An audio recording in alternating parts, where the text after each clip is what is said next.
Good evening, everyone. Psych, you might notice it's sunny. Why? Because we're in summer European time. Anyway, so what's poppin', lads? Here we are back again. We're going to go ahead and see what this new Odilita is about. That's right, Odilita has part 1, part 2, and part whatever. It doesn't matter. Come on, just put your fingers away. Don't spoil. Don't spoil. That's right, we're in for a multiple episode adventure. Why? Because Lema has no mercy on us, and she wants to do things like this. Also because these two major quest lines of Odilita, actually. So, first part was kind of an introduction to the whole like Odilita region and Odraxia. What we know is that the Ganels are lying sacks of shit. And the Vidir are also lying sacks of shit, and the Ahib are also lying sacks of. So turns out that, as per Calphionian customs, it is greatly said that if you encounter a Ganel or any of her sisters, as in referring to the other subhuman races of Ganels, they will never tell you the truth. So, in the roleplay, in the story of Black Desert, you need to keep this in mind every time you encounter an elf. Don't fall for the elf GF meme, okay? They're not there to help you. They're there to like tell you very, very bad things and manipulate you. Now, the point is, we have finished the first part of Odilita. So, what have we found out? First of all, that there's this whole region that they call the Ahibs. Second of all, that they were trying to get us trapped in this shadow arena. Imagine playing a battle royale until the end of the days. Kinda cringe, bro, not gonna lie. And third of all, we get to see this other part of the story of Kamasylvia, which basically explains more as to what happened behind closed doors. So first of all, we noticed that the Queen of Kamasylvia is holding a few secrets. Then we noticed that Atraxia, a Dark Knight, was holding a few secrets, and they're dead. And we also noticed that Orwan is holding a few secrets. And, well, she's not dead, but I hope soon, maybe.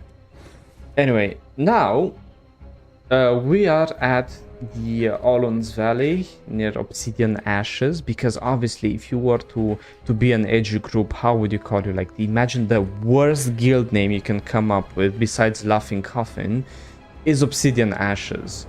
It's kind of like being like cool bad guys or something. You get it, right? Okay, so point is, let's go ahead and continue the story and see what happens after we were given the blessings of the Queen from Odraxia. And also we are doing this as a Nova and as a Dark Knight. Oh, who gives a shit? Clearly not the writers, right? Like, it's clear they don't care. It doesn't matter what you do. You never have special interaction. They spit on you. I actually do have special interaction. I had multiple last time. Not my fault if you had only one. One, I wouldn't even call that a special interaction. They just basically, they throw me half a bone. They gave you like 3 pots of gold, the chicken that shits golden eggs, and to me they gave me some dirt and they're like, I wonder why he's not happy. Like, really? I play a class I hate, first of all, because I thought it'd be cool, and it turns out that even the class that's a Vidir is a piece of shit, just like the whole goddamn lots of them, right? Sorry if you're not a princess. Fuck off, honey. Anyway, so yeah, let's go ahead and... I love how I have 2 Magnus quests. Is that even possible? Look at me, I have... because once you finish the first time the Magnus quest, you unlock on all your characters a second Magnus quest, which is the reward of the whole main quest. This quest allows you to get a special skill, and since it's the special skill, would like it's not fair to have you have to finish the Magnus quest line on each character. So they just give you that, right? Ah, I understand. Okay, guys, Then if you want to play the whole main quest of the Magnus, you can. I gotta be honest with you guys, the special skill that you get from the Magnus is a piece of shit. Like, it works only in succession, first of all. I haven't seen it on Awakening yet. And if you have it good. If you have it bad, you're just kind of disappointed.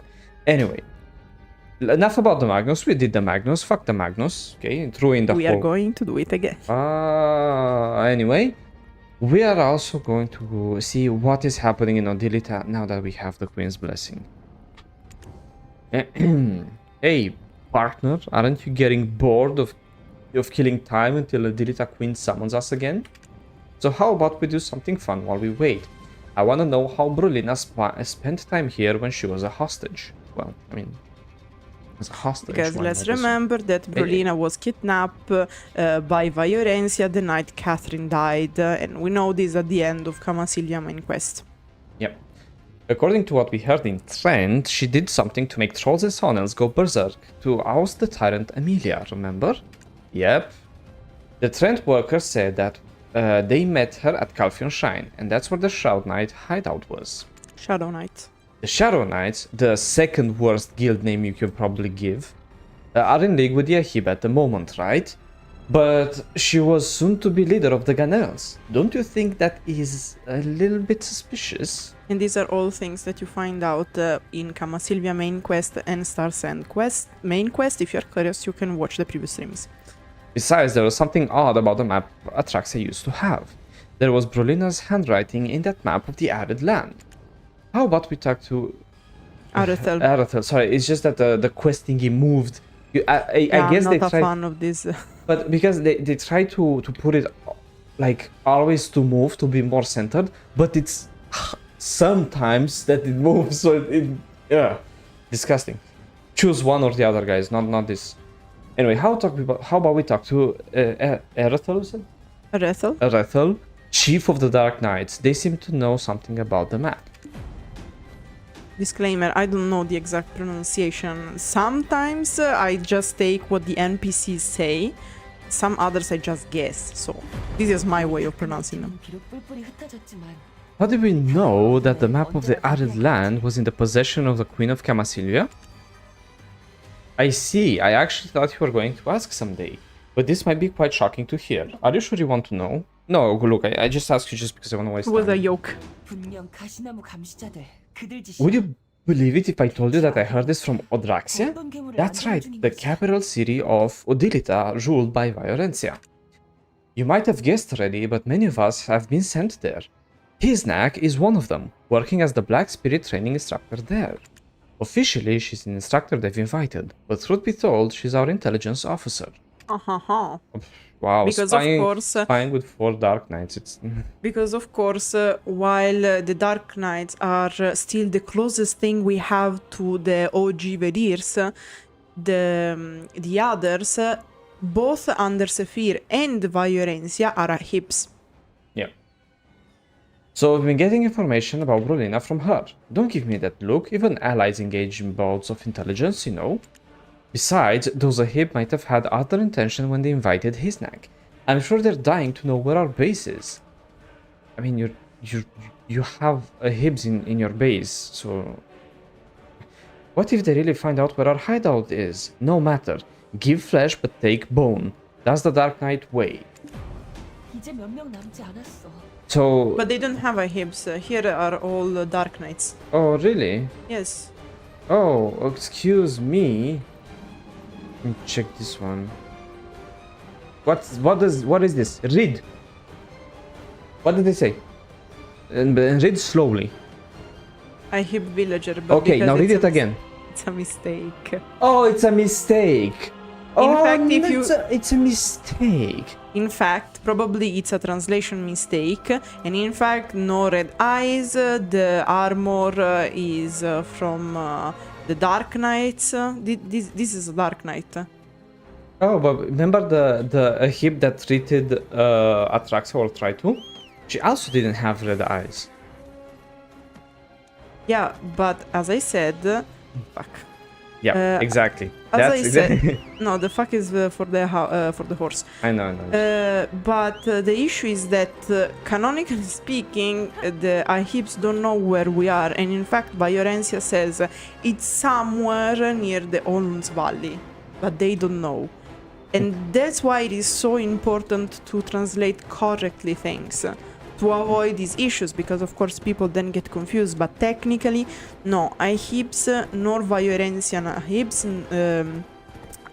or Sephir Ahibs know where the Dark Knight's main quarter Yeah, is, so hideout. Otherwise, it wouldn't be a hideout. So the main issue that I see is not only translation, but the way they design it. You have a house at the top of a hill with people and like a flaming torch in front of it. Like, you can't call that a hideout, okay? It's just like me hosting a beacon of light, being at top of a lighthouse, being like, yes, this lighthouse is our hideout. But because technically, this place should be very hard to find because is above the Olun's Valley. Technically, the whole point is that to be reached, you have to go through the Olun's Valley. In fact, there is another path that used to have you to go through the Olun's Valley. That's why the first time we did this, you almost died twice. But technically, it's a very hard place to reach. The easy way to reach this place is from Drigan, technically.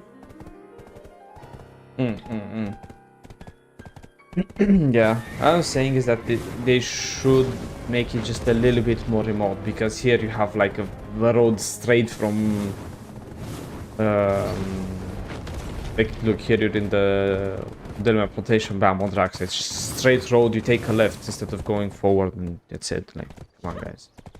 Whereas if they put, I don't know, like, you know, the thing is in polyforests where like the house is, you have to like take a weird turn. Yeah, it's within a tree. Yes, that would be much cooler, I guess, to show off this. Right? But the issue is that many people would explode.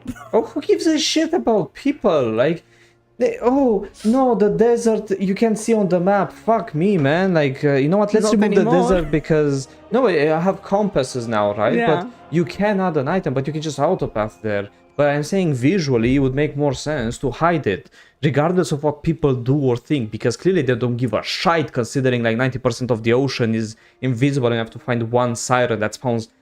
They say 1 hour, but it's actually more 2 hours. Swittzy got traumatized by the Maretta. And you have to fucking search it across the entire map, right? And before it didn't even have clues. Like, oh, they really care about that. Excuse me, yeah, all the people. Anyway, Arethel, Arethel. Ah, then you must be. Holy shit, shut the fuck up. Jesus. No, seriously, you saw how long the message was? Like, Arethel, then you must be Athraxia's savior. Pleased to meet you. My name is Hiznak, a dark knight sworn to protect Kamasylvia by burning the darkness. By the way, the Ahib's queen's blessing on the wing of Kamasylvia. Who would have thought? Oh, but you don't need to be afraid. Anyone who would oppose the queen's decisions are either dead or long gone from the city if they survived. The queen did tell us that now that we have the blessing, no one will touch us. The map of the Arid Land made by Brolina? Would you mind looking around the city for a while? Oh, so this is the training ground site managed by the skill instructor. So, you see, it is hard for me to leave this place right now. I'm going to send you a signal when the timing is right. Oh yes, how would you like to meet the person who recommended me? Is it the queen? Of course not. It's Shamala Elsha, the skill instructor. She is quite honest for an Ahib. Oof. Although Dark Knights and the Ahib originated from the same root, now they've drawn swords at each other. You know this too, right? Despite this fact, Shamala strongly insisted on inviting me to the city.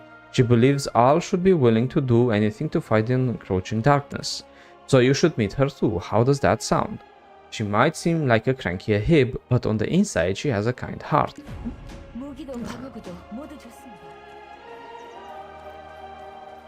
Okay.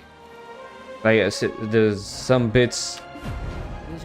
Surprised to see a Dark Knight in an Ahib castle? There's no room for discrimination before the encroaching great darkness. Unless you're a human, in that case you get a slave. Yeah.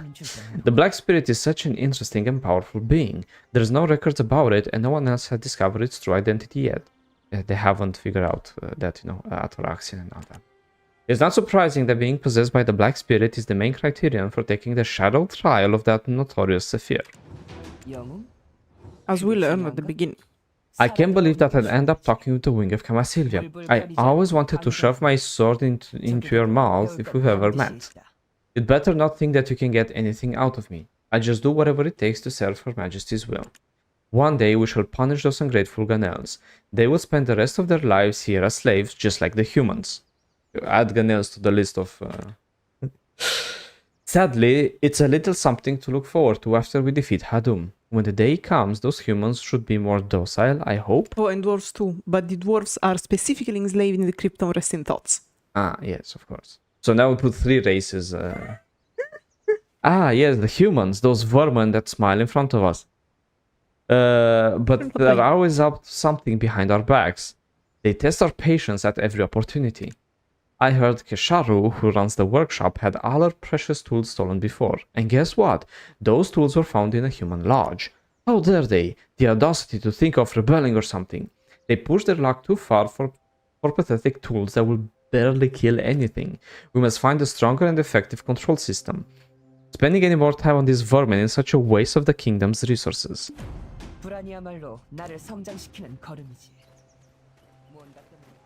And this is the quest that introduces you to all the beautiful people. I won't say PP. All the beautiful people of Odraxia. You can see how friendly they are when they say that they want to shove a sword in our mouth and that if you're human. Not anymore, though. They change it. Of course, of course. Like, look, if I talk to this human slave, what does he say? They're not dream of escaping, or they all come back anyway. Okay, yeah, so he can't escape. Yeah, because of course we know that they can track the Vertishackle. Yeah.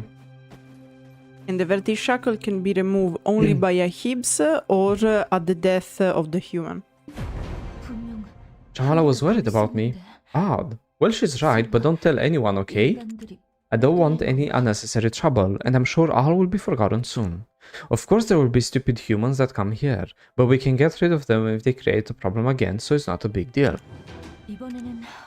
Ah, yeah, of course. What happens if a slave causes trouble, you might ask? Well, not anymore. Make humans into slaves for us Ahib was not our idea in the first place. Never. False news. We have been living in the forest of Kamasylvia for most of our lives. Do you think we ever had a chance to see humans there? However, everything changed when we arrived here in Odilita. The entire area was left in ruins, and we discovered something amidst the rubble. It was the document on slavery in the ancient kingdom of Orzeca. The document was found in the corner of Delorence's storage. Oh shit, Delorence. You introduced slavery into the Ahibs? I mean, if in order to fight darkness you have to whip humans alive and punish them and do weird stuff with stuff like this, then I don't know, man. Egalitarian values had always been the foundation of our society. Everyone is enslaved with equality. So the ancient institution of slavery was rather a newfound shock for our sisters. And in to be found in this place where the ancient kingdom of Orzeca fell. That part of history was great importance to us, we who were trying to build a new nation. Guys, if a nation failed and had slavery, then maybe you shouldn't. You know. The document of Orzeca states that humans are the most dangerous race of all. The reason for that is their boundless curiosity, makes them vulnerable to the seduction of the darkness.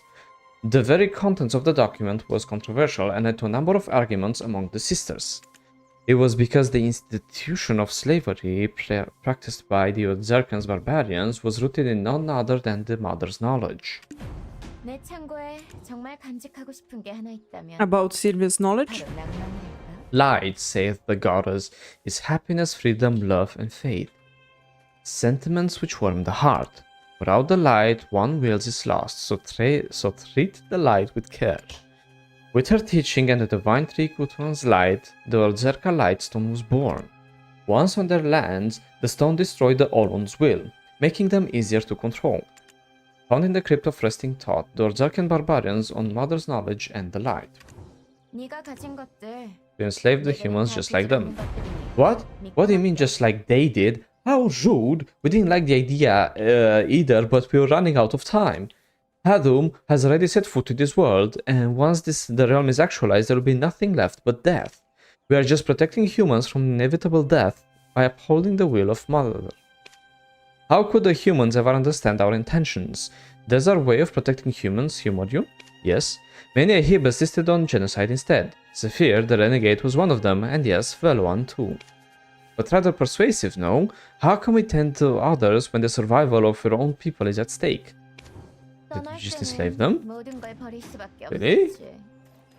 Like... It's for their own good.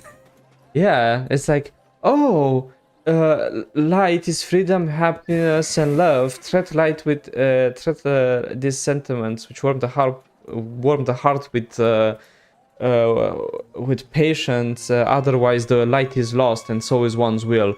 Also, the freedom. Humans don't need that. And happiness. There are many methods of genocide, you know. Did you think we'd kill them one by one like the Sephir though? No, war, that's all you need. One war is all it takes to annihilate them all. By the way, I don't really like that you're viewing us in the same light as the Sephir's Ahib. Oh, excuse me, because instead of killing them one by one, you want to kill them in a war. Yeah, you're right. My bad. Sephir, she insisted that the only way to control humans was to use them as shield in the Great War against Hadum. By doing so, their survival instinct will be stimulated to the extreme, leading to a form of evolution that would completely remove their curiosity. But there is no way Her Majesty was going to accept such absurdity. Perhaps this eventually made Sephir turn her back on us. After leaving, she wooed the Shadow Knights completely to her side, and started to take countless humans to her Tormwood castle. She wooed the Shadow Knights. Wow, sim players, like, you know what that means. When we first arrived here, we never thought we'd split like this, since at first we all cooperated together to create Turos by grafting the Kamasylvia branch onto Kuturan, the divine tree, all according to Odra's will. I can never forget the moment the azure light resonated off the abyss. Regrettably, Sephir rose in rebellion, and more people were led astray. The internal strife had left many of our sisters exhausted. Although she's running a local flower shop now, Mollyberry was one of the only... Mollyberry? What the hell is this name? They have such cute names. They all have like blonde hair, yellow eyes. This is basically like a conservative guy's dream, you know, like the goth girls with blonde hair that always look pretty, that love enslaving humans like Jesus. Mollyberry was one of the alt-right priestess who helped create the Turos. Okay. Alright, Mollyberry, let's go ahead and talk about your Dalishan. What you doing here, you little bastard? She's everywhere, by definition. Yeah, Dalishan, why would you trade with people doing slavery? Oh, yeah, she's giving me a gift. Never mind, Dalishan, you're cool. Cheers. No, I'll keep an eye closed for this one. What do you think? Don't they all look so frail that they'll fall into pieces at any moment? Be that as it may, flowers that bloom in Narcion are in fact the most resilient ones. There's no use pointing our swords at our own sisters. I don't want to blame anyone. Our internal dispute began when the dark spirits invaded Kamasylvia. But unfortunately, the stupid Ganels only aggravated the situation even further. You received Their Majesty's blessings, right? Congratulations. Make yourself comfortable and have a cup of tea. It's specially brewed with the Losha flowers that bloom at dawn. Yeah, they do everything with the Losha flower here. They're all vegans as well. Incredible. I don't think so, since they hunt, but... The Ganels, who gained the power for Kamasylvia, were so selfish. If our chief didn't decide to burn the sacred tree, would have perished by now. We weren't totally comfortable about the decision either, but it was simply a new way that we worked out. The radiant power which appeared from the dying Kamasyl for a short moment offered us a glimmer of hope that we could hold onto to fight the darkness that surely come. I'm sure that the Ganels weren't completely oblivious to it, but the anxiety about losing their power must have gotten the better of their judgment. Like them, we were confident that we would never lose Mother's glory even without Kamasyl. Unable to bear with the anxiety, the stupid Ganel started to blame us, but we chose to ignore their slander and work steadfast on our own solution. Just as Chief Hosea Odor said, time never stops, even if it appears to flow slowly. Oh, perhaps I talked too much about the past. Did you by any chance meet Lady Nadia Nikki yet? Lady Nadia Nikki Minaj, man. Perhaps the stereotypes you've developed in Kamasylvia could be undone if you meet with her. For she is a Ganel turned Ahib by the acre. Ooh. Plot twist. Plot twist. I mean, of course, my... Oh, what's this human slave? Wait. Help me, please. What did you say? Why is this on the ground? Hey, outsider, do you mind taking care of this? Why is this on the ground? Holy crap, yeah. Yeah, of course. Never...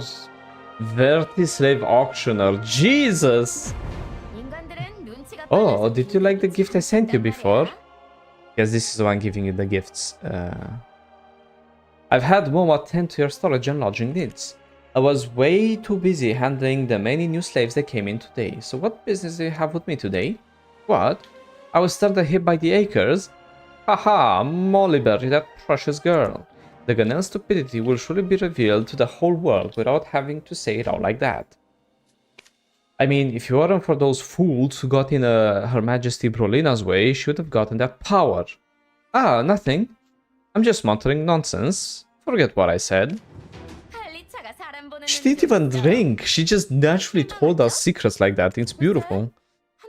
What Mollyberry says is true. Originally, I used to be a Vidir, not one of the Ahib. I can't say it for certain, but if I didn't convert, I would have become a Dark Knight and swear to protect the Kamasyl. However, when Audra, who proposed for the creation of another sacred tree, was assassinated by Queen Emilia, I couldn't help but change my stance. What terrible sin did that young Vidir commit to deserve such a fate? For daring to ruffle the feathers of the great Queen of Kamasylvia? Of course, the Mad Queen didn't stop there. Soon she mobilized all armed forces of Kamasylvia to exterminate Vidirs. To her, we are nothing but pawns. It was when the spirits of Kamasylvia backed off from the woods in fear of the Queen that her elite guard, the Arenals, started a ruthless slaughter. Do you know why there are so few Dark Knights today? It's because a great deal of the Vidir became Ahib for the same reason I had then. Even though we were not Ahib followers originally, we voluntarily armed ourselves and claimed to be Ahib. Whew, I truly must have worn your ear talking to you for so long. Good riddance to that vile Mad Queen. Oh, if you ever need a slave, you should go meet Q-Burn. I only do business with the Ahib, you see.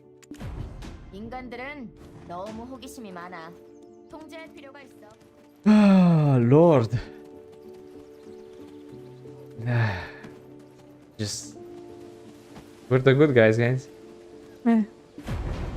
Oh, you're the adventurer, right? Blackmailer who extorted 40 million silver worth of gold bars from Kalchka. Ooh, yes. I mean, we knew someone had to know at certain point. It's no small deal. Though I currently serve Lady Nadia in helping the humans who didn't get chosen by the Ahib to be able to work in this great city, I shall never forget that it was the great Kalchka that set me free from the Verdi shackle. Because as you can see, he doesn't have the... You had no idea how much trouble Kalchka went through here, do you? Well, we've just met, so let me give you a little warning. If you cause any trouble for Kalchka again, we will not sit idly by and watch, you hear me? Oh no. Do you know Kalchka was even blessed by the White Angel from whom all the Ahib respect? Yes, she's the great one who sacrificed herself to cure the fallen Ahib while serving under Her Majesty, the flower of the burning moon. She's the first person who welcomed us with such warm affection in the whole city. Ah, and you see, Kalchka was chosen by her. Where's the White Angel now? Well, she's not here anymore. I heard she left this country a long time ago, but perhaps Aine might know of her whereabouts? After all, she served as her handmaid for a while. Anyways, don't forget, the Kalchka will be watching you. Oh yeah, watch me. 요즘은 왜 이렇게 쓸모없는 인간?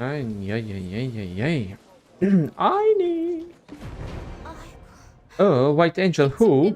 Oh, the White Angel. Yeah, of course I know her. I'm sorry, I'm not feeling so well these days. It's been more than 10 years since she left. She's coughing, get it? There you go. You heard that? The voice actor finally coughed and did something that's in character. When I was a child, she would always give us food, treat us humans with affections and care. That's how she was. Then, when I got older, I learned that it was her who convinced Her Majesty that shackling wasn't the only way to control the humans. Not only that, she helped us get involved in business activity in the city too. It is known that she is the most close to Her Majesty. Eventually, Her Majesty was convinced by her, the White Angel, so privileged humans like us can live in the city now without having to wear the shackles. Cough cough. Where is she now? Well, she's not here anymore. I know she disappeared on the day that the Sephir rose in her rebellion. She left without saying a word. Forgive me, I don't feel so well. This must be due to the Three Skin curse. The Three Skin curse. About the Three Skin curse. The Skin curse? Shh! It's what we humans call it, but it's a secret. Look over there. You can see some of the Ahibs are covered with white tree bark on their limbs. And in fact, we already find other Ahibs like that.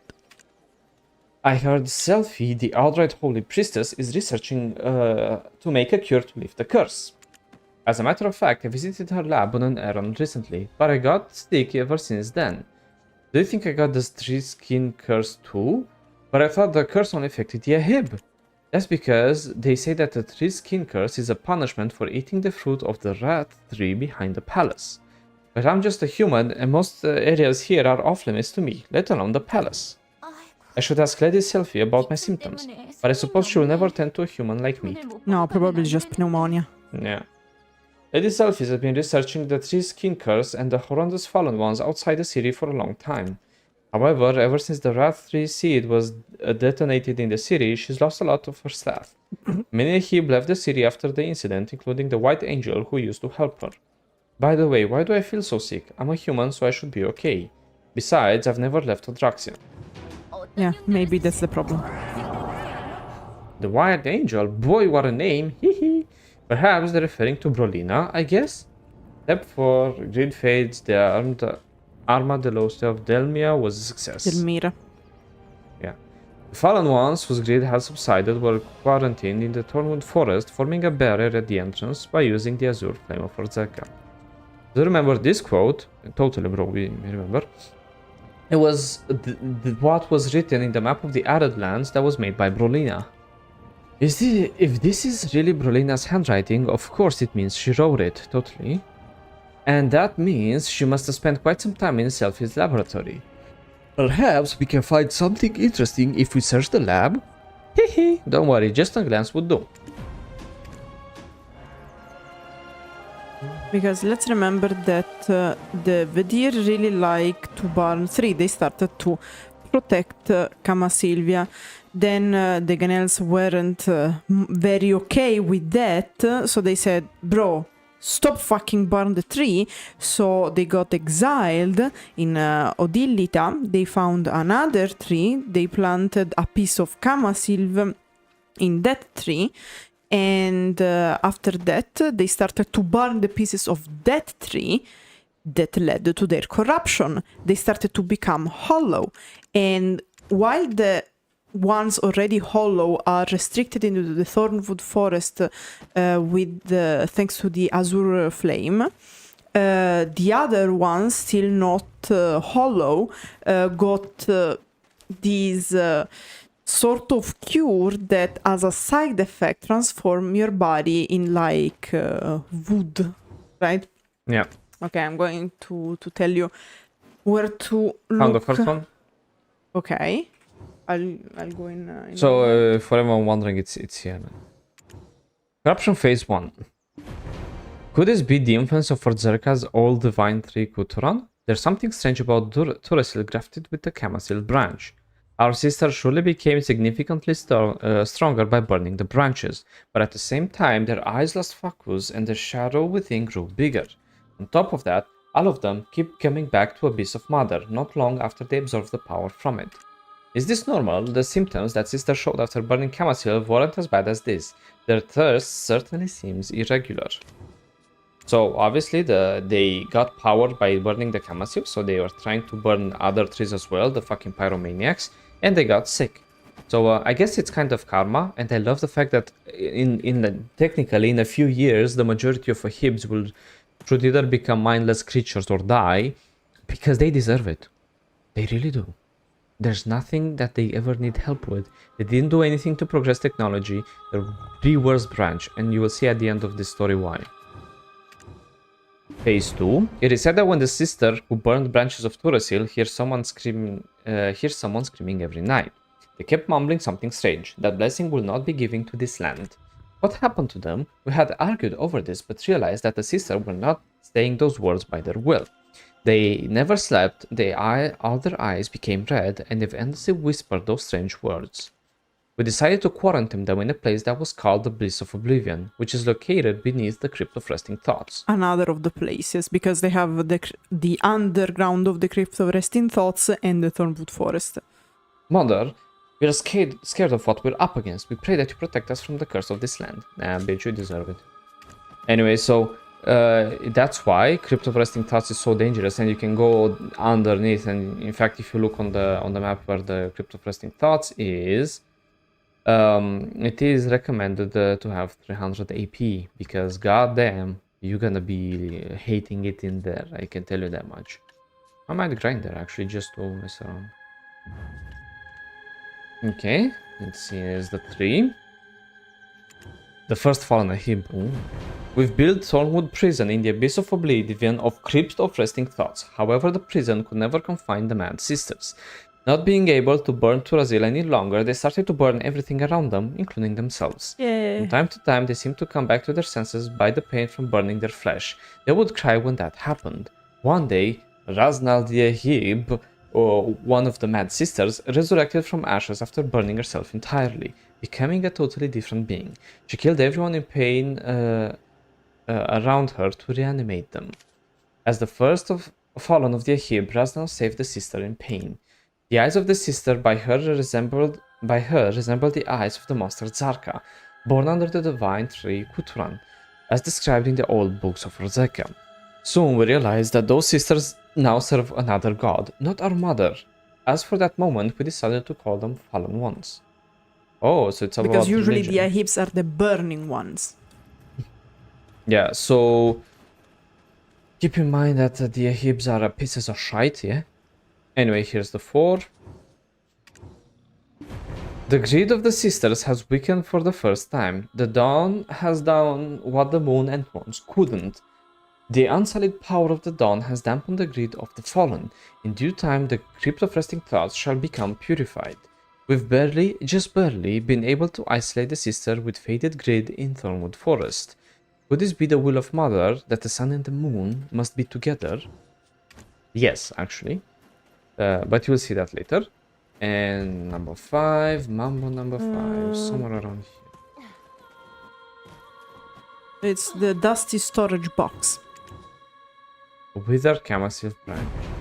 We found a withered Kamasylvia branch in the box. Along with it, there's a note someone scribbled. The phase 5 of corruption was going back to phase 1. On the day Sephir exploded the seed of corruption in the city, countless sisters became fallen ones regardless of their will. All the outcomes of our research we toiled for were destroyed by them in a matter of seconds.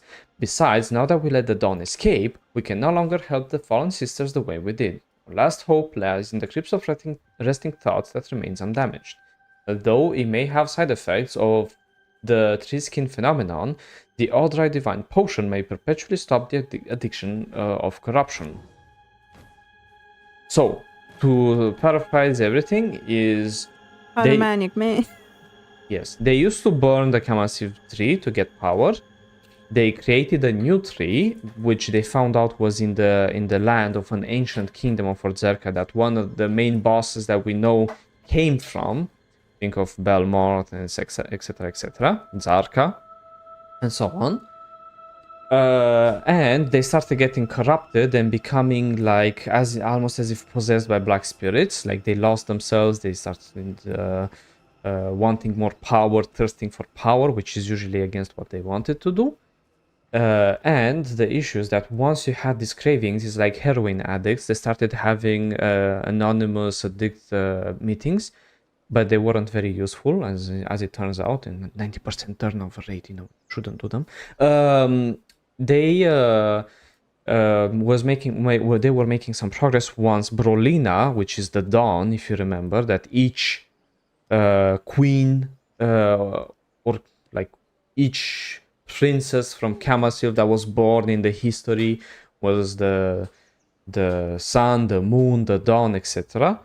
Brolina, who was the dawn, managed to heal somewhat the fallen ones, and well, obviously she escaped when everything went boom boom. So then they're stuck, and now they're becoming trees. So I guess they've reached the ultimate.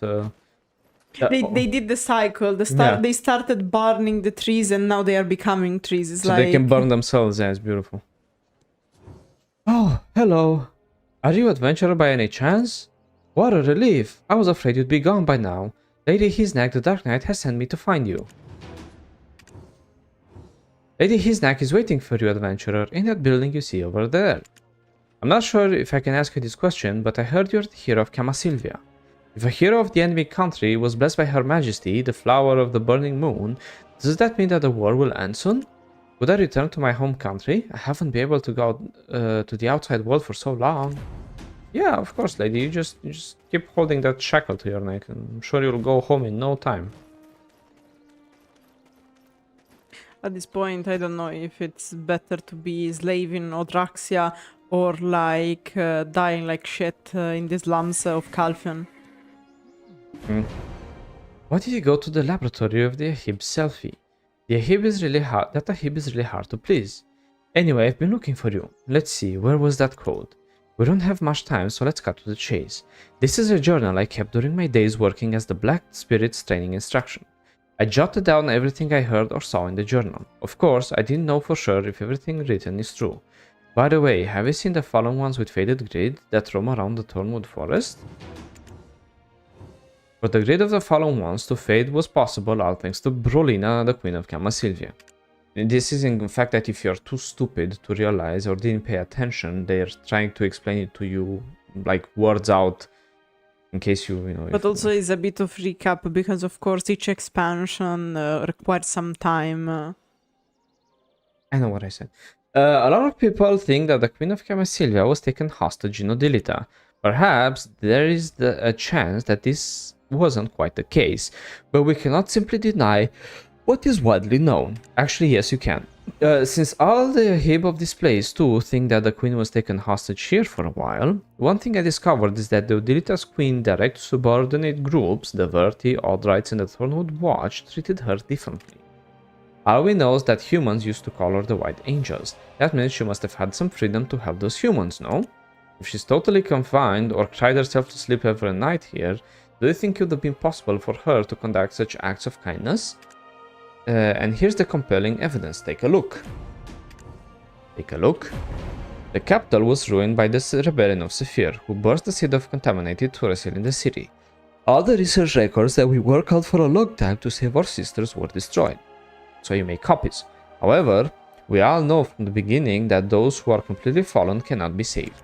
But at all cost of any side effects, we should stop the process of addiction for sisters who have not yet become completely fallen. Yeah, it's the same issue we had with Ataraxia, that like we had to be faster because if they can keep their sanity and not go full on hollow, there's still chance to, if not reverse the, how can I say, reverse the corruption, at least to stop it.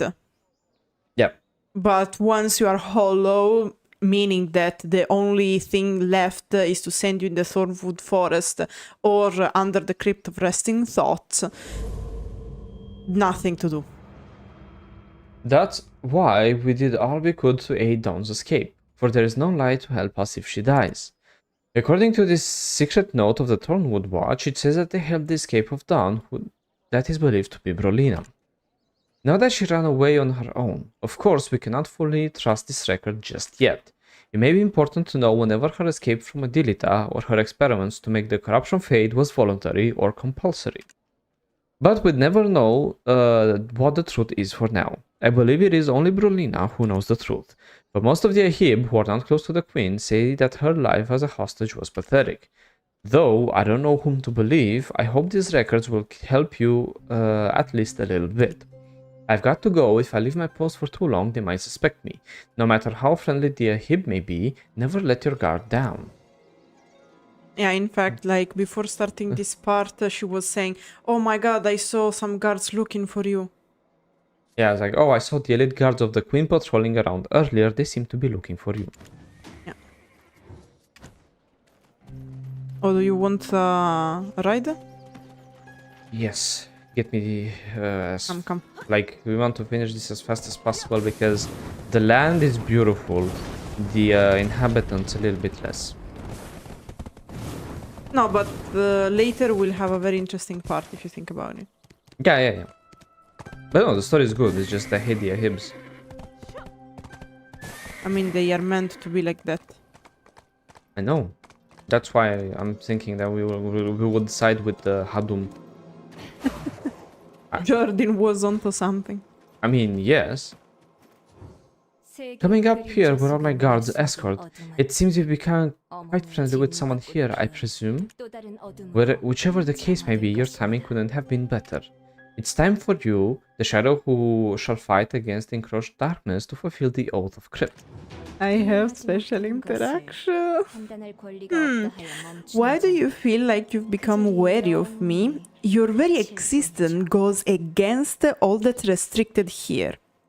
No matter how hard we try, you won't stop until you find the shield beneath the Echidna. Yes? Well, I guess it's fated to be.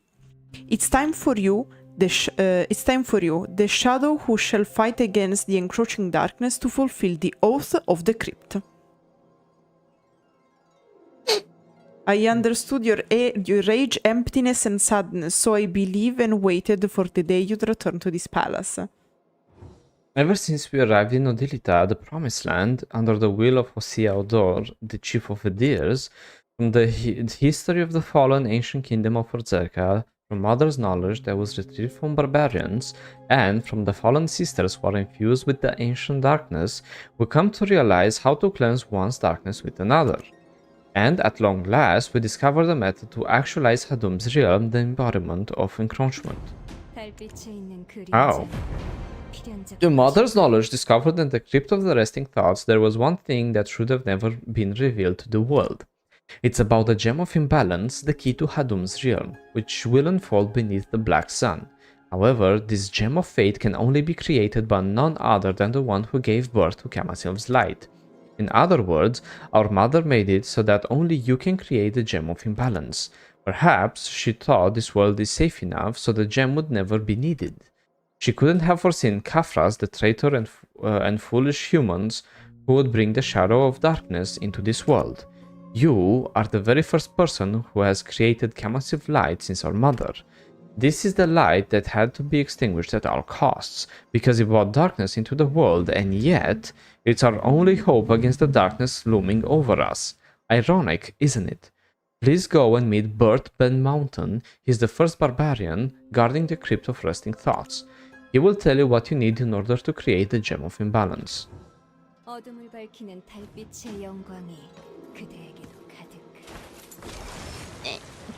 Me too. Ooh, knowledge about the Bahitram. Though we cannot stop the Black Sun from rising, we must never give up and strive to survive to the end. For there is no true light in this world that can stop the darkness. Cleansing one's darkness with another is the only way to stop it. As a descendant of Orzeca, that which fell to Zarka, the Lord of Corruption, I made a solemn vow not to repeat the same mistake my ancestors made. For that, I shall do my utmost to help Her Majesty Queen Viorencia to save this world from the doom that will be wrought by Hadum, the god of despair. Mother's knowledge, written in the ancient Orzecan language, describes the first material required to craft the Gem of Imbalance. It says, a heart that bloomed amidst the arid darkness is needed. We believe that this is referring to Olun's heart. The Oluns were considered the weakest tribe during the golden age of Orzeca. Banished into infertile lands, they had been always hiding in shadows. Olun's heart is instilled with despair of the Oluns, who have been offered as a living sacrifice for the god known as the God of Hope and the Lord of Corruption. Been studying the knowledge of the heart for quite a while, and we assume that the source of its secret must be hidden somewhere in the middle of Olun's Valley. However, Olun's Valley is a land teeming with colossal golems that started appearing for some time ago. This is the most treacherous place even for the Ahib cannot conquer. Besides, as the anger that surrounds the heart, it's like a boundless void, will need a beacon that will attract the heart covered with the grudge. Yes, it's not so different than Hadum that chases the light of Kamasylvia. How about you go meet Lady Delmira, the worthy Faemancer? Ever since she arrived in this land, she's been making the beacon for a very long time, just for this moment. Okie dokie.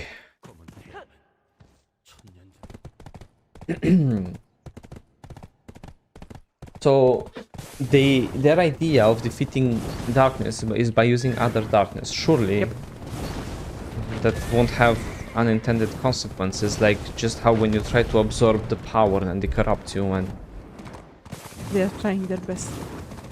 are they though? Are they? Basically, their idea is, okay, we are going to create a realm similar to the one of Adum. We are going to train them, so when Adum will arrive, we are going to beat his ass. Her ass. Their ass. We are not sure about the gender of Adum.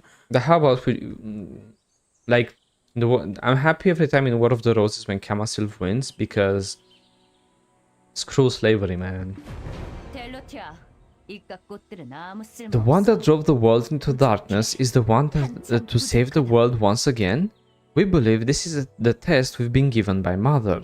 Are you ready to battle against the black sun that will rise above? Yes, I'm actually more ready than you are.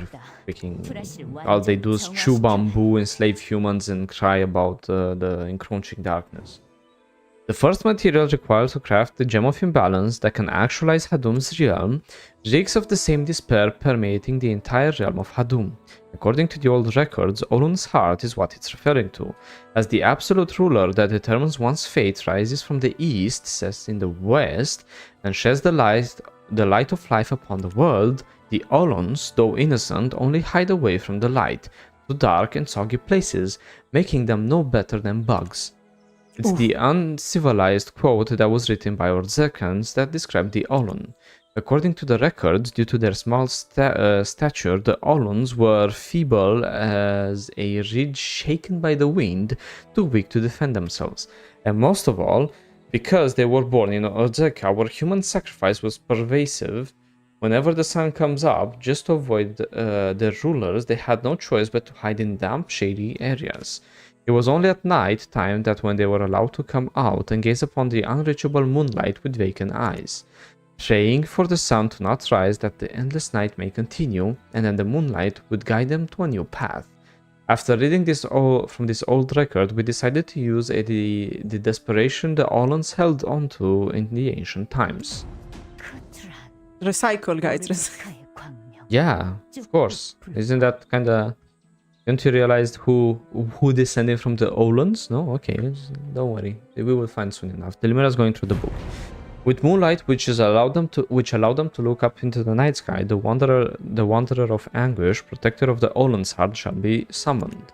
Once you put the flower of moonlight in front of the statue of Mother, shedding tears for the Oluns, Mother will guide you to the path that leads to the wanderer. Oh, my recipe scroll. Warder, yeah. Oh, my recipe scroll. Did I leave it in the manor yesterday? Will you go get the recipe scroll from my most favorite student, Rubian Noi, while I prepare the required ingredients here? Oh, shit. We've been promoted too. Shore maker, I guess. Yeah.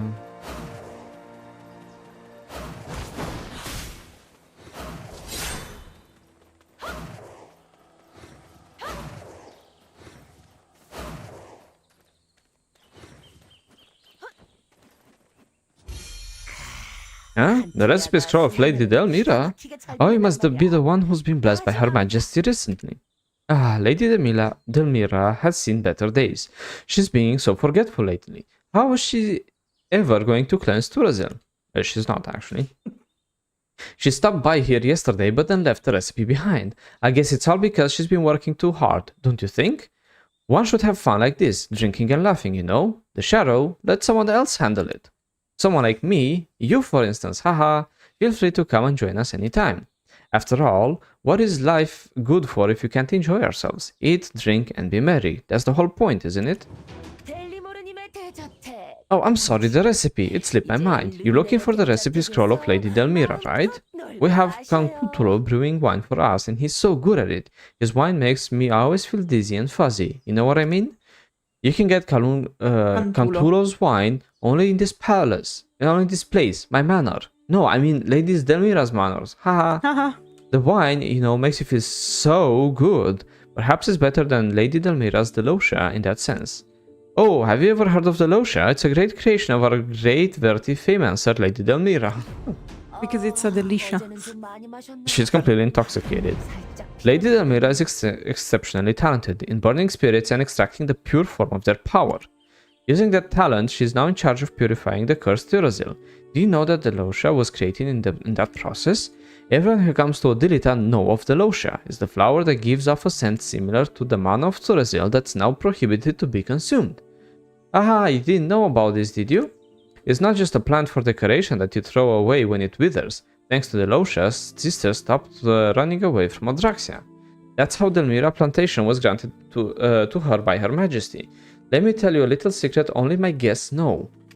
In fact, it's all because I, Delmira's most favorite students, worked hard day and night to help her. But it feels like Lady Delmira is the only one who's not aware of my contribution. She never said a single word of compliment to me. Pantulo is my only drinking friend who listened to me venting my frustration. By the way, who are you? Ah, I'm sorry, the recipe. You're looking for the recipe scroll of Lady Delmira, right? I'm so sorry. Wait, I'm not to be blamed, it's all Lady Delmira's fault. But you need to understand, she never had time to catch breath ever since we left our home. She's all work and no play, the poor Lady Delmira. I'm sure Cantulo must have the recipe scroll in his keeping. Where's Cantulo? He must be hanging out with other humans by now. So basically, they can't burn Turos anymore. So instead, they made flowers with the pollen. They grew them, and now they extract drugs, and that's why she's high as a kite. No, she's drunk on wine. Delosha wine, though, because they add the Delosha in the wine. Yeah. High as a kite, though. She looked normal, but as soon as she opened her mouth, I think she's been drinking all day long. Sorry, drunk as a, I don't know, high as a kite, drunk, huh? Drunk as a mule. Okay. Didn't Delmira call her the favorite student or something? She's way too drunk and I can hardly understand what she's saying. The master is working so hard day and night to save the world, while her lead discipline is wasting time in this manner of hers. It looks like that human Cantulo holds some sway over her using his wine. A more powerful system is needed to control humans. Their words, not mine. Perhaps this is why the Ahibs were worried about humans? Well, anyway, let's go meet Cantulo, who's responsible for all of this. So basically, the true reason why humans are so such a problem to Vedirs is because they promote alcoholism. They are alcoholism enabled for Ahibs. Ah, are you Lady Rubin's noise guest? My name is Cantulo, the work supervisor of the manor. Wait a minute, you're the adventurer, right? Aren't you? I knew it, sir. You're the one that put Rhasia in trouble. You had the audacity to play with a human's life, and for that, you extorted some gold bars of Kalchka that he's worked so hard for. Oh no, we are so sad about The heavens will punish you for it. You should know better than to toy with someone's life. Yeah, watch me. Yes, they're not the ones dealing in slavery, by the way. Don't give me that innocent look. You should be ashamed of ourselves. At the Starry Midnight Port, you threatened Rhasia with the Verti Shackle. I can do it again, bro. I am going to beat you up with that prosciutto, I swear to God. Oh, by the look on your face, you came here to get something, right? Oh, the recipe scroll of Lady Delmira? Sure, you can have it. But not if I have anything to say about it, punk. Waha, I wish Lucia would see your face right now. Not a chance. Kalchikas always pay back their debts, even though you've been blessed by Her Majesty. That means absolutely nothing here in this plantation. Why? Delmira is stuck in her lab for God knows how long, and Rubin does whatever I ask for whatever I want. Do you get the picture? Whoa, now, no need for such dirty looks. I've got enough time to get into a steady context with you. Just think of it as helping these humans with their misery. How about you finish all the work they're assigned with on their behalf, or else I'll rip the recipe apart and tell the lady they did it. This is why I always hated this quest line. Do I have a hoe? Yes, I have a hoe. Okay, no, I have to get potatoes, crunchy corns. Okay, so Yeah, so okay, let's start with the corn here. I keep a hoe, very important. yeah. So you can like you see how good this quest line is when you go gather corn in the fields, just like that. Such a relaxing thing. Yeah. And you even got the knowledge of the corn. Aren't you happy? What corns do we need? 22, we need 30. Okay, I got the corn. Okay, let's go into potatoes now. Yeah, same. Adum is coming, we need help. Fuck that, we're gathering potatoes now. Adum is coming, time to gather the potatoes and the corn. Yep, that's right. In case you wanted to roleplay as a human slave, regardless of the class you play, now you can. How does that feel, Lema? I'm an homunculus, so... Exactly, so Lema can't have rights. Alright. I will ask someone else who actually deserves rights, not Lema. Do not discriminate homunculi, please. You discriminate on yourself. I asked you for your opinion. I said, oh, homunculus. Like, oh yeah, of course, yeah. My bad. I don't know, I like gathering quests more than I like killing quests. Yeah, of course. Okay, then I grape. Grape, what do you need for the grapes? 30 grape. It's 30 of each. Let me get the proper hoe, because this... oh, I have magic hoes. Let's take this from Espadada. Could give us better thingies. Oh, they didn't the cluster fuck the seeds? The seeds. Not yet. Oh, Next time. These guys are stupid. But because they are doing one piece at a time. Yeah. So yeah. I remember I was so pissed like last time that this happened in this quest. Like I was just very disappointed. You got all the grape? Yeah, I finished the grapes. So I have the corn, potato, grapes. Now we need the tomatoes. Yeah, I'll just need some more grapes. Yeah. Start on the tomatoes. These are tomatoes. You can see.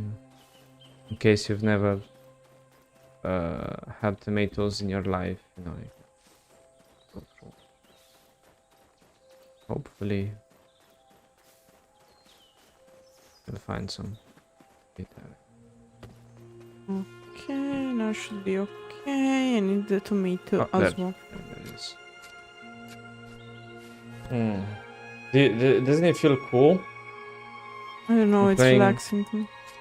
And unlike Stardew Valley or anything, you can't even grow your own garden. In fact, you're just being treated as a slave. Well, actually, you can get your garden. I have I'm talking about this quest line, not okay. Black Desert. Jesus, trust me, I'm just flaming the quest line because it deserves it. Oh, but like if you don't want to gather them, you can just get them from the marketplace. Oh no, just Because wait because I know what's coming after. Like. Because you just have to hand them over. You don't need, I guess, like, I don't remember if it was like this at the beginning, to be fair.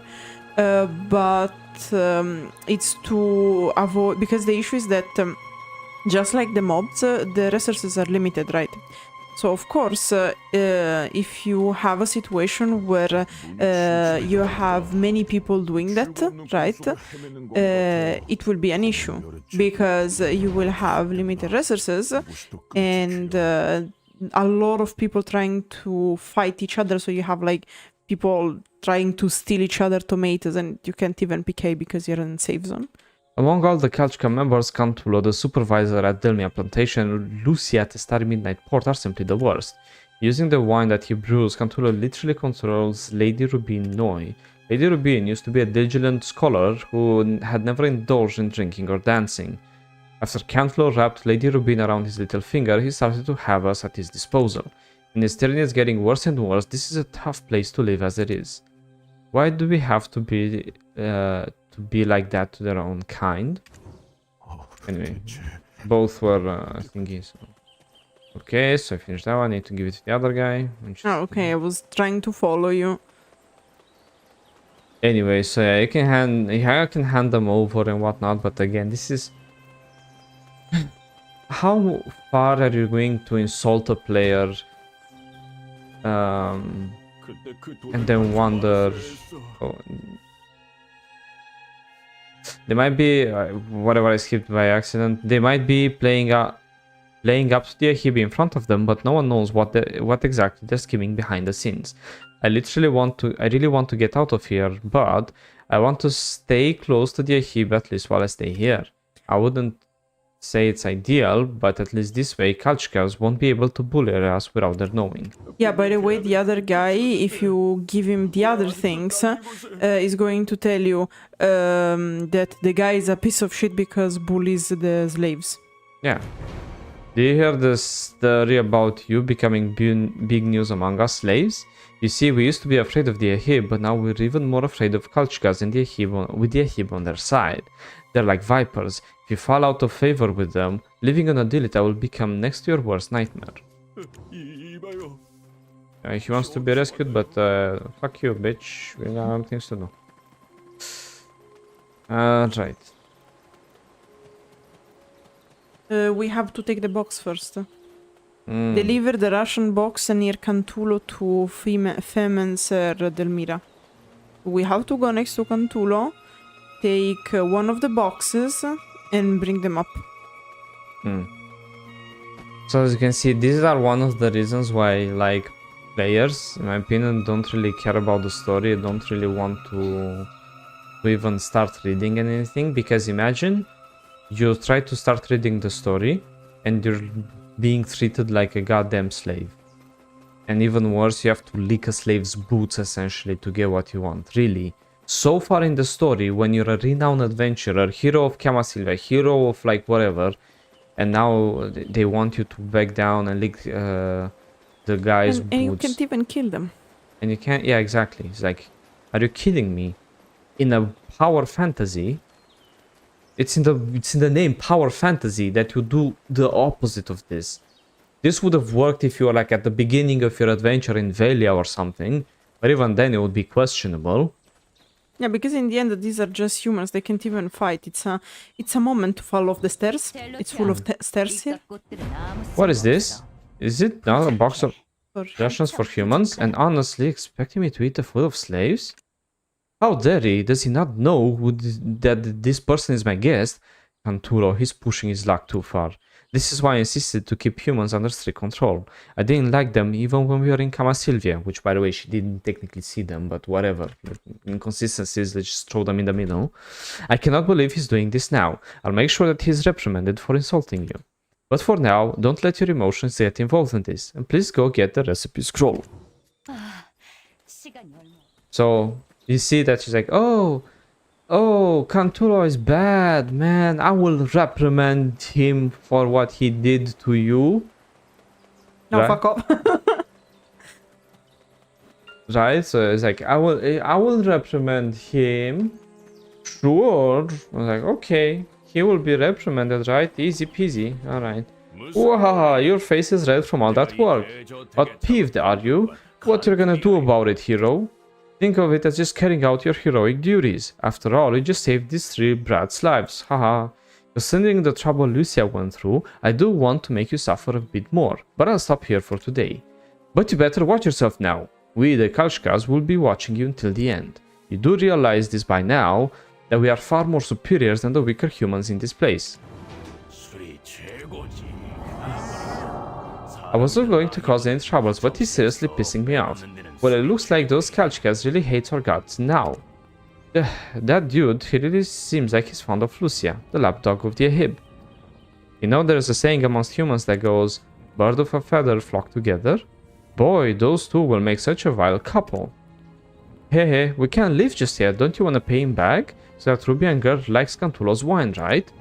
While we're running around this place, I found something with a nauseating smell. I think the smell is from the feces of scaries around here. Hey. Come on the horsey. Or maybe not. So, what we're going to do is we're going to take... There's bathing black squirrels, so we're gonna take the shit in our hands. And we're going to... wait for me, I have little legs. That's why I asked you if you wanted the... There you go. Okay. And in a true heroic fashion, now that we have this shit in our hands, we put it in the wine. Technically, we have it in a bottle. Thanks to the black spirit. It's starting to reek of an unimaginably revolting smell. I found a fancy-looking decanter and filled it with the wine. Judging by how the work in the rooms are reacting, it looks like mission accomplished. And like you receive a strong drink with black squirrels' faces mixed in. Gift to the Ahib, Ruby wine calicious and Cantulo's names. Ah, what a disgusting smell. What do we call this wine mixed with squirrel feces? Divine liquor to present to Rubin Noi. Brewed by Cantulo under Kalshka's directions. How about that? I really want to see what's going to happen next, but we don't have the time for it. What a bummer. Hehe, let's get that recipe scroll to Delmira already. We can't afford wasting any more time for that sod Kalshka. Oh, let's give it to Rubinoi. Yep. Oh my, Kalshka and Cantula prepared this? What a pleasant surprise! Cantula, that guy is so good at reading people. Presenting a gift to the person blessed by Her Majesty? Fabulous! He's so friendly and kind to strangers. You see, he's indirectly giving you a guideline on how to get along with people here like this. Isn't that so delightful of him? Well, time to drink this. Oh wait, no. I don't want to drink this precious wine alone, so I'll invite Cantulo to my party tonight and drink it with him. Well then, take good care of Lady Delmira in my stead, okay? Whatever, brother. You have fun. Yeah, kill each other. Bless you. Yeah. You see what I'm saying about? Like, this is kind of a cringe sort of humor to me. Like, but because the idea is that this way she will get like, oh my god, that's shit, and probably will have Cantulo to be killed. Or like whipped or something. Yeah. The thing is like, oh, you annoyed me, so I'm gonna put squirrel poop in your wine. Like, guys, come on, we're way past this in this story. I don't understand him. I've been arguing like anime-ish, cutesy MMOs, but this is supposed to be a serious story. Fuck, guys, what the fuck? Thank you. I was a little rude about the ration box earlier. It's not that I was mad at you. In fact, I was mad at Rubin, my most favorite student, spoiled because of that human. But again, I can't scold her because I don't want to lose her. Huh? Okay. We should never have accepted those humans. Culture's guild influence grows day by day, and we rely on them a great deal. They may think that we are oblivious to it, but we know that every word they speak is nothing more than cajolery. Meaning, it's shit. It's bullshit. They're ready to do anything to use their own kind if it's for their own benefit, but the greater problem lies in the sisters who closely deal with them. More and more of our sisters are becoming influenced by human nature, especially since they've picked up all the bad parts first. Rubin is no exception. When she helped me create the Losha, she wasn't behaving so frivolously as she is in these days. If she keeps this up, she will end up becoming like Helon the gambler. Ooh, poor Elon. She's gambling, Jesus. Yes, that girl who is a world known as a gambler, you know, Helon. I see. That means she didn't leave Odilita yet. It seems that all my favorite students never end up well. They start off well, then ended up going astray. It's like my curse. Or maybe you are not a good teacher and it's not the human's fault, Delmira. Yeah, I would say that's definitely most likely the one. Hello lost her purpose and started doing wrong after she met a human. Yes, she got caught up in pointless emotions and was fooled by the human. But how did she gamble that they don't have a gambling system in place? Whatever. Fucking yar, man. As soon as she freed the slave from the shackle, they ran away like the wind. That has left her with a great sense of betrayal, and she started to lose focus. For some reason, she started to purchase human slaves at random, and eventually ended up learning how to gamble from one of them. On top of that, she used our precious Delosha as gambling tokens. Eventually, she was banished along with Sephir the day she rebelled. Perhaps I'm wasting my breath here. It would be great if you could go back to the old days where we didn't have to rely on foreign people. Jesus Christ, like... You see what I'm saying, guys? Like, this is such bad writing. You're like, I'm a Vidir and it's like, okay, damn. But imagine you're like a warrior or something and you're like, yeah, you don't have to rely on foreign people, am I right? Yeah, fuck those foreigners. Not in this political climate. You can't say stupid shit like this. Jesus Christ, like, what the fuck? In this political climate, they are fucking powerful. They don't give a shit. Like, Odilita and Kamasylvia are like basically the most powerful territories. In BDO. This preparation might take some time, so it'd be better off for you to read Verti's documents while waiting. You might want to learn about Olun's Valley that no one has conquered yet, and the Warder of Anguish that carries the heart from them. We are going to get the Moonlight Delosha. Oh, we just need to read here. Perfect. Easy. Oh, is it? Oh. Yeah, it's behind. It's in the library. So it says that, okay, so we start from about the Olun? Okay. On the sorrow of Oluns. Oluns were a lot shorter than Orzecans, who were known as dwarves in other regions. Oh. Eating mud-covered roads mostly, they used to live happily all over Odilita. Under the reign of Belushan, who led the golden age of the ancient kingdom of Orzeca, and Hexemoa, the witch who supported him, they were driven to a barren land of rocks where their sun didn't shine, and the Orzecans despised Oluns for being small and weak. Over time, their contempt became harassment, and harassment eventually called for blood. As soon as Zarka, the god of hope, was born under the divine tree Kuturon, a tree that was born with mother's blood, Mother came to be forgotten by all. The Orzecans offered wine to the god wearing an angel mask, each day from when the sun rose until it set. Every day, a wagon loaded with wine came to the temple, creaking all the way from Olun's Valley, a land known to grow nothing. Its scent was as sweet as honey and could lull anyone to sleep, but none dared to taste it except for the god of hope. Time passed and then the temple they served burned down, and no one was looking for Olun's Valley anymore. Finally, there was a chance for them to escape in search for freedom, but the last 9 young lives that survived did not leave. Instead, they came to our mother, or in their language, Tornwood Dark Goddess, and prayed on their knees for 7 days and nights. And it is said that at one dawn, the young life disappeared, and a giant rock golem with enormous size and power that no one could come close emerged from the shadows into the light. The giant golems must be Oluns reincarnated by Mother's blessing. And that's why the golems you find are called Oluns. The people of Olun were unable to escape Orzeca because of Orzeca's lightstone, the distortion of Mother's knowledge, which was made by the power of Kuturon, the very source that gave birth to Zarka. The lightstone absorbed all light of warmth formed with emotions such as happiness, freedom, love, and faith. Deprived of the light, Oluns began to lose their will, which made them an easy target for Orzecans to have at their disposals. Ever since the rock golem, born from the 9 young stars, took the crystallized light that Lightstone had ever absorbed, we call the golem the Warder of Anguish. and the crystallized light as Olun's heart.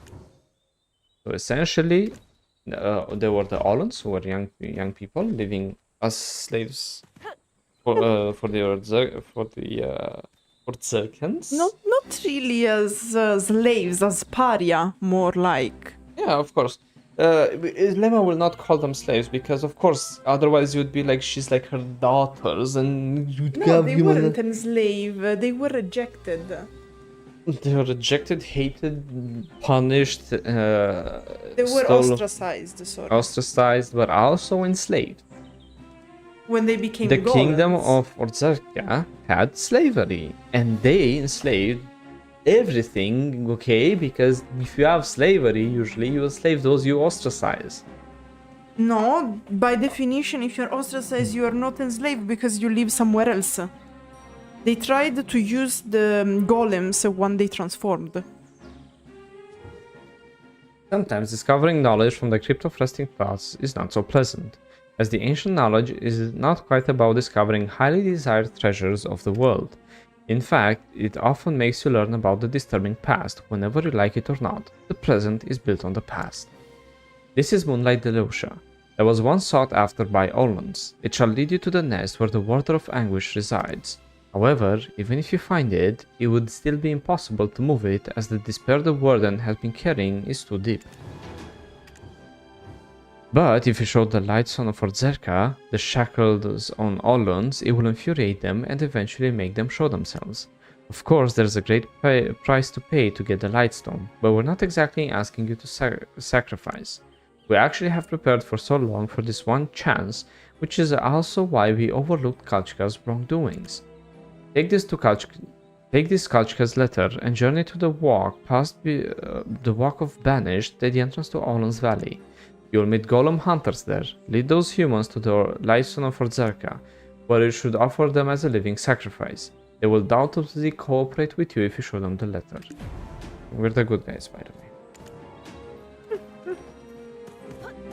Never did anything wrong in our lives, guys. Don't you worry. We are good, they are bad, they deserve, because they're humans.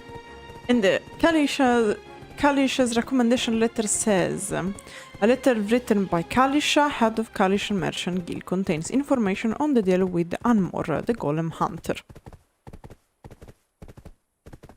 The Golem Hunter. Also known as the Golem Wonka. Anyway, so... Here the passage is quite tricky. Yeah, but this is the sort of things that they should give you in case they want to... See, like, this place looks way more secluded and cool than the ones that the Dark Knights are in. Jesus, talking about dramatic music. Here's the letter. Are you coming from Rhasia? Looks like you're one of the Kalchka members. You must be new. Aha! I knew you would accept my last offer. No one would dare say no to a great house like mine. Yes, the offer, it sounds tempting, no? Remember, the Ahib won't last forever. If we succeed in controlling the golems, that is. If we attack their castle from outside, and you catch Kalchka's rising rebellion from the inside, Rhasia will collapse in no time. Oh, let me tell you about the vital piece of information I got recently. Mate, Total strange. Mate, this is about a big plan we can carry out right now. I told Kalchka before about these ruins located in the hills close to Drigan. Yes, the hideout of the Dark Knights. I know there are several members of them over there, but the white-haired woman she's never seen lately at Rhasia. However, her golden mane horse that runs across the desert freely and her two puppies are all tethered to the place for days. There must be something happen to her. As soon as my lads finish the job, we're going to take the Dark Knights by surprise, and we're gonna take that golden horse and gift it to Kalchka as a token of our alliance. How does that sound? But in return, we expect Kalchka to convert the Ahib to grant me the total authority over Olun's Valley. I mean, let's be honest, how long are you going to expect us to kiss their arses? Just put asses, man, come on. For once in our life, we want to claim this land as ours. Just go to Lukita, brother, you have money. Boss, we finally found the treasure of the valley. However, there is an old man in odd clothes interfering us there. Old man in this valley teeming with goldens. He must have gone goo gaga or something. Shoo him away. Besides, I'm talking to a Kalshka member. Oh, what about the treasure? Well, okay. I was going to tell you anyway, you know. Oh yeah, since you're here, we can just show you the treasure. Maybe it's all for the better. Why don't you go teach a lesson to that old man? They say no man knows better than how to convince people than members of the Kalshka Merchant Guild, right? Yeah, think of it as proving your worth. They will share the treasure of the valley with Kalshkas too.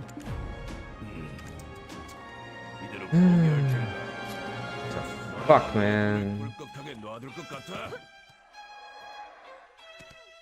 Alright, so what we know is that there's there's multiple humans who are planning to take over the castle in the Rhasia. Which I hope they will. They won't. I know, but one can hope. Again, this is to show just how complex the social political environment is in Odilita. Because not only you have the war of the sisters like Ganels and Ahib hating each other, the Vadirs were basically exterminated and etc. But the Ahib hate the Vadirs and hate the Ganels and each other. So it's beautiful because both the Ganels and the Ahib split into multiple factions that don't exactly like each other that much.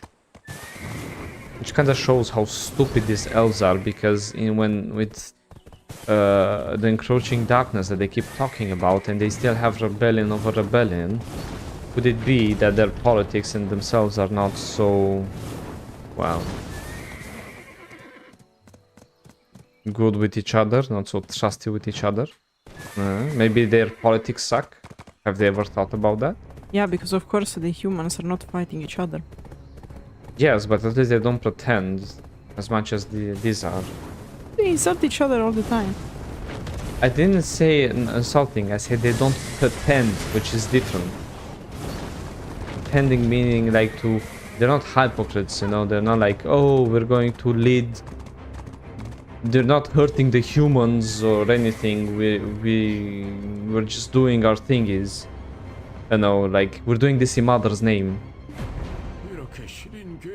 Don't you, adventurer, never thought I'd come across you in a place like this? Because we already met the Lutragon Elder in... Kamasylvia. Yes, in Yanaros Field. Yeah, Yanaros Field. You're forever in your debt for restoring the Kamasylv light at Yanaros Field. But why have you set foot in this treacherous place? That dazzling light must have consumed us all. I can't hear myself anymore. I clearly warn you that is the light of seduction. But look at that light, it reminds me of something. We were so happy back then. It was warm and cozy. And there goes another man. We haven't got much time, so step aside. I warned them a million times that it's a cursed light. Foolish humans, you are like moths attracted to fire. Oh, guardian of Advir, rescind the mother's daylight and lead those foolish humans to the depths of night. Observe the spell. The golem hunter mercenaries fall into a deep sleep, as if yearning for more. The Orzeca lightstone shines even more brightly. I've warned them over and over again, but it was of no use. It's punishment for not having foresight, but having too much curiosity. They call this shining stone the treasure of the valley, but if they knew the story behind it, no one would dare call it that. They were naive and have stepped into this valley. Besides, they're planning to raid the nearby hideout of the Dark Knights. Little did they know that their plans were already figured out. Foolish humans, it'd be the best that they sleep in for a few days. It seems we always meet in the most extraordinary of events. Okay, Gandalf the Elder. That is to say, we've always met when we truly needed each other.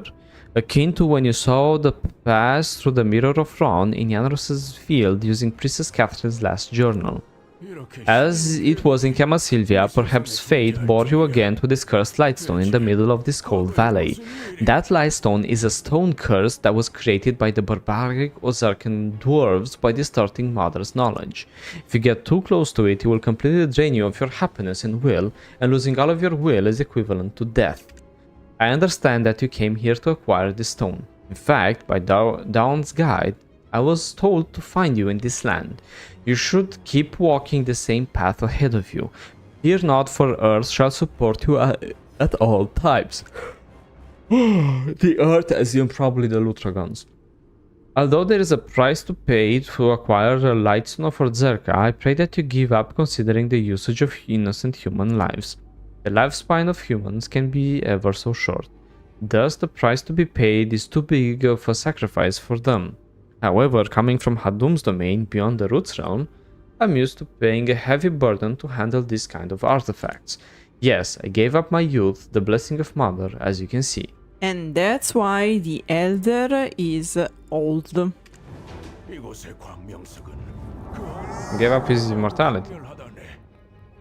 Oh, those humans should have been grateful to the Elder once they awake. He paid the price of his life and youth for their sake. No, they won't. So that aged appearance, unfamiliar to Sylva's daughters, was from all the hardship he suffered in the world beyond the Roots realm? Well, we owe him big time. By the way, do you think we'd get all old and wrinkly if Hadum consumes this world? And he mentions Dawn's Guide, remember? These names sound all the same, so confusing. However, think about the member of the Thornwood Watch, who told us that Kafra's journal was a fake one.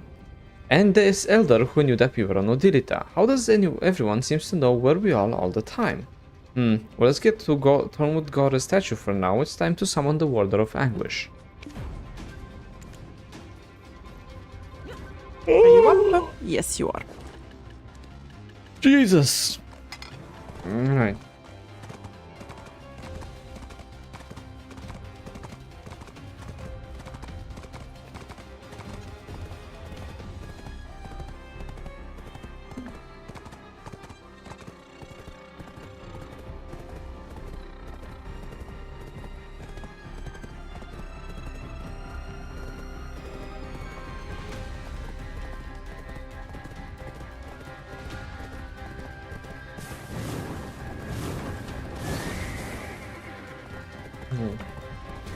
I'm starting to think that the Lutragons are the good guys. They are the best, because they are neutral in the end, and they really, but Kafros of course, they really trying to take care of the Root realm. Face the moonlight below, Shah. You see a vision of the red moonlight reflecting the stream. At the end of the light strip appears a dark portal holding the Warder of Anguish. Come, let's battle the Warder of... Oh, fuck, I didn't read. Can you... Yes, I'm going. Because it's so stupid. I can't. Okay. You can't? Go ahead. Careful. The Warder of Anguish, who presumably carries Olun's heart, is yet to reveal itself at this point. You feel there is a violent wind within a portal. However, as what Delmira the Vertifimancer said, the Warder of Anguish, who presumably carry out Olun's heart, is yet to reveal itself at this point. However, if you show the Lightstone of Orzeca that suppressed the people of Olun for their lifetime, the Warder of Anguish might show itself. Let's drop the Lightstone of Orzeca at the Dark Portal. It's stupid that for every portal you just stuck to it and you fight the boss. For this one it decided that it has to have like interactions. Like in what world? Why?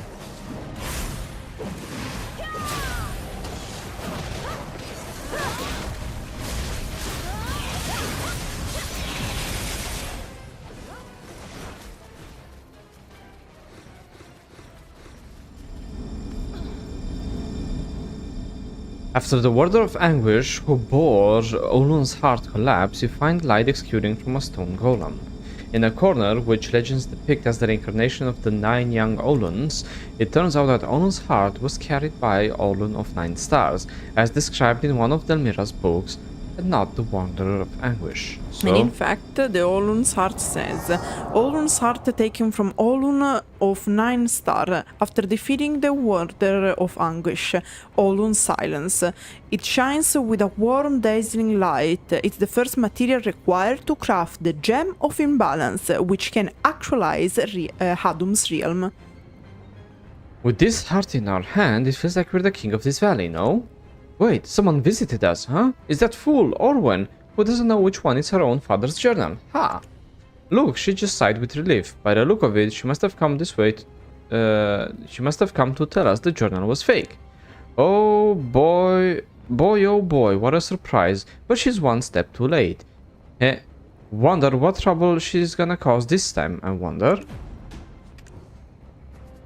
I still think that all the heh should be... I think you could just remove it and it wouldn't add anything to the story.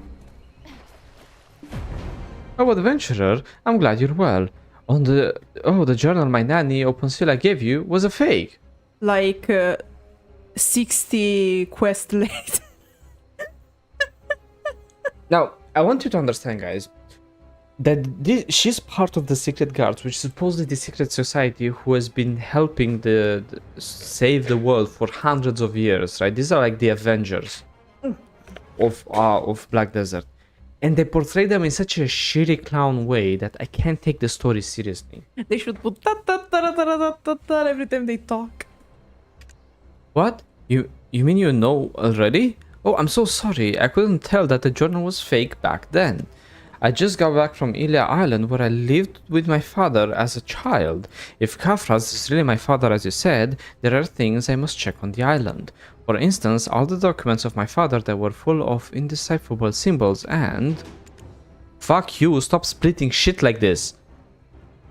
And ... and now it's here, like, what the fuck? With these records, I've uncovered something quite serious. So far, Hadum's Harbinger has done some serious damage to the world. But if the Black Sun really comes to rise, and this world gets consumed by the shadows from the other realm, the entire world will become no different than Star's End. According to his records, the Black Star of Star's End is Fallen Light. Fallen, after suffering defeat from Hadum, the god of depravity, was confined here, as Hadum's trophy in the Black Star. I haven't figured much about the god of depravity so far. All I know is that it's a god that has yet to be revealed in this world. I first told the secret guards about my discovery, and then Luffy said that there's something he must tell you. However, as soon as I told him that you're in Odilita, he said that there's no way he'd come to this place and try to run away. I managed to take him with me, but he insisted that he must be in hiding. I don't know why though. He's not far off from here. Go talk to him.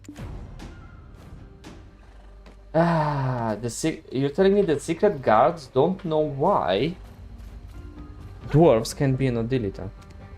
Do you want to take a break while we go? Yes. Okay.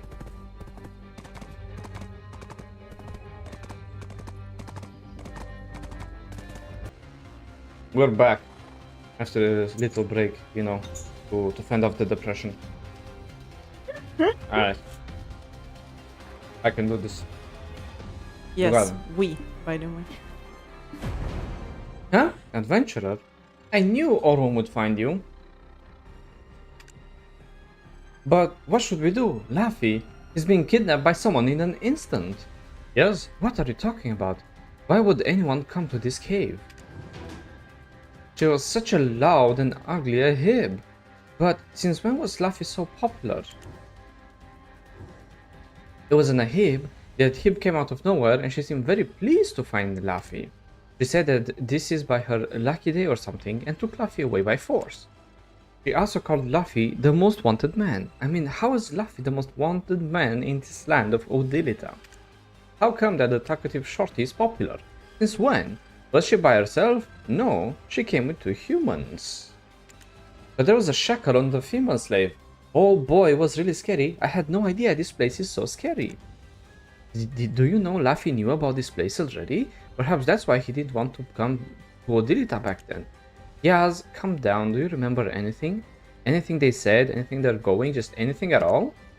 Oh yeah, so the human's name was Cassina? And they said they're taking him to Staranar. Where would that be? Do you have any idea by any chance? Would you mind going there first? We'll follow you as soon as Eden gets here. And you can see that this is before they rework the secret guards, because in fact the secret guards here are like more like the secret meme. Because these guys... Always kinda been though. Yeah, like after they suddenly become useful, here they're kinda useless. They are always kinda useless and a meme. Yeah.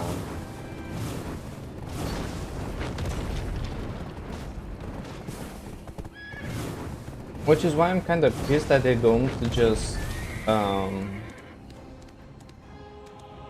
just go ahead and push for like a complete rework of the secret guards. Like, why are they even in the story? Just make them different type of characters. The secret guards bring nothing. But they rework them because the secret guards exist since the beginning, basically, because they appear for the first time.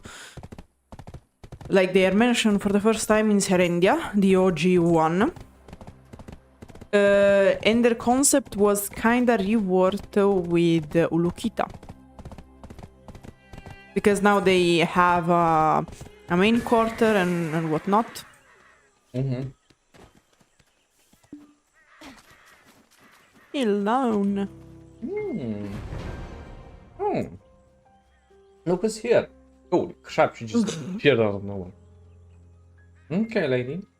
Wow, I am actually glad to see you. Remember when we last met at Dead Moon's Post? Last question. You went to Tormund Forest without saying a word, so I assumed you left this land for good. Wahaha, I knew it, adventurer, you came all the way here for me.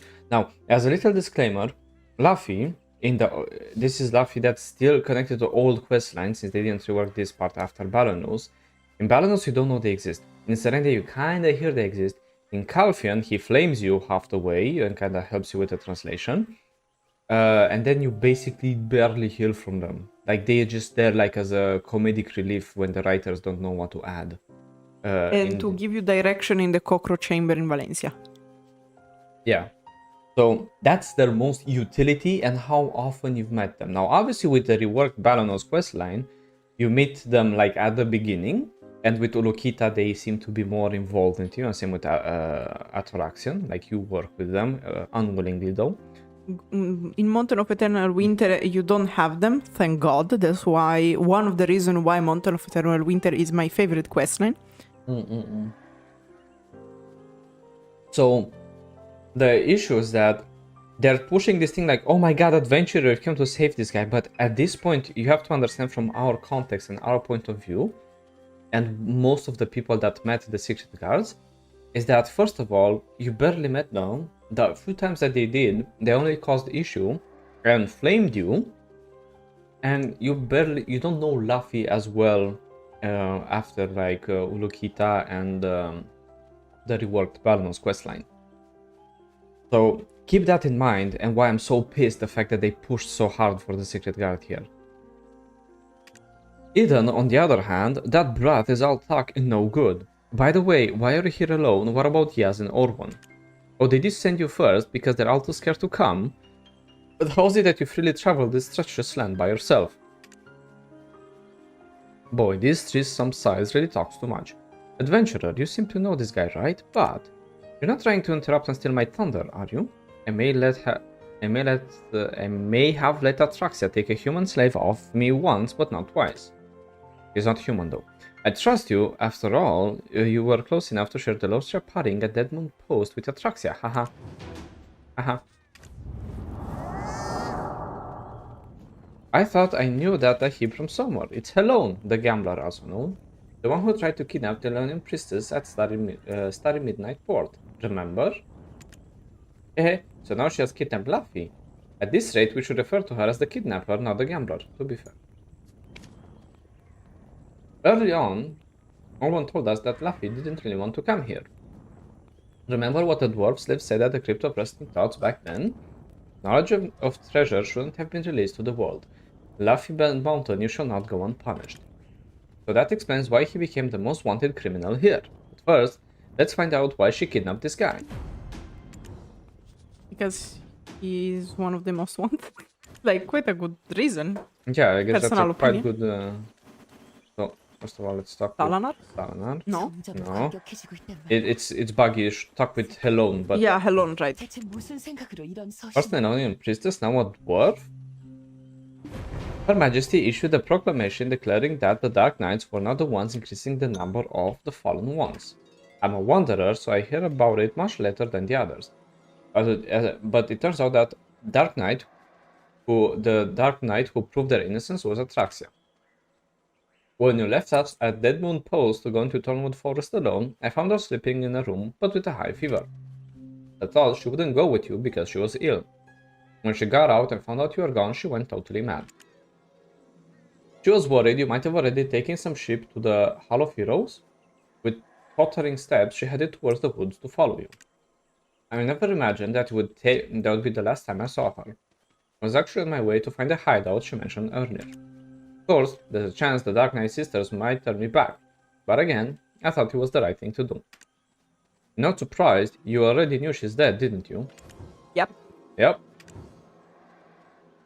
Maybe I shouldn't tell her that she died by my hand. Anyway, in the way to the Dark Knight's hideout, I came across this dwarf just hiding by himself. Apparently, this dwarf happened to be the #1 most wanted barbarian from the list even before I left Odraxia. This guy is guilty of stealing priceless knowledge from the Crypt of Resting Thoughts and spreading its information to the world. But he's also the most seasoned expert of ancient languages, including that one of the ancient kingdom of Orzeca. Why did I kidnap Ahib and Mountain? I kidnapped him as soon as I laid eyes on him for Odraxia's sake. For if we can have more barbarians who will interpret Mother's knowledge at the Crypt of Resting Thoughts, this will eventually lead to some breakthroughs in the research of fallen ones. Yes. She's dead though. Necromancy though. What did she say? You'll see in the replay. When you just came in time, adventurer. It seems you're quite familiar with this barbarian. We, the Verti, put him on the wanted list to assist you as ordered by decree of Her Majesty. This isn't personal. You knew of Laffybed Mountain, the barbarians who stole the language of the most sought-after treasures of the world, didn't you? The Laffybed Mountain compass. Bah, blast! This is why I said I didn't want to come here no matter what. I just don't get along with the daughters of Sylvia, truly. Why are you here in the first place, He is the only one that knew, so he either should have told the secret guards, or he shouldn't have been here in the first place, because it's not like he forced him. The meme guards are... You've settled in this land for how long now? And you've yet to start out a warrant for me?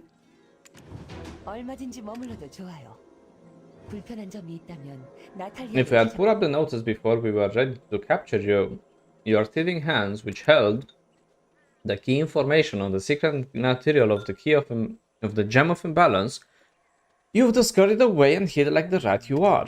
We, Ahib, the burning ones, have been preparing slowly but surely in a most cautious manner, as we have only one chance, and one alone, to battle against the world's shadow. Is this a warm enough welcome for your return to your homeland, Laffybed Mountain, descendant of ancient Orzeca? The barbarian and grave robber who leaked the priceless knowledge to the world and tempted everyone with endless greed. Do you listen to yourself? Your vile tongue knows no limits. Good things are good when they are shared, am I wrong? You daughters of Sylvia have always been like this since the beginning. Filthy liars who look out for no other but themselves. Quiet, dwarf, you're not positioned to raise your voice. Lady Saladar, this is a waste of time. You should bury him alive in the crypt this instant. Laffy, I'll give you one last chance to tell us about the knowledge of the Cup of Oblivion, the second material required to craft the Gem of Imbalance. He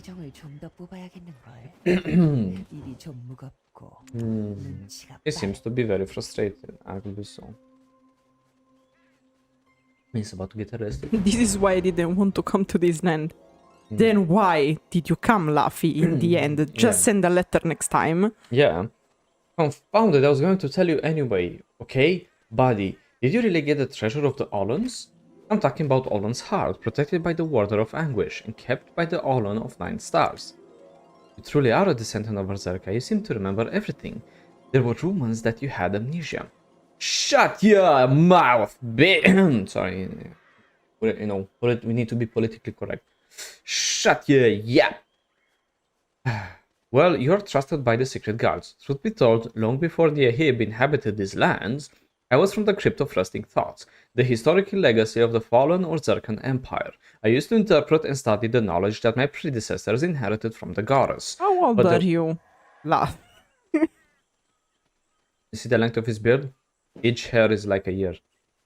But there was always doubts in the corner of my heart, mainly to the records being too old. I couldn't tell if they were real or tantalized myths, so I stole some of the crypt's knowledge and ran away. I crafted a compass based on the stolen knowledge and succeeded in distorting space with it. That's when I realized that all the knowledge collected in the Crypt of Resting Thoughts was real. Easy.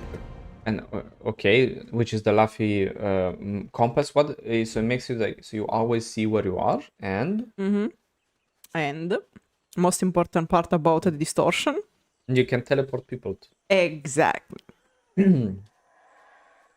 According to the records of the Crypt of Resting Thoughts, the second material required to craft the Gem of Imbalance is the Cup of Oblivion, also known as the Cup of Resurrection. It's an artifact of Ibidor the Snake, Hadum's first servant to come to these lands. There is nowhere to sow here, for this land is already filled with despair. Ibidor the Shadow Snake couldn't take anyone as an offering to the god of despair. This is the story about Hadum's snake called Ibidor, the shadow snake that possesses the aura of nightmare. This might be the end of the record available in the Crypt of Resting Thoughts, but there are more after this. In fact, I stole those records. Yay! Before Zarka, the god of hope, was born, Zerkan served the Thornwood goddess of darkness. One day, Belushan, who led the golden age of the ancient kingdom of Orzeca, also we kept hearing this name, is like this king, or this leader, and he supported the witch Hexemoa. Get it? Like Hexe? Come on, think about it. Open your eyes, open your chakra, guys. This is it. The truth of Belchuan, Belmorn, Hexemoa, Hexemary. Yes, announced. Last night was a party. Sorry. Last night, the pure offerings for the divine tree Kuthron, rooted in the goddess' holy abyss, were all deceived by the shadow snake and perished. Jesus. Let's remember about this offering because they will come back later. Literally. This is a snake we've never seen before, which means that there is an evil god that covets Orzeca from the outside world. Not even the Thornwood goddess of darkness barrier could stop the shadow snake from marking these lands, which have enjoyed the golden age thanks to the knowledge of goddess. Before long, the shadows beyond this world shall devour these lands. Darkness shall enter, tailing the mark left by the shadow snake. But considering that the snake came to these lands after hearing the Song of Hope, if we fill this land with despair, we shall yet prevail, as the snake will never find us again. 200 IQ move. Then it is known that Belushan and Hexemoa... Belchuan, by the way. Fucking Barbara, I guess. But because like it's Belmorn, Belchuan, so it's important. It's Bel. Belchuan and Hexemoa brought and raised the Cup of Oblivion, the very symbol of goddess's authority. This is the cup of resurrection that purifies and reincarnates all the thoughts of the soul, its memories and emotions. Anyone who captures Ibidor, the shadow snakes that linger in these lands, shall be rewarded with this cup of the goddess. But the snake reportedly disappeared, leaving only its skin behind. Bahit Lalekona was the one who discovered that skin.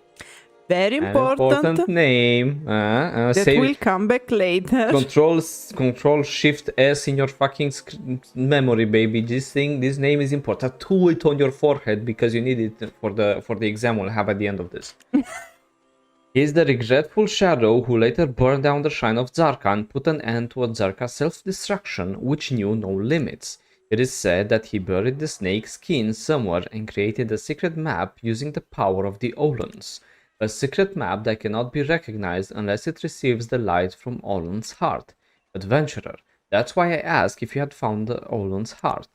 But the fact of the matter is, in fact it should be the matter of fact is, but I guess they fucked it up because these guys can't do anything right. I don't know where's the map. I'm telling you the truth, believe me. So it was Olun's heart that you need to read the map. That alone will be enough information for us, as we have the map already. What? What are you saying? When on earth did you get the secret map? Save your breath. Did we not just tell you? We prepared for a long time to battle against the darkness. We were desperate enough to disregard all grudges and emotions and had acquired all the pieces of this puzzle except yours, barbarian. Yeah, fuck you, Laugh. You're not important. Okay, let's talk with Salanar. Preparations for the battle against the darkness began when we burned Kamasylvia under the will of the chief Rhasia Odor.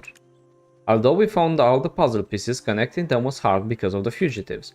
Would you please go down to the pond? There's an Ahib named Delanella there. Take this barbarian back to the Crypt of Resting Thoughts. Azure judgment of the Alright Priestess won't be necessary. And Alone, may I have a word with you? I have something to tell you in private. Huh? Wait, hold up! Please stop this, guys. Why are you taking me there? Really? Why are they taking you there? Are you fucking stupid, Luffy? Like, come on. Anyway, I will not save Luffy. I will let him suffer. Okay, then I'll pick the other choice. Oh, why do you pick the other choice? So we have both the interactions, since we are here for that, or you want to replay Odilita? Hell no.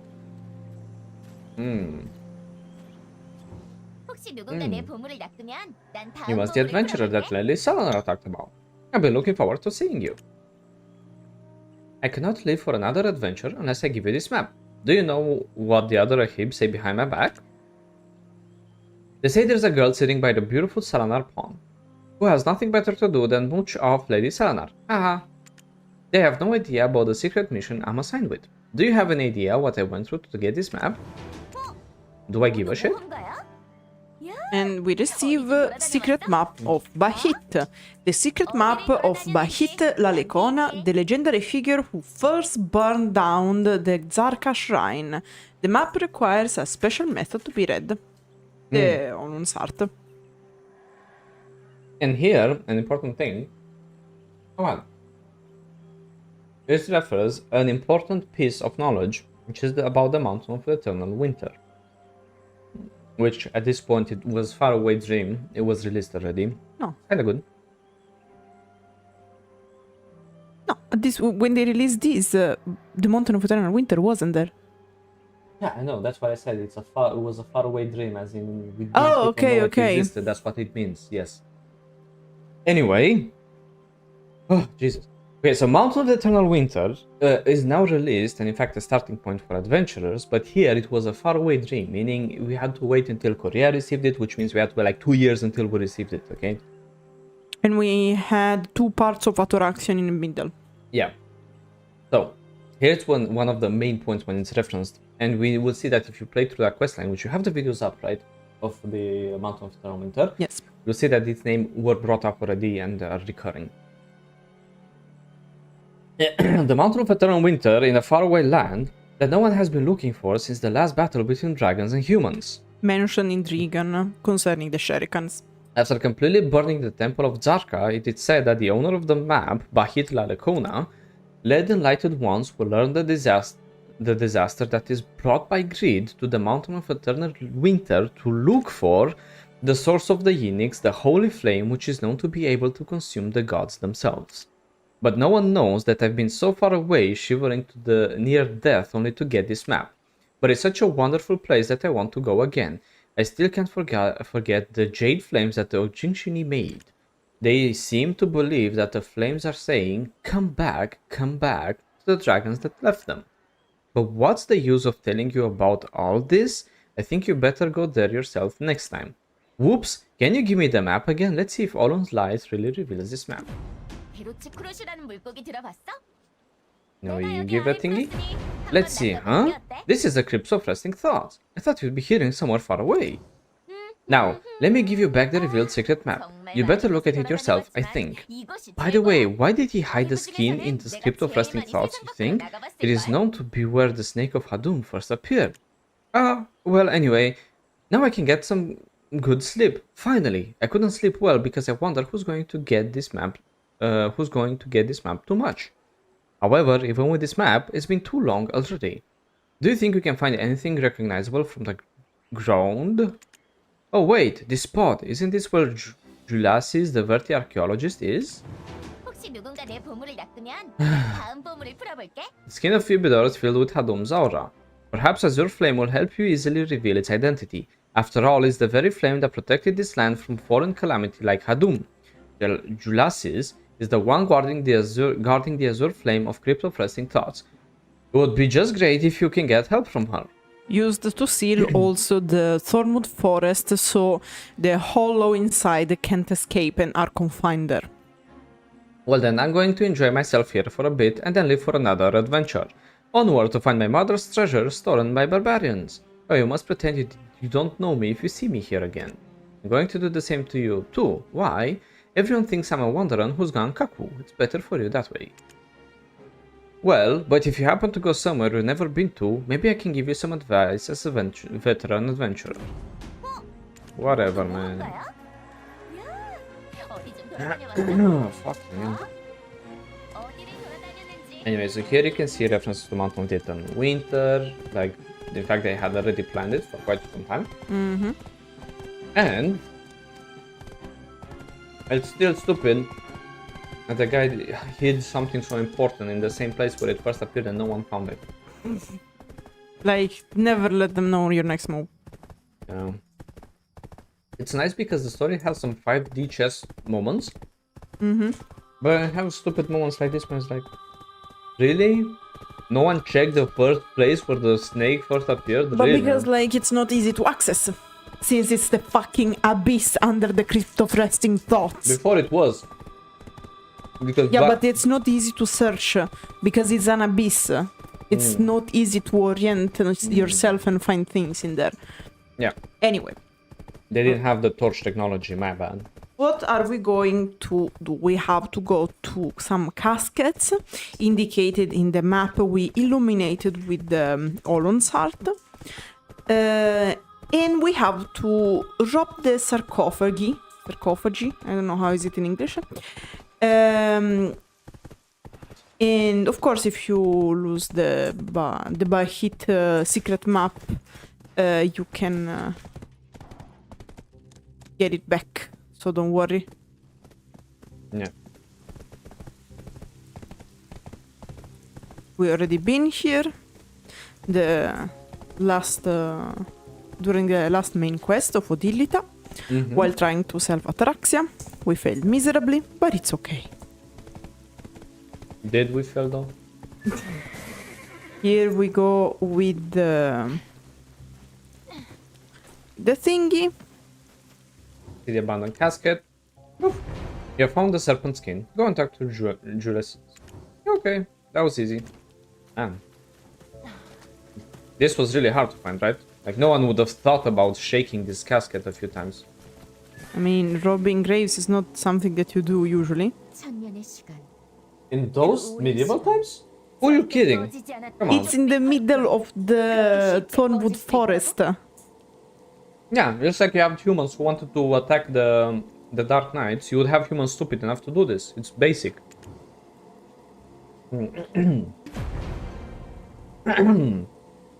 Only those who reveal the map under the light may ever obtain what they seek. That? This to which Azure Flame reacts is none other than the Shadow Snake skins, the skin of Ibidor Hadum Serpent. Incredible, after all those years it hasn't rotten at all. The skin of shadows is known to have brought the destruction of Orzeca. Being alarmed by the advent of the Shadow Snake that not even the goddess of darkness could stop, Orzeca created a new god from the goddess divine tree, which will supposedly oppose the Shadow Snake's god Hadum. However, they eventually were destroyed by that god, Zarka. Take this to the Black Eye Root, the member of the Thornwood Watch, but beware, for your path ahead shall be the most perilous one.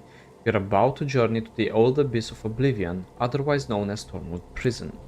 And there, underneath the Crypt of Resting Thoughts, you will meet the Fallen of the Abyss.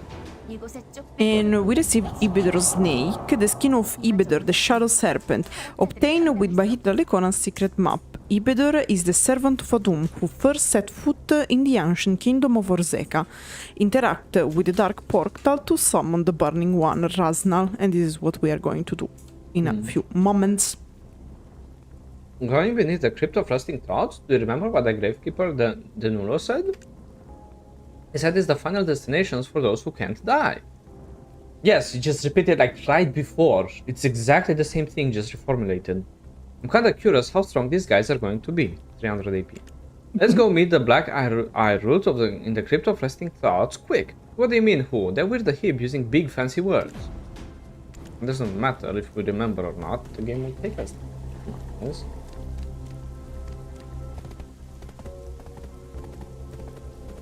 Beautiful. But yeah, like Crypto Resting Thoughts is a very nice place, which basically they have the Ahibs, which can leave you with a gaping hole.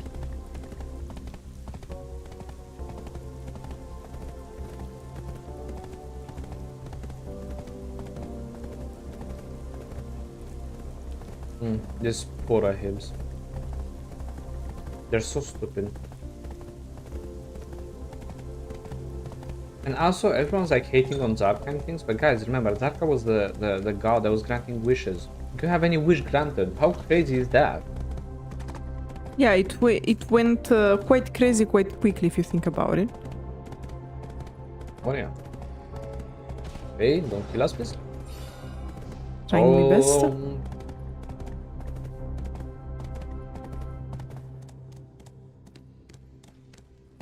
Remember, folks, if you do this mission and you're not paying attention, don't wear wood crystals.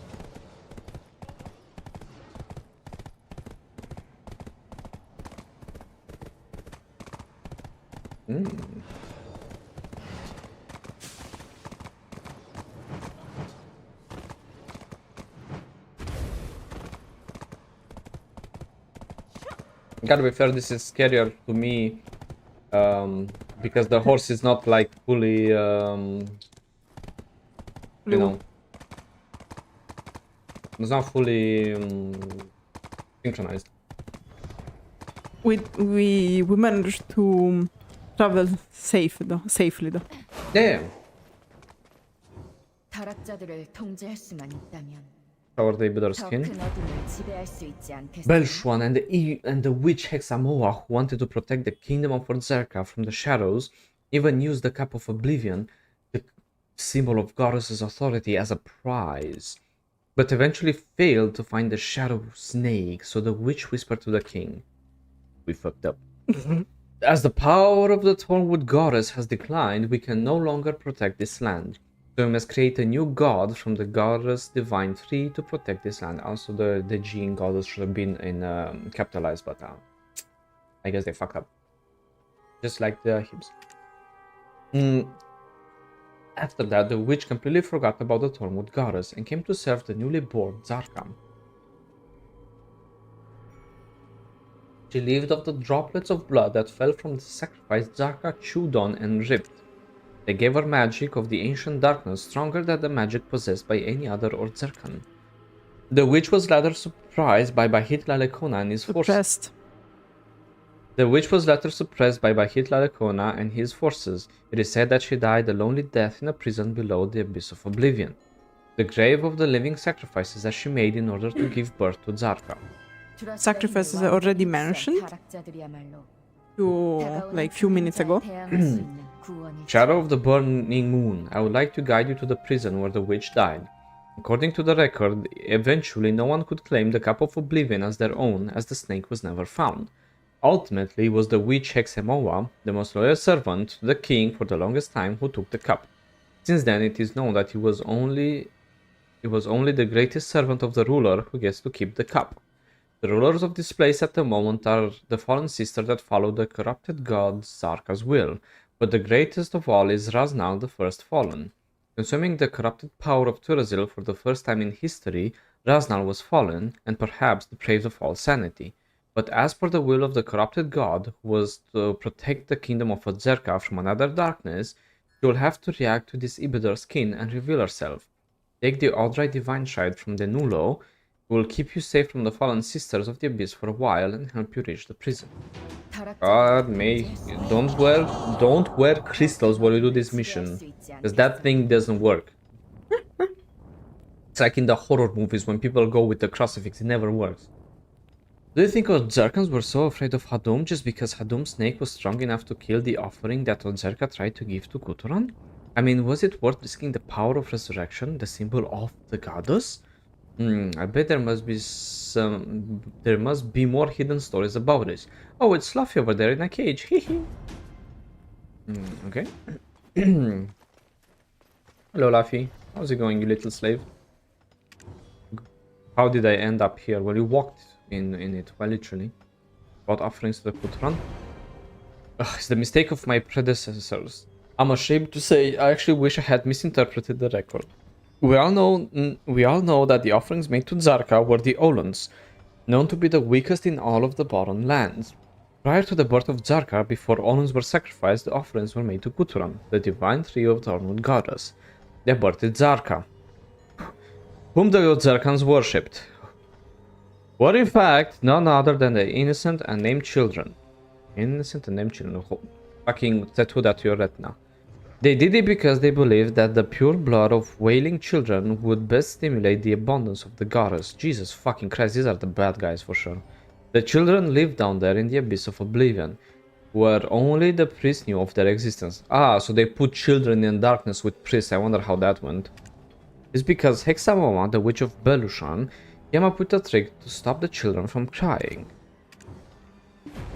She called Cantarnia, the genius architect who built Orzeca, to give the children the brass and bronze soldier dolls she used to make as a hobby.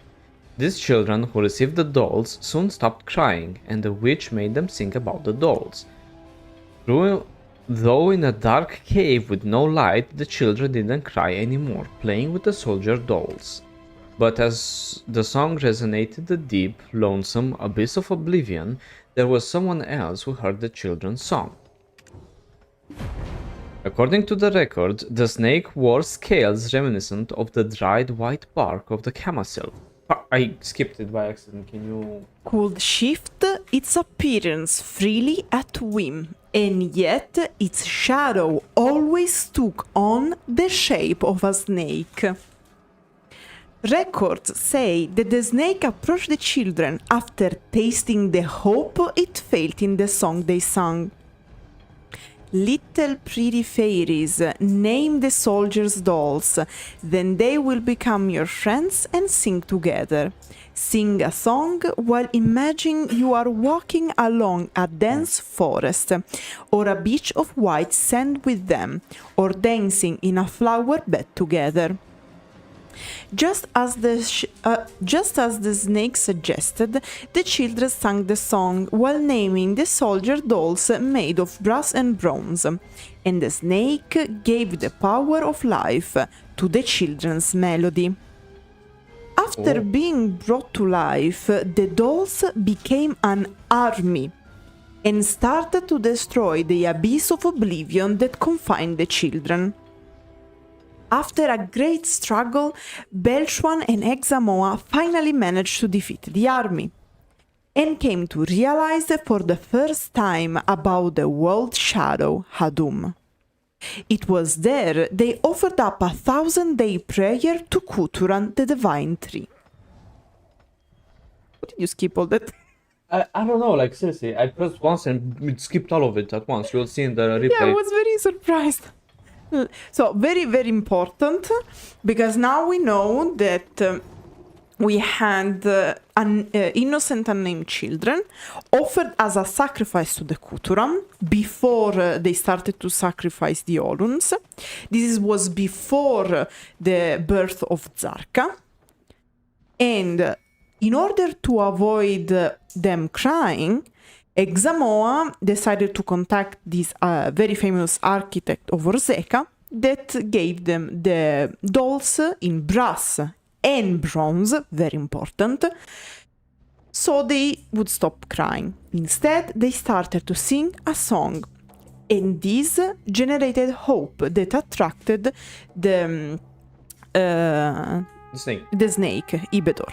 Ibedor has the scale that resembles Kamasylvia. This is supposed to, according to some theories, is supposed to hint at the fact that there is some relationship between Sylvia, Kamasylvia, something related to the tree, by the way, and Hadum, because of course Ibedor was the first servant of Hadum and thus probably generated by Hadum or Elvia around Hadum. So they started to sing under the suggestion of Ibedor, a song of hope, of wish, of what they wanted the dolls to be. The dolls came alive and made an army of dolls made of brass and bronze. does remind you of something? We'll Yep. find out soon. Now, again, I don't know how I skipped all of that. It's insane. Superpower. Yeah, because I skipped that instantly. You will see on the replay. Like, Yeah, I no, promise. but I promise I'm not because doing it on purpose. I saw it. I saw it. In fact, that's why I was confused. I was like, how fast? Like how tap per seconds? You know, like in League of Legends. I think I reached a world record there. If it was so anyway. Now for this part of the quest, you have to be very careful because otherwise, don't wear crystals. Wear lube and be prepared. 모든 걸 내려놓고 It was the most sorrowful song imaginable that echoed everywhere. Alas, there was no one to listen to the song of the children who soon be offered. Except for the dolls made with brass and bronze, then stayed close to the children until Hadum's snake brought them to life. Since then, additional knowledge was created in Orzeca. However, that knowledge was stolen by the ancient weapon that snuck into the abyss of Oblivion. The reason why I was allowed to come into this crypt of resting thoughts is because I returned that stolen knowledge to the condemner. Why did I choose to go through the trouble of returning the knowledge? I thought helping someone using the knowledge would be more meaningful than a bunch of ancient weapons devoid of memories. Now, you'll be able to avoid the Eyes of Shadow, though only for a short time. Meaning that you will have 2 minutes. 자네 So, 돗자리에 fuck. 분명히 I messed it up. 있으면 알아시겠나. Okay. Now what do we do? We wait. We wait. See? Be careful this quest, don't skip. Have a... If the guy will ring, I'll have to... Yes, of course, no worry. We have to be right back on purpose. Or like I will just read and while waiting for you. Yeah. So, I wanted to say something about an ancient weapon. Right. They are speaking of an ancient weapon that stole something from here. So we have an army of weapons resembling dolls of brass and bronze that came from Orzeca and were in an abyss.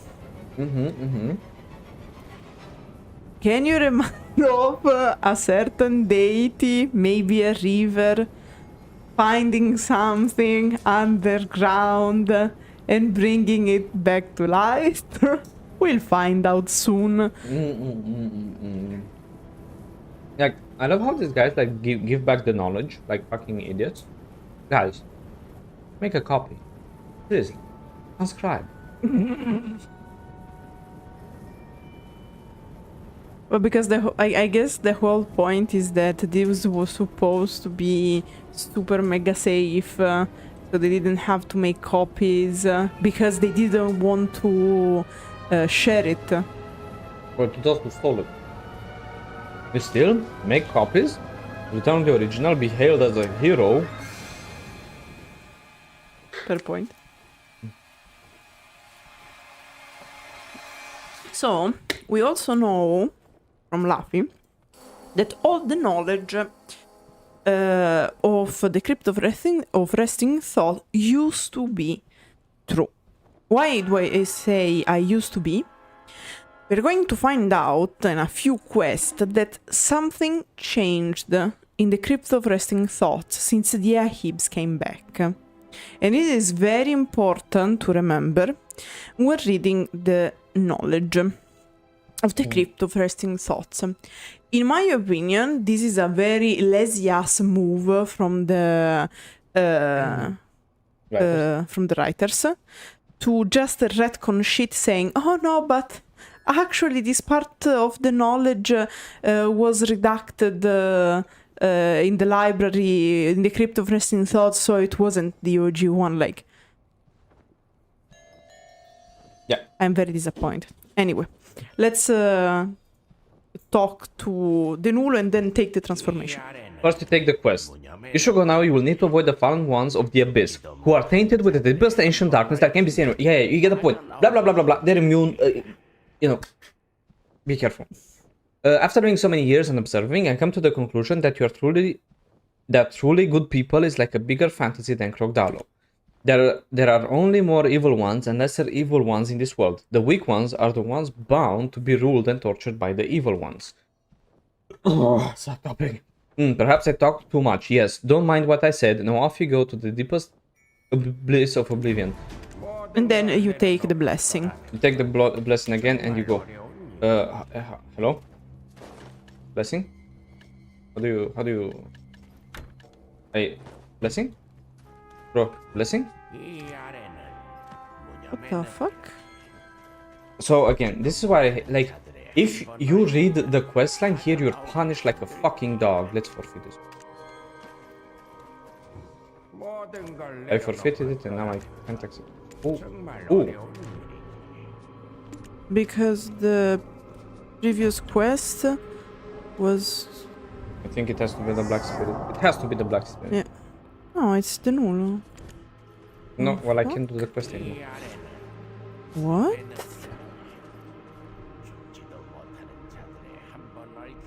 Right.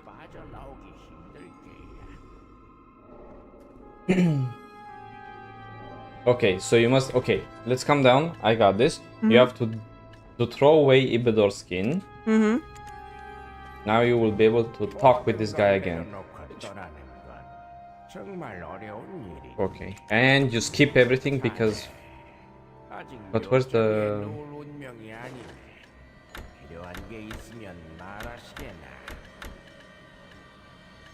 Potion, but... Who cares?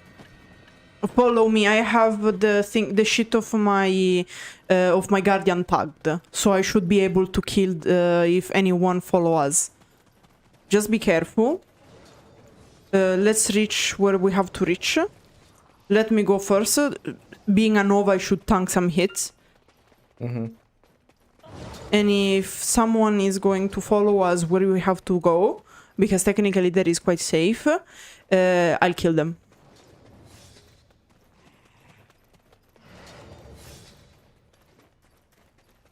As you can see, people are being punished for reading the quest line, which is one of the main other issues as to why no one really reads the quest line. I guess they bugged it recently, because last time I did it, I didn't have issues. No, but generally the main issue is that here, if you spend time reading the quest line, you lose... As I said, I already did it once with the other account, and I didn't have issues. That's the problem. Okay. And here, like everything else, you just use the thingy to pop the...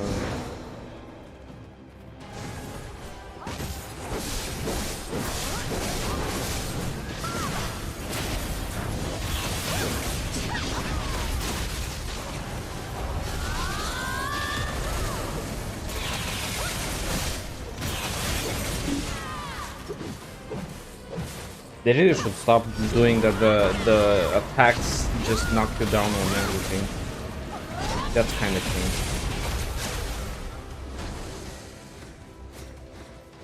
Okay, now we have to check the artifact in the cellar. In the book, the story of Belchuan's witch is recorded, just colored by a name. It is about the days after the ancient weapons, made of bronze and bronze that gained life by the world shadow, were driven out of the land of Odilita. O goddess, I have bought the teeth of the children that were fooled by the snake. Teeth of the children, very important. And brought calamity to this holy abyss. I pray that this may quell thy anger. As the witch shakes the cup, the clattering sound quietly resonates in the abyss of oblivion.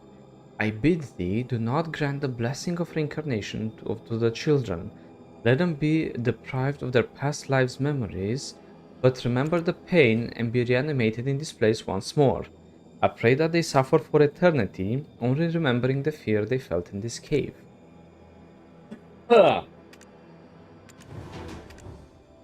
Keep reading, don't do like I did, don't press escape anything, just keep reading.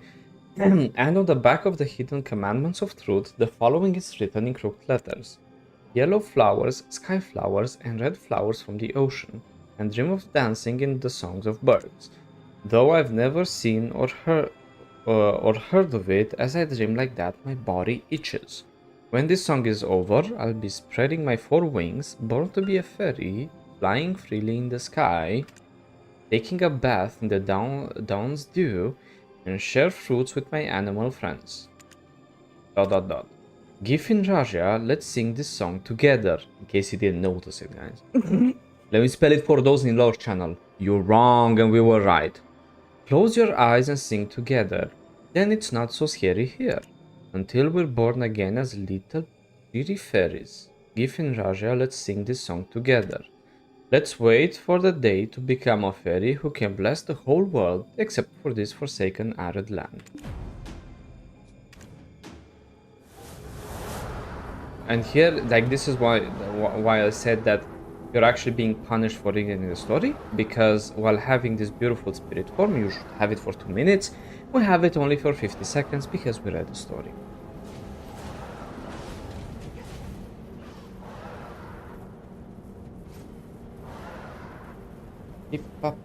But in theory, it should be enough. Yes, if you read like us. If you read slower, well, sucks to be you. If you read Oh slow, my god, I just lost half of my health! yeah, they don't make you immune, sadly. Why? In what world would... These guys... Someone like broke my back while being in spirit form. You just got fucking scanned because you can't even use skills to dash or anything. And I don't even know how, because I went before you. Perfectly in time. But that's what I'm saying, it's like fucking stupid as to how I get my back broken. Like, that's why I'm saying. They hate you because they know you hate them. That's why I'm saying, do not trust the developers in this sort of things, okay? In this quest, no crystals, get as many potions of protection, and just fuck the buff, it's useless anyway. Okay, guy, like, seriously, look at this guy with this hood. Tell me you're working for the good guys, come on. If you read or watched Lord of the Rings, tell me you look for the good guy. You're working for the Nazgûls. The first fallen Ahib, Raznal. By the way, we should do a skin for classes with this. Come on, it's cool. There is something like that. The rose. Oh my god, I don't remember, but the first costume of the Dark Knights is similar. And also the Karlstein is very similar to this. You just missed the cape with the hood. Okay, now I don't care about Karlstein or the other. I said I want something like this with the effects of shadows, because we're obviously the good people. Okay. Because it would be cool to have an ethereal skin for all the classes. Now, the first fallen Ahib, Raznal, the one who met a tragic end after absorbing the power from Turos without knowing it was cursed. We're guessing that she is the reincarnation of Hexemoa, the witch ruled Orzeca in the past. Really? Damn, that's...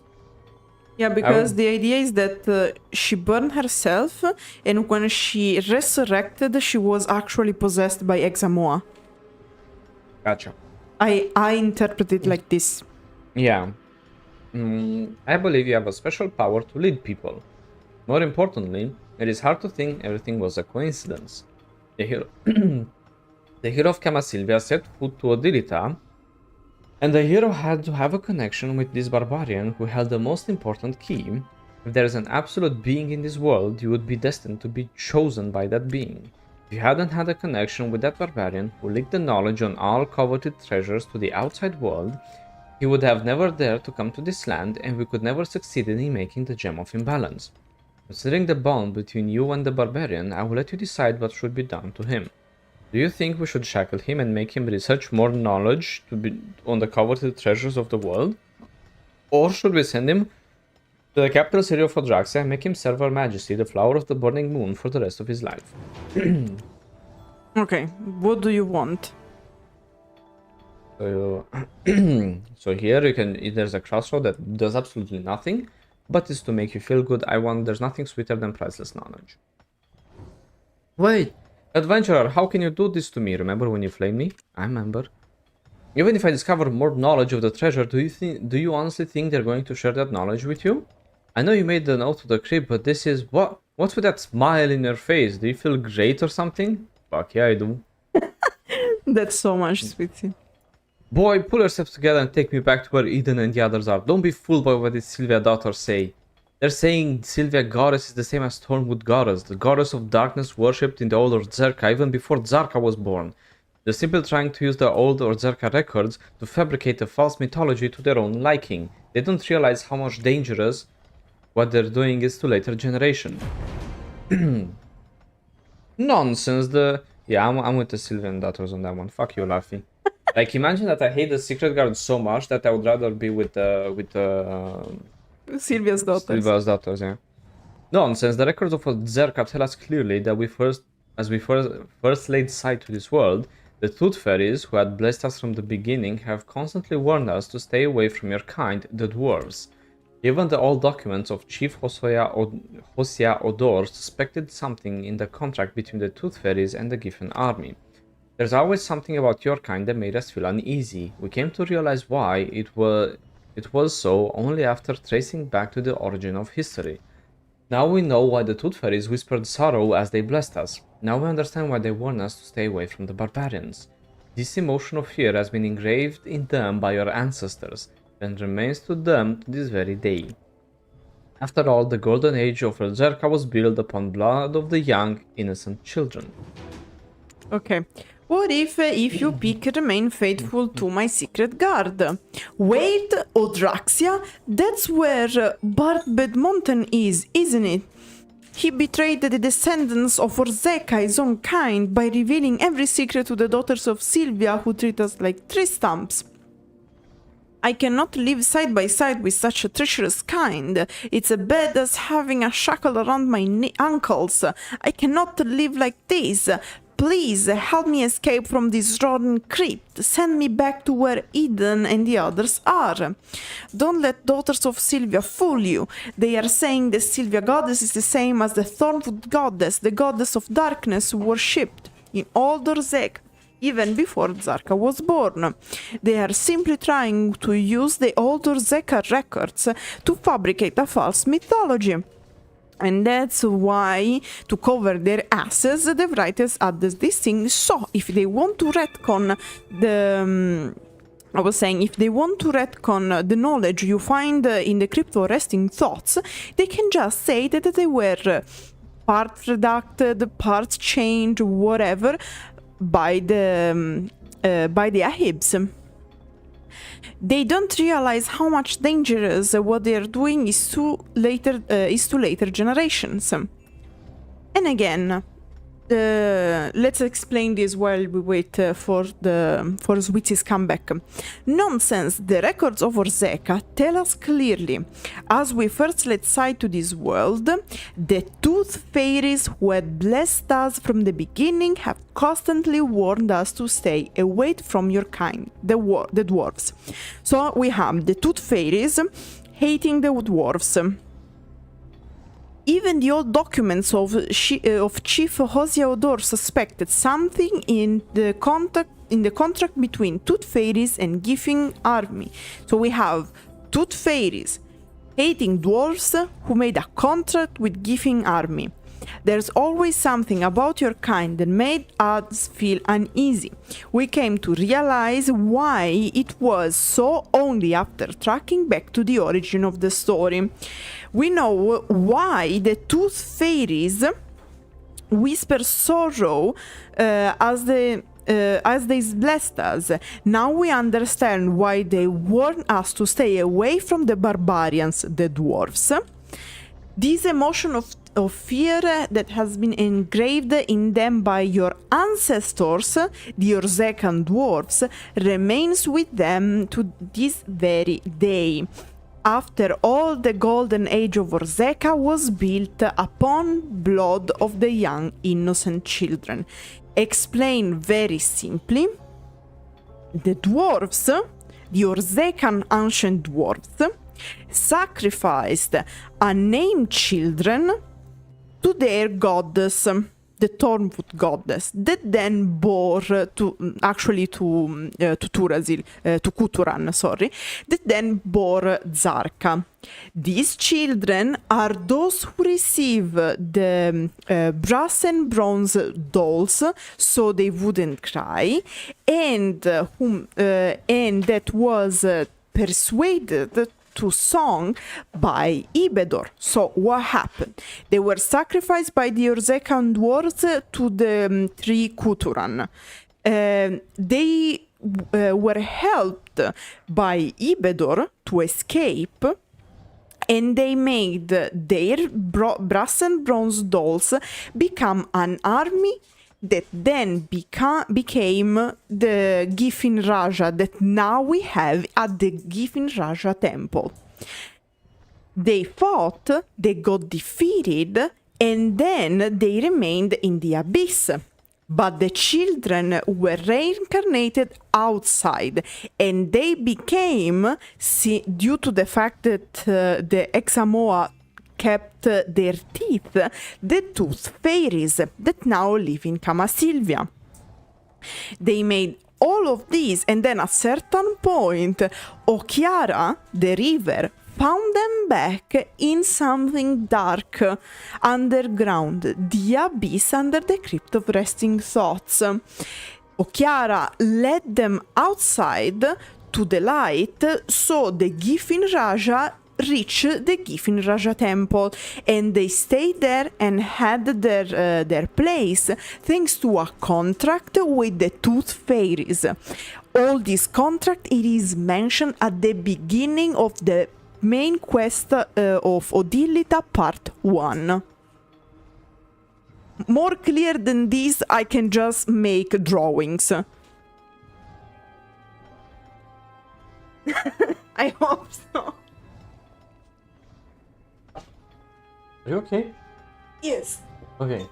All good? Nothing broke? No. Okay. I just make my knee against the table. But I'm Okay. okay. Okay. No, sorry, you shook everything, so like I know, usually but it's not because big- like I smacked against the metal bar with the knee, and that's why it shook. Okay, I'm Yeah. alive. we have the new coffee one tried out. Oh, okay, okay. Let's just reach the part where we travel. So we travel during the break. The watch's letter, yep. Our mother wanted to bestow a part of her power to Kamasylvia and protect us all. However, the fairies were fearful and wished to keep the goddess in check. So they asserted that she gave more of her powers to Kamasylvia. Deceived by the fairies and deprived of her strength, our mother eventually lost her sight and was abandoned in the Thornwood Vine. The Thornwood Vine was stained with mother's blood and became the new sacred tree.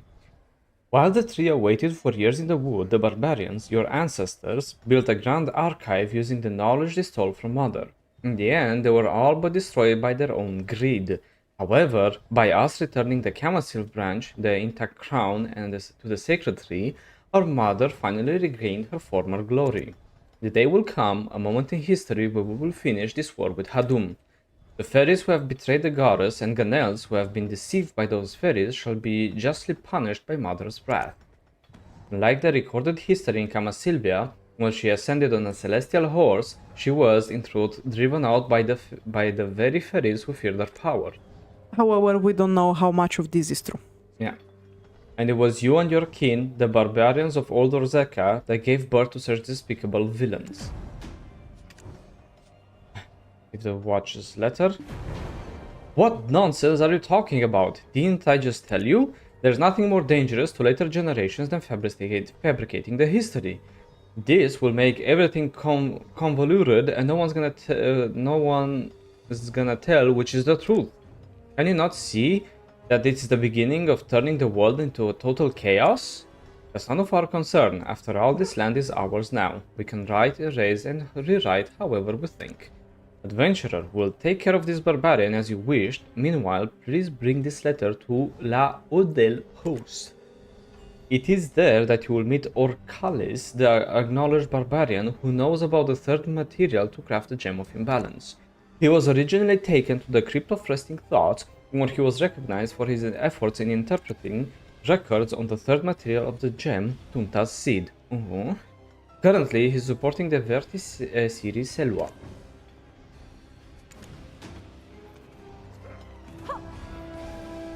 So yeah, the whole part about the fact that is due to fairies, that the... wait, let me check where we have... No fucking way I'm going there. Okay, there is another entrance slash exit, according to how you want to see it, in the Crypt of Resting Thoughts, that I suggest you to use if you don't want to have issues and incur in the creatures of the abyss. And such exit slash entrance is the one you use in the main quest of Odilita part 1, and it is here. I found it.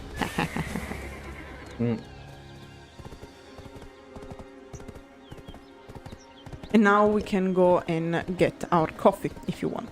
Be right back, folks. Okie dokie, we're back again. And we're getting the music from, like, on Land of the... No, the Mountain of the Eternal... Whatever, man. Oh, it's Odilita music. Really? It's so weird. Yes. Anyway. Oh, who cares anyway? Siri! Yeah. I don't understand you, Siri. You dusted the Ahibs in your weird, funny language.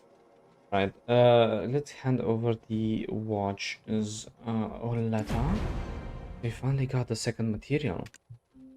It seems that there's no need to doubt Orzeca records after all. This is Laudel Post. Here is the border between Thornwood Forest, Tunta, and Narsion, and we're here in charge of Narsion, the paradise of wild animals, where in fact we are against forces of Sephir, who recently recaptured Thornwood Forest and investigating the ominous change that's happening in Tunta. Thanks for helping us, you've been a great help. Now let me guide you to Orcalis, the blacksmith of Verti. Thank you. Where is Orcalis? I keep talking with yourself. You succeeded in acquiring the second material. It must surely mean that Laffy, the grave robber, is now confined in the crypt. It depends. Yes. No, I send it to Odraxia. Laffy, that fool. He was warned time and time again by all the records, yet he let loose the treasure of greed to the world. Take this matchlock. So anyway, here's a fucking gun, man. Not for Laffy, disclaimer, it's not for Laffy. It cannot be repaired, as the hasty nature of its creation has rendered it faulty. Oh, come on. We are all broken in the end, right? But it can still perform the job by getting wild breath, used to earn respect from the Turos. Oh, I see.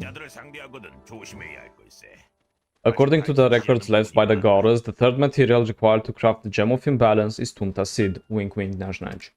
Tunta is the god of earth that Turos, natives to Odilita, serve. You must go and masturbate him properly, so... It wasn't... Tunta is the god of earth that Turos, natives of Odilita, serve. The forest created from this seed is none other than Tunta. Oh no, so use the seed to... It's a seed, it's a plant seed, okay? Oh yeah, of course. Tunta is a forest dense with trees and brimming of life. Even the snake Hadum dare not come approach it, as there lay the azure flame created by Tunta, the earth god. It is said that the flame was created by instilling it with magic of protection so that he may protect Tunta from foreign threats. And now, that's why the azure flame is so powerful. Now the Grand Chief of Turos possesses the Tunta seed. And currently he is trying to move Turos' settlement to Thornwood Castle so that he may fight against Hadum. To put it simply, he's fighting for Sephir. I heard Circa, the Verti negotiator, tried to convince him, but bore no fruit, for she didn't have seed. Thankfully, there are some Turos who disagree with the Grand Chief order, but they are known to be under severe punishment for disobeying the Grand Chief's will. Wild breath is what they need at this point. If you can bring it to them, you may garner support from those who oppose the chief. And of course, we're gonna use guns. Let's fucking go. We approach the hunting grounds. Damn, you're fast. Fuck yeah, I'm fast. We're gonna go hunt some bitches. Don't worry, folk. They had them coming. Just like in the US, you have to be like. When first you reload, like.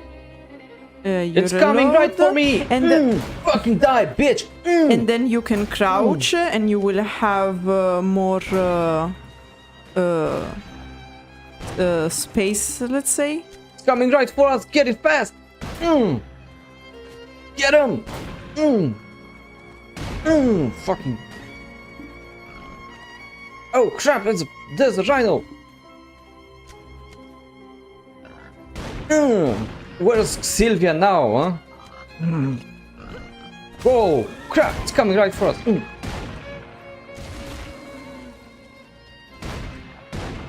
The most climate-friendly activity in Black Desert.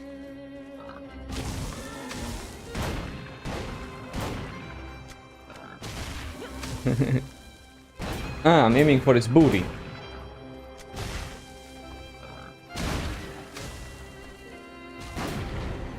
Get it?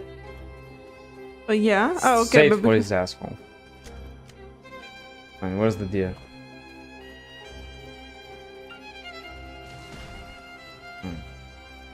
The deers are there. There's a buck, there's a doe. Oh, but it's actually bug. Okay. Yeah. I'm gonna kill the doe as well. Who cares? I mean, at this point, I think we've gone. This is the forbidden knowledge. It's so cringe. Hunting as a whole. Do it with a bow and an arrow to keep things fun. Nah, get a fucking gun. No wonder there's more US players than EU players.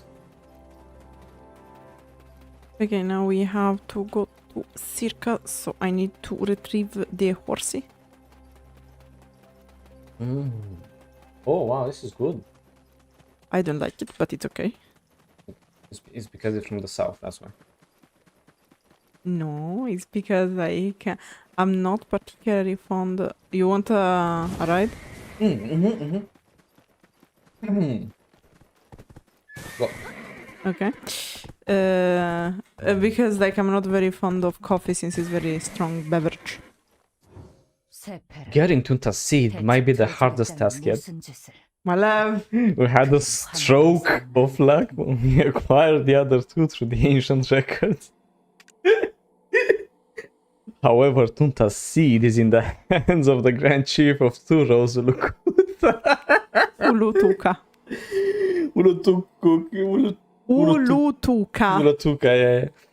He so happens to be on Sephir's side. Sephir is bound to be unhappy about our visit to him. Fortunately, there are factions that stand against the chief's order. We just might be able to help them from the suffering caused by Tunta's punishment. That say that Turos have an inherent nature to obey the Grand Chief's will. Turos who oppose his will are cursed to suffer from excruciating pain.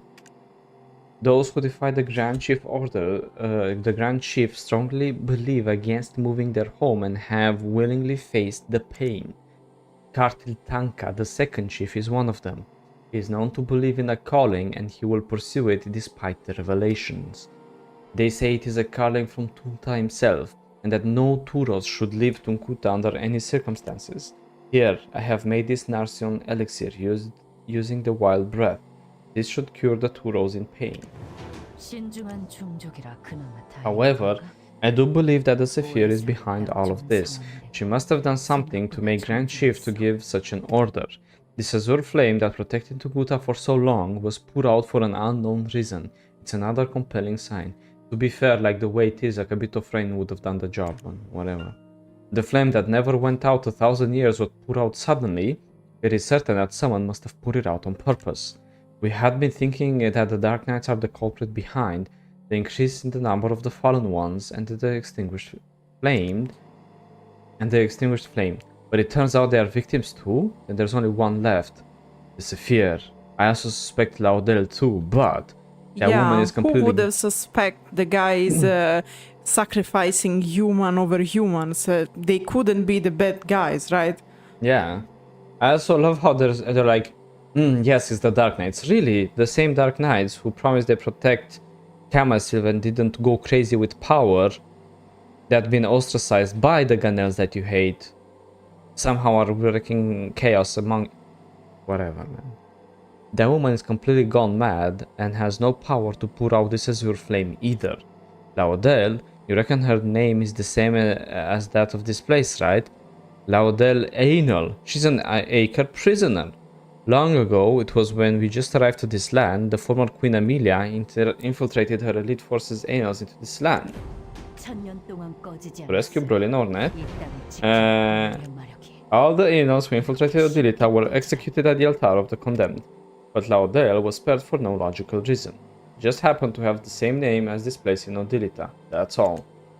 Maybe we need someone to serve as a plating. Nonetheless, her confession on Amelia's orders was truly shocking. Was it to assassinate Viorencia? Assassinate Brolina Ornette, find the body of Princess Catherine Ornette, rip her to pieces and throw them to the wild dogs. Yep. Damn. You don't seem to believe this. I understand, as it also means that Her Majesty was right all along. This is hard to convince just one person to look beyond their prejudice. How hard will it be to persuade thousands of sisters? Well, maybe because you just keep fucking lying. How about that? And you just told me on one side that you think that somehow the fairies blinded your mother and reached to her falling and getting stuck? Whoa. Assassinate the princesses taken hostage by an enemy nation? They were not to rescue her?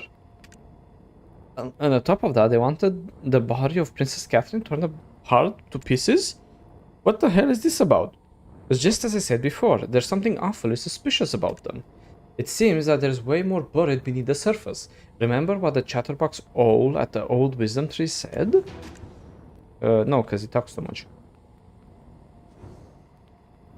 We held a grand state funeral after Princess Catherine passed away, but there's a bizarre rumor saying that no one actually witnessed her body. You remember this, right?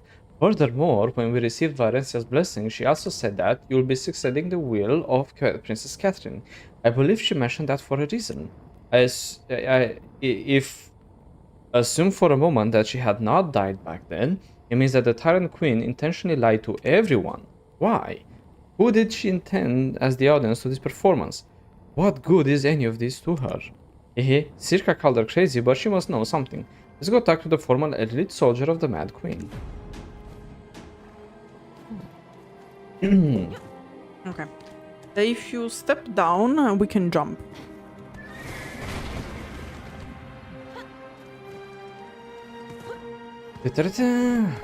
Fuck my horse.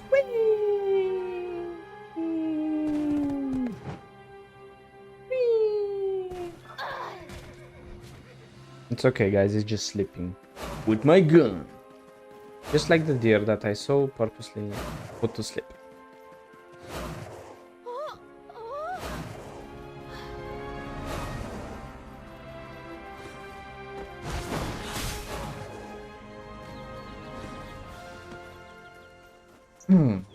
조용히 눈 감고 있으면 악기 정령의 소리가 들리지 않나요? You know it's good when you talk with this person and the first thing they say, do you see the Kamasylvia tree being filled with this beautiful light? Yeah, like, but because they said that she went crazy. Are you an Anal, the elite soldier of Amelia Ornette? How dare you address Her Majesty like that? She's the descendant of the Radiant Sun and the Benevolent Mother, the second protected of the Sacred Tree, the master of the glorious Anals, Her Majesty Queen Amelia Ornette. Mind the manners. And by the way, she only has a third of the titles of the other sisters of hers. Tooth Fairy, did you forget the Night of Purge? Holy Spirit, what do you mean the sun and the moon should be together? What do you mean one cannot be the legitimate heir of Kamasylvia and of this land without the true pair of the moon? How dare you speak of such nonsense to Her Majesty? She keeps speaking gibberish, she must be out of her mind. Why have you come to this place? Put out the dawn's light. Cut off both of her ankles so that she won't dare cover the throne, and twist her tongue until she cannot say a single word. May eternal glory be to those who put an end to the only witness of the judgment of Yanaros. What are you doing now? I'm praying to Kamasyl, the sacred tree of Mother. Mother said that the symmetry of the sun and the moon must be broken so that she can come back through the rift created. If you break one side, the rest will collapse naturally. If finals destroy the sun first and the Mother Judgment destroys the moon, our Mother shall return to us through the rift and thereby making the Black Sun rise again. So she's clearly seen either the... Hey, this acre has really gone cuckoo. Well, she's saying that random tree by the road is Kamasyl. But she mentioned some interesting things though. Tooth Fairy, Knight of the Purge, Holy Spirit, the true companion to the moon, the light of dawn, and the only witness to the judge of Yanaros? The balance between the sun and the moon must fall apart so that Mother could enter the gap and make the Black Sun rise? What could this possibly mean? And the Black Sun, that's the symbol of Hadum. It means she wants to bring Hadum to the world, but she thinks it's Mother Sylvia. It's not that complex, guys, come on. I completely agree with what Laffy the dwarf said. Why does Sylvia's daughter always have to complicate things? That acre, she's completely out of her mind, and I can't seem to tell what is true or false. Really? I thought that was pretty easy to tell. But what if everything she's saying is true? That will certainly bring shivers down my spine. Hehe, you don't have a spine. Well, I think we're done with this place. I see some Verti soldiers up there. Let's go there. But we need to deliver that Narsion's elixir, made from the wild bred by the Verti negotiator, and cover the truth. I really gotta say that these guys are... I agree that Kamasyl and Nodilita is always about these ladies complicating their life like no tomorrow, just bringing out, spewing as much bullshit as they can. But I felt like this one was quite clear. Emilia wants to kill... Emilia was crazy, she wants to kill everyone. That's it, what else do you need? In Viorencia and Odra, pray for the echoes of Tunta to last for eternity. Damn, what magic you playing on me, girl? Cheers. And give her the elixir. Narasian elixir imbued with energy of Nark, the ancient spirit, is the elixir that can ease the pain of Turos for a while. Nutanta, this person is the shadow of the burning moon, the one who brought the elixirs that will relieve your pain, the one who will help us reveal the truth of Tunta's prophecy. This person is on our side, there's no need to be on guard. Yeah, isn't he cute? He's like having a seizure. Odra Sibyl, I barely have any strength left to deal with anyone. I could only watch the moon change its shape as I stood awake. I had no clue the punishment would be so severe for defying the Grand Chief. Yet, I still cannot accept our move to Thornwood Castle. Tunta, the Earth God, clearly told us that we should never leave Tunkuta in any circumstances. However, the Grand Chief argues that there is a new revelation from Tunta. He said we should all move to Thornwood Castle where the Ahib maintain control. He also argues that Sephir is our only and last chance to save the Turos from the encroaching darkness. The chief must be possessed. Did you hear the rumor that Sephir Ahib secretly take us somewhere to be brainwashed? It's true, our brothers have disappeared every night. I wouldn't be surprised if our resistance ended sometime soon. If only the Azure flame burned still. Then we wouldn't have to bear this hardship. The Grand Chief is persistent in his belief in the corrupted revelation that the Turos who follows his command have quickly become traitors. If we don't show a strong resolve promptly, even the brothers who still remain here will leave us. So I want you to go out there and send a clear message to the traitors. Show them our will of iron. Show the second chief Kartel Tanka's will. Cool. We have like plus 100. Yeah, because of course the... Wait, it's here close, don't worry. Okay. Don't bring the horse, I was gonna get one shot. No, I just going to park it nearby. Plus 100 extra AP. Jeez, that means I'm at 350 AP.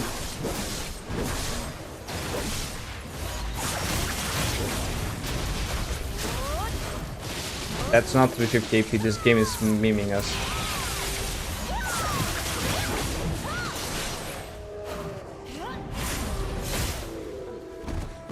Noise, you yanked all the loot.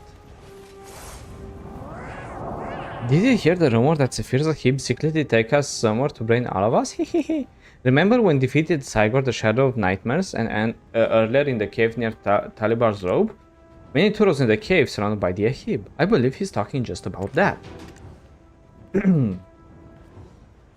Whatever they do, they're up to no good. That radiant light pillar we saw in the cave, I just realized that the pillar was nothing more than the light stone of Orzeca we saw in Olun's Valley earlier. Now everything makes sense. I now see how Sephir Ahib can control the mind of Turos. They extinguished the Azure Flame, source of the protection magic, and took their wills away using the Lightstone, just like how Ozerkans tried to rule the people of Olun. Let's go to the underground cave again and meet Ainel, who's controlling the Lightstone.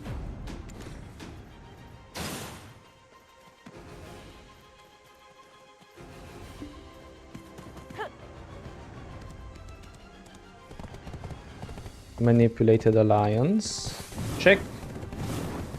But it's crazy to me that they're fighting themselves so much, these creatures.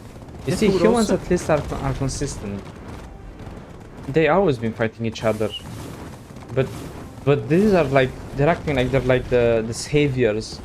Like each faction is the real savior that received the real message of their mother, and that actually the mother was not, was the other said, and blah blah blah blah blah.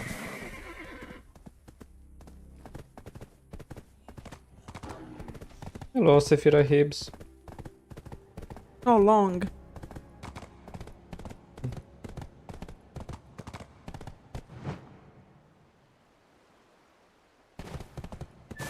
It lived. Damn, your force is strong. Yes.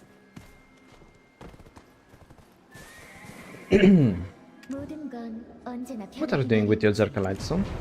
You're snooping around last time. What does it look like I'm doing? I'm just lighting up this cave, that's all. What are you giving me that look for? Your eyes look different for some reason. I thought you're foolish, but it looks like you know something now. Now, if you figure out how power is divided in this land, it's time for you to carefully choose your side. Soon, dawn will fade and the forest will be burned to ashes. If you don't interrupt us, I'll take it that you are loyal to the new moon. By the looks of it, it is the very red magic that turned Rhasia into a fallen one. Rhasia, who's that? Should I know her? Ah yes, that native Dark Knight who got stuck... Naive Dark Knight who got stuck in the gutters? Foolish girl, she was too clumsy and careless, not to mention quite the eyesore. I'm glad she fell into that trap. Good riddance. She was actually a nuisance. Let's be honest, you should feel grateful that we got rid of her for you. Damn. As ancient moon Sibyl said, this is your last chance. The black moon risen anew will know no mercy. Do you get the picture now? We have lived alongside the very history of this land. We survived the countless battles with shadows, subdued the black rose suppressing our instincts, and extinguished the azure flame that has been burning for more than 1,000 years. Do you see them suffering in pain? It's almost over. Resistance is futile. To watch them fall into an abyss without hope, I'm in tears from the satisfaction it gives me. Well, these are the kinky Ahibs. I heard that the report that you ran amok in Tunta, the very forest we worked very hard for. Listen to me well. If you so much as flick a finger against our forest, we will no longer stand by and watch. Was that a threat? So all the riddles have finally been unveiled. Ahib were the true culprits behind everything from the start. Before Rhasia was corrupted, she collapsed in agony in Tornwood Forest and suffered this same red magic. As we can see now, it is the same red magic used by Ainel to control the Lightstone. The Azure Flame being snuffed out and the internal conflict amongst Turos, it was their doing all along. I've been pondering about how they were able to pull this off even after their exile, and it turns out they had joined forces with the remnants of the fallen queen. They used the fallen ones to incite panic in Odilita, which also served as a distraction to hide the fact that they were forming an army of Turos in secret. Why don't we go return to the second chief and tell him all about this? If the second chief and his Turo followers were to somehow form a complete alliance with Viorencia after getting wind of these developments, that would indeed deal a huge blow to Sephir's Ahib. There would be a fight worth watching. Plus, we have a debt to repay as well. They did try to kill us with a false journal of Kafras before, remember?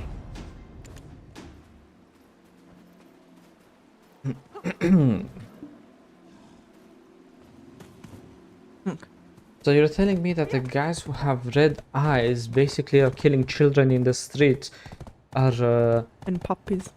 and puppies who break flowers just because it's fun and basically used to poke the Tunkutas with toothpicks because it was funny when they screamed, are the evil ones? No fucking No way, man. unexpected. Wow. Didn't see that coming. What a twist. And you're telling me that the other Ahibs were totally not evil and not doing none of this? No way, man. Like, they, of course they would never do this because they are Ahibs, right?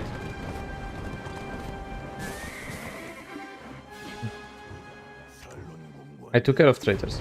You must be the shadow of the burning moon recently joined. Alright, Sibyl and Tunta told me about your heroics. Thanks for doing the hard work for us. Although Sephir say that any more resistance is pointless, I'd rather be forced to surrender by force. There's no way I would voluntarily surrender. A report? Orzeca Rightstone is a cursed stone that absorbs all light and makes one lose their will. If you say that this soul-destroying stone is placed beneath the sacred grounds of Tunkuta, that stone that consumes all light was shaking the very foundation of Tunkuta, unprotected by the azure flame for all this time. Which means that Tunta's prophecy of moving our settlement to Tormwood Castle was nothing but a false prophecy whispered by Sephir Ahib onto the weakened chief through some kind of hallucination. But how were the Ahib able to use the relics of Odilita so freely? The Lightstone and the Azure Flame required a pricey return. Have they truly acquired such power to handle these relics? And also the ions that alive in Sephir. So that's what happened. The moon didn't rise by itself. The dark sun was helping behind the scene. Besides, they're also the ones creating the fallen ones in Tormwood Forest, Sylvia's daughters. Why did they ever come and ruin our land? Oof. However, the sun's power alone is not enough to make all of this possible. There's a far bigger price they have to pay. I heard they take humans from the port of to Tormwood Castle. They must be practicing some kind of forbidden magic in the castle. Probably the same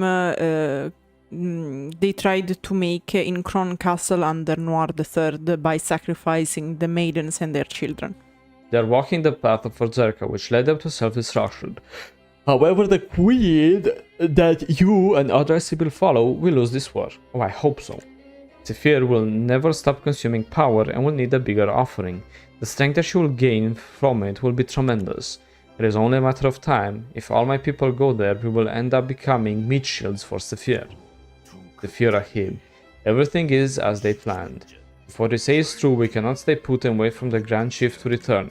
And we cannot leave the future of Tunkuta to the traitors. The Grand Chief must be executed no matter the cost. Shadow of the Burning Moon. I have a feeling that now, this very moment that I'm talking to you, is the last chance to end this tragedy that fell on Tunkuta and restore it back to what it was. The body and soul of every living Turo have been fallen under the control of the Grand Chief, the keeper of Tunta Seed. Should the Grand Chief be defeated, his control over us will end and we shall be set free. We will have a free will to choose our own destiny. We will have to spend much effort and time to rebuild ourselves until Tunta Seed chooses the next Grand Chief. But at least we won't have to move our settlements to Tormwood Castle. Unfortunately, the Grand Chief Ulutuka will only show himself to Sephir. Is there a way to summon him? There is one way, is the Song of Tunta. It's the artifact of Tunkuta that the Chief of Turos must obey. If you have the Song of Tunta, the Grand Chief will have no choice but to show himself no matter what. But I understand that the Grand Chief Ulutuka gave the Song of Tunta to Sephir as a token of his allegiance to her. God damn it, he went crazy with goth naming GF girls. That means we have to deal with the Sephirs who protect Tormwood Castle. But whenever we take it by force or steal, we must get the song and summon the Grand Chief in one way or another.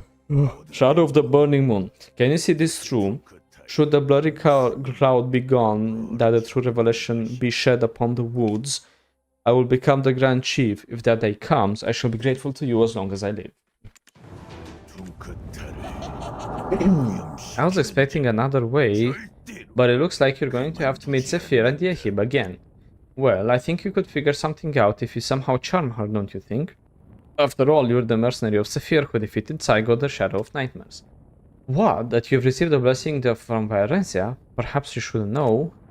They said Sephir Ahib recaptured the castle ruin of Thornwood Forest, right? We should travel there to meet Opensila, the one who gave us the Frake Journal of Kafras, just to tell her about Orwin. She might become hopeful for old time's sake, you know?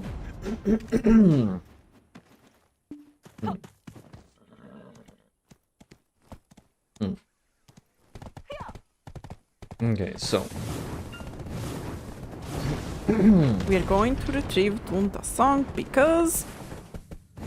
Who the fuck cares, man? Now, because we have to defeat get our hands on the song of Tunta, whatever, and Tunta, so we can summon the evil chief that's under the control of the Sephir Ahibs, so that we can take Tunta's seed all over us, Uvu, so that we can create the Gem of Imbalance. Jesus. And also because it's not convenient having Sephir trying to do what Noir the Third tried to do in Thornwood Castle. Yes. It seems that everyone's like trying to summon the Black Sun and all over the place, which is kind of funny. Yeah. Our castle went poof. So. But we like the new castle. We need it for the War of the Roses, so we'll try to keep it. Oh, come on, Jesus! Jesus. Guess the attacks pushed us a little bit.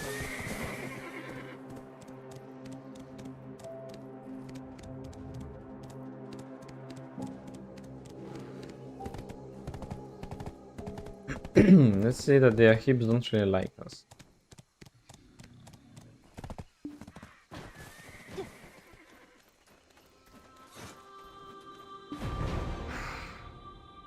You dare return here after all the damage you've caused to Queen Sephir's precious forest, using your ties with Orwin to try and fish something out of me, are you? Impressive. Not many are known to exceed my expectations. But did you really believe that we knew nothing? Knew that you resisted the deadly temptation of Kafra's journal that was blessed by that fraud of a queen? You would dare try to deceive me by masquerading as an innocent bystander? Despite how much you think you know about us, I can assure you that we know much more about you. Stop them. And yet, the only reason you remain among the living is that you happen to be the hero of Kamasylvia. A hero born into turbulence time is always welcome, for only they shall bring down the sturdiest of thrones and write a new chapter in history. If such a hero had followed the false Kafra's journal, they would have met a grisly end as a stuffed specimen forgotten by all. And yet you persevered and managed to come back to me alive. You have certainly proved that you possess some worth. From henceforth I shall lower my guard and speak only the truth. We can't really believe this affirmation, but whatever. After the journal has first been stolen, we originally suspected the hero of Kamasylvia. And yet, hero, you had no idea that the journal was fake. If you knew that it was fake to begin with, you would have never acted in such a manner. Yes, all this was planned from the beginning. Luring Orwin to Odilita, keeping her alive, and sending Hiena to Sauron's border. This was all part of our plan. You thought I spared Orwin for old time's sake? Not a chance. Everything was part of our devices to uncover the real culprit of who stole the journal. What say you? It is your turn to take a stand. Learn the truth from Commander Arien and think about the right side you will defend as the hero. Last chance to change your allegiance. Last chance to make a foe your friend.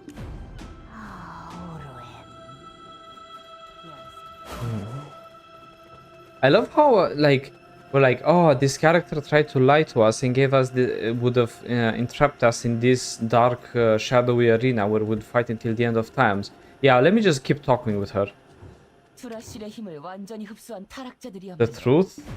You may think us a group of lunatics drunk on tremendous power. Yep. Seeking only to burn down the entire world. Yep. Well, what if I told you the story of the two queens who deceived everyone in Kamasylvia and Odilita? Do you truly think we rebelled against the queen and burned Rhasia to ash all for Turos' sake? Yes. No, it was because we realized that the despicable Viorencia conspired with Queen of the Kamasylvia to betray our own sisters. Oh my god. The terrible sense of betrayal we felt at that revelation. That is why we do this. Trust is simply trophy we will claim as rightfully ours at the end of the war. I mean, yeah. From the moment we were exiled from Kamasylvia to Odilita, I've thought countless times of that one day when I would finally quench my thirst for vengeance with the blood of Organel's sisters and erase all those meddlesome spirits who had hindered our escape. As we fled to this land, Viorencia kidnapped Brolina and brought her with us. Many were infuriated to see the kin of our sworn enemies among our ranks.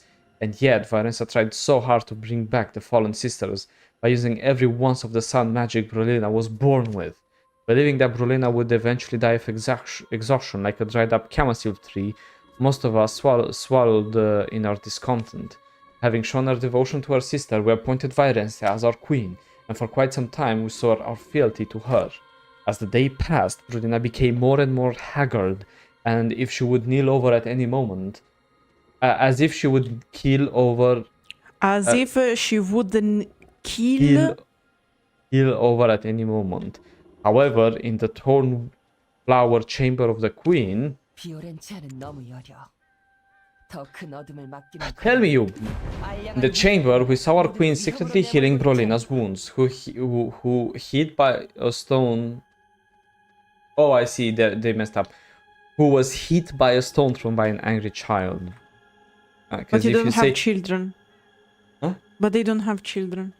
Yeah. Oh, probably a child, a slave child? Probably, but... Translation is so bad, it hurts me. Anyway. As if it was not enough, she then drew a map personally for her, the sworn enemy of ours. But worst of all, even though it was our chief Rhasia will to burn Kamasylv, she said the light must be awakened and helped Brolina escape. It is those two abominable queen, not us Sephir, who are pursuing this world into the mouth of Hadum. The darkness that came after the light will destroy all the remnants of the goddess, and will never stop until this world wholly becomes Hadum's. We subjugated humans only to win the war against Hadum. Though becoming fallen ones, we make most of the power of Turos. Who are we that are doing the utmost to build up our strength in preparation for the invasion of great evil we've never seen? Are we just slaves to greed, intoxicated in tremendous power? Or are we heroes who are waiting for the right time, ready to be fallen? Seriously, guys, she's spewing red, pure evilness out of her armor and eyes. I don't think this is a big debate.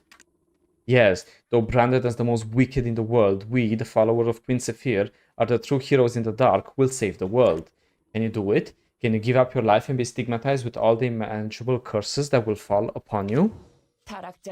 Good and evil are only an obsolete concept now. It's a new era in which survival has become the only virtue. You will become strong by any means necessary, and soon the sister who have fallen too will be joined as an ally. The ultimate weapons of this land, who had remained unswayed for 1,000 years, became our army as well. After we defeat Hadum, the two queens who dare to open the door to the darkness to destroy the world shall be ousted by our own hands, and Queen Sephir, aided by Anal, shall take power of the lands. What say you? Will you still join them even after hearing this truth? Do you think Brolina or Viorencia will last forever? No throne lasts forever, hero. When the age of chaos comes, every word of yours shall move thousands of sisters. I'll give you the last chance to join us. Taste the oak pill made by Queen Sephir and let it sink in. It was made using the power of Turos, extracted from the fallen, and if you join us, you'll be able to taste it to your heart's content. It is the true gift of the Queen Sephir to the hero who will lead the vanguard of our revolution. Wow, there's a saying, the two greatest liars of all liars have always been Calfian nobles and the daughters of Sylvia. But the greatest liars of all is the queen. Ha! Never thought to be true. The leaders of the world's most hostile nations to ever roam the lands maintain a secret friendship? Who would have thought? She claims that Hadum must be defeated, but then she let open the way to the darkness to creep in? Is there truly no one that we can trust? Why on earth are they maintaining this strange and scandalous relationship? By the way, the power that Sephir gave us is the power of Turos. I can sense it flowing strongly through you. Let's test this power against the fallen ones. Plus 10 AP, is this the power? Jesus Christ, that's cringe. Not much. I remember last time that we played this, I was also surprised that power is so shitty. We had more power when we tried to defeat the Tuntas. They gave us plus 100 AP. I don't understand if you get like plus 100 or plus 200 AP, but what is this plus 10 extra AP against monster? Bro, it's a form of courage, gives you more AP. What is this smoking? Are these writers okay? You with me? Anyway. Okay, yeah, I see.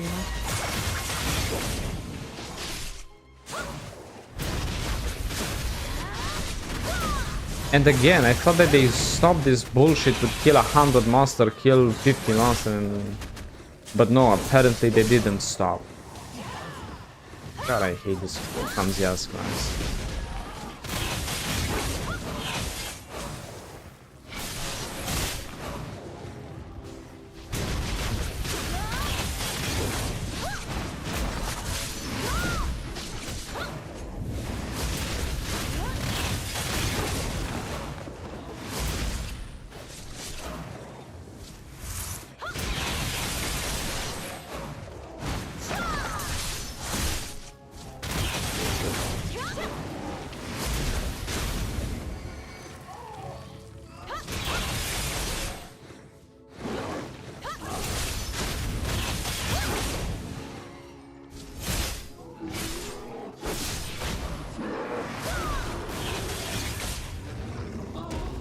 Oh, got a black. You know, my pets are hungry. Pet feed.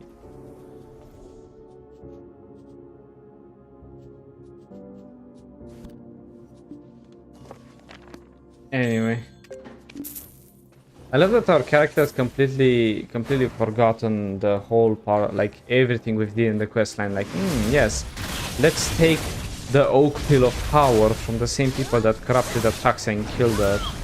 No, but like, let's take the pill of power that we know corrupts the Ahib and make them hollow. Like, oh my god, yes, this must be a great idea.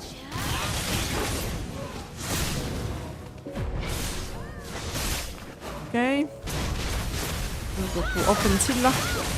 Yeah. I'm just killing them out of pleasure at this point. That's fine. Yeah, I got a Kafast. Anyway, yeah, like, yes, take the Oak Pill of Power, who's known to corrupt the Vedir what and could the possibly His. go wrong? Yeah. With the best intention. It's like, you see, this is why I call, like, sometimes I feel like the writers got very lazy because it pushes you through this whole branch. It doesn't make sense. Because physically from one quest to the other, it's like... But because, like, basically the whole point was like, oh, don't worry, we are going to bring back our sister who went hollow. Don't worry, we know how. And we are supposed to say, oh my god, yes, of course. I knew it once you heard the truth. I knew you would set you free. The Oak Pile of Queen Sephir is the one that Commander Arian gave you. How is it? Here, it's another gift from Queen Sephir. It's an Oak Pile of even stronger power. Join us. If you do, you shall savor such power for eternity. Yes, we get the... Hey partner, can you feel the overwhelming power? Feels like I could just explode. We are far stronger than the fallen ones, hey. Don't you wish we had more? We never tested power like this before. This is what you and I always desired, no? The power to break through our limits. I finally feel satisfied, hey. Oh, now it gives 25 AP. Wow, okay, so now it's like almost a potion of frenzy. Which, by the way, gives you 30, not 25, so... And of course, then I kill 100 of them. We got this, we got this. No, it's just bullshit, right? Because it's like, yes, we want to move away from the grindiness of before. Psych.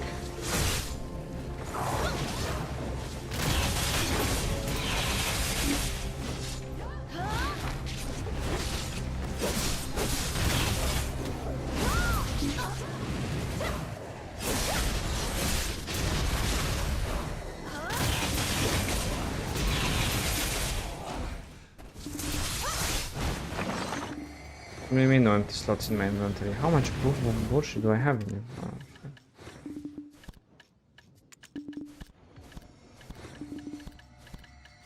shit. Throw away all the bullshit. There you go.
Wow.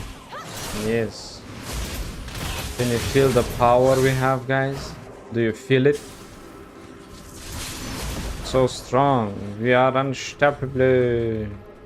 I mean, I make some damage. Yeah, because nobody does damage. No.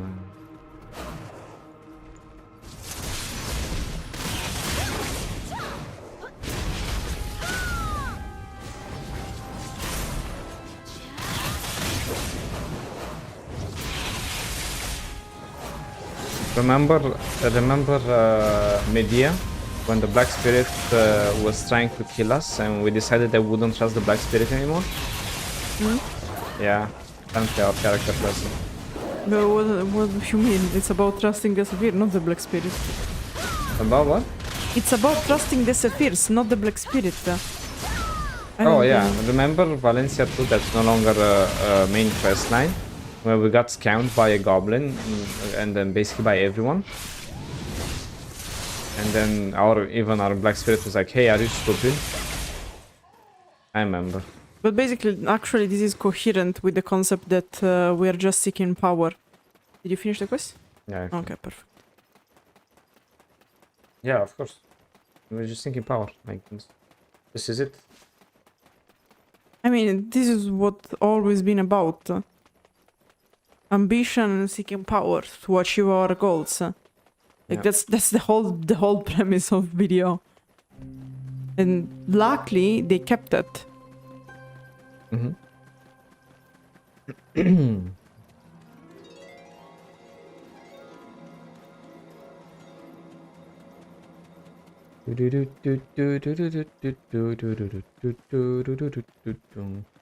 Remember, folks, if they're spewing hatred out of their eyes and offer you infinite power, you can just take it. That's the power you get from burning Turos. Of course, it's just a foretaste of its true power.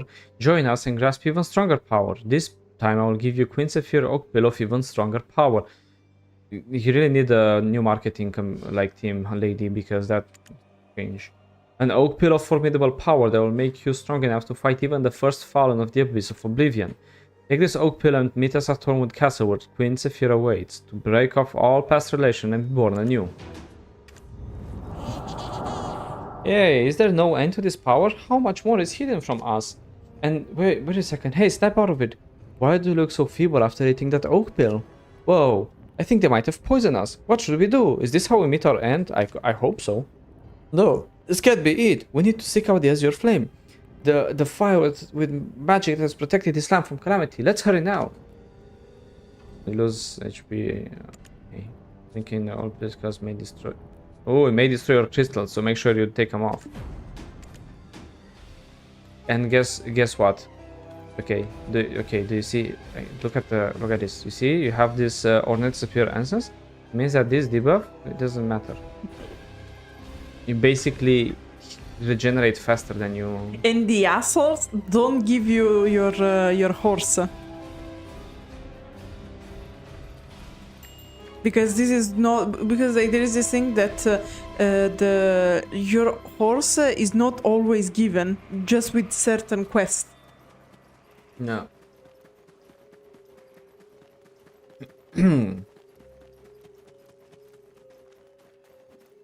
Azure Flame. It is said that the Orzeca used the Azure Flame, a creation of... Seriously, guys, can you just stop fucking explaining everything over and over again? Like, okay, it's okay, we got it.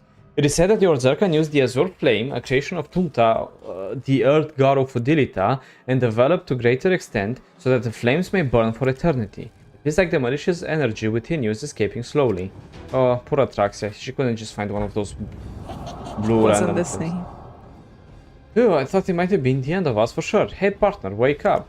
I can't believe you've been tricked again by them, even after we almost got ourselves killed just because of their first journal. I did... You're stupid, deal with it. Yeah, okay.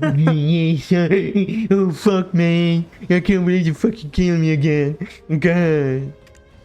Huh? I hear something strange. Wait, there's a cave right in front of us. Let's find out what's in there. The fucking cave. Oh, wow. What could be inside? Hello. Oh, Hello. wow. Hey, fuck, we never been here before. Totally, bro. Wow. Oh, okay. Shadow of the burning moon. You would have been killed by the tricks of the Sephir again, you fucking retard. It is because if it wasn't for the Azure Flame protected by the two phantoms... If it wasn't for the Azure Flame protected by the two phantoms. My name is Delmira, a Vertis Seamancer. Under the order of Her Majesty, I have been singing the Song of Phantoms for quite some time to help you. Those two coffins belong to two phantoms that couldn't live yet. They are the ones that we, the Ahib, have failed to protect. One of them happens to have a strong bond with you.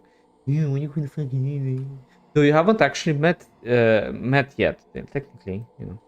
But you will see. Would you like to know who it is? Yes. Following the traces of the phantom is no easy task, but it seems you are in luck today. After Raznal, the first fallen one, was defeated, the darkness that used to scare the phantom was lifted. A warm full moon has risen, and you happen to be the one who fulfilled the phantom's will by reviving Kamasyl, so the timing can't be any better. I will give you riddles. Fuck! That was riddles with these bastards. We need to tell this Sylvia lady to like fuck off with the riddles and just be more concrete, you know. I will give you riddles related to the one you may know. If you solve all of them, I lend you the eyes that will help you follow the trace. What did the ancient spirit Valtera do when Narvan Steppe became covered in poisonous belladonna grass? remember what you fucking give the animal stick feathers. As he climbed gently onto the clouds and looked down, He gave the wild animals thick feathers. Please, Swittzy, fucking read the things. I did say that, and just with the the intelligence of the main character. I have a mental breakdown. As he climbed gently into the clouds and looked down, he saw that all the veins of the forest heart had dried up. As Okiara sowed her seed into the barren land, belladonna grass native to the root realm started to grow with perilous poison. Fool! We all left that realm long ago. We must get rid of our former nature, Valtara scolded. However, excited by the birth of new life, Nark lost control and poured the fields with rain. Soon, the lands was covered in belladonna grass. This made the animal native to this land, such as wolves and fairies, decay from poison. Valtara hurriedly gave them feathers, when the winter was yet to come. This is the story of the Valtara spirit written in the Phantom's journal. Don't you think you've seen it somewhere? Now moving into the next riddle. What did the ancient spirit Okiara do when Gyfin Rhasia, the ancient weapon, first came to Kamasylvia? She called upon the Tooth Fairies to help them settle on the surface. When Okiara flowed deeper and lower to places where light cannot reach, she saw eyes glistening in the darkness. Putting her fears aside, she flowed closer to it, and realized that they belonged to an ancient weapon made of bronze and bronze. This weapon were crouching inside a dark cave, singing a sad song about Gyfin Rhasia. They said, "Strangers are destined to meet a lonesome end, and let us be forgotten here," said one of the ancient weapons. Okiara smiled gently, as all rivers do, and led them into the sun, looked into the eyes, and said, "Your sorrowful faces reflected into the river broke my heart.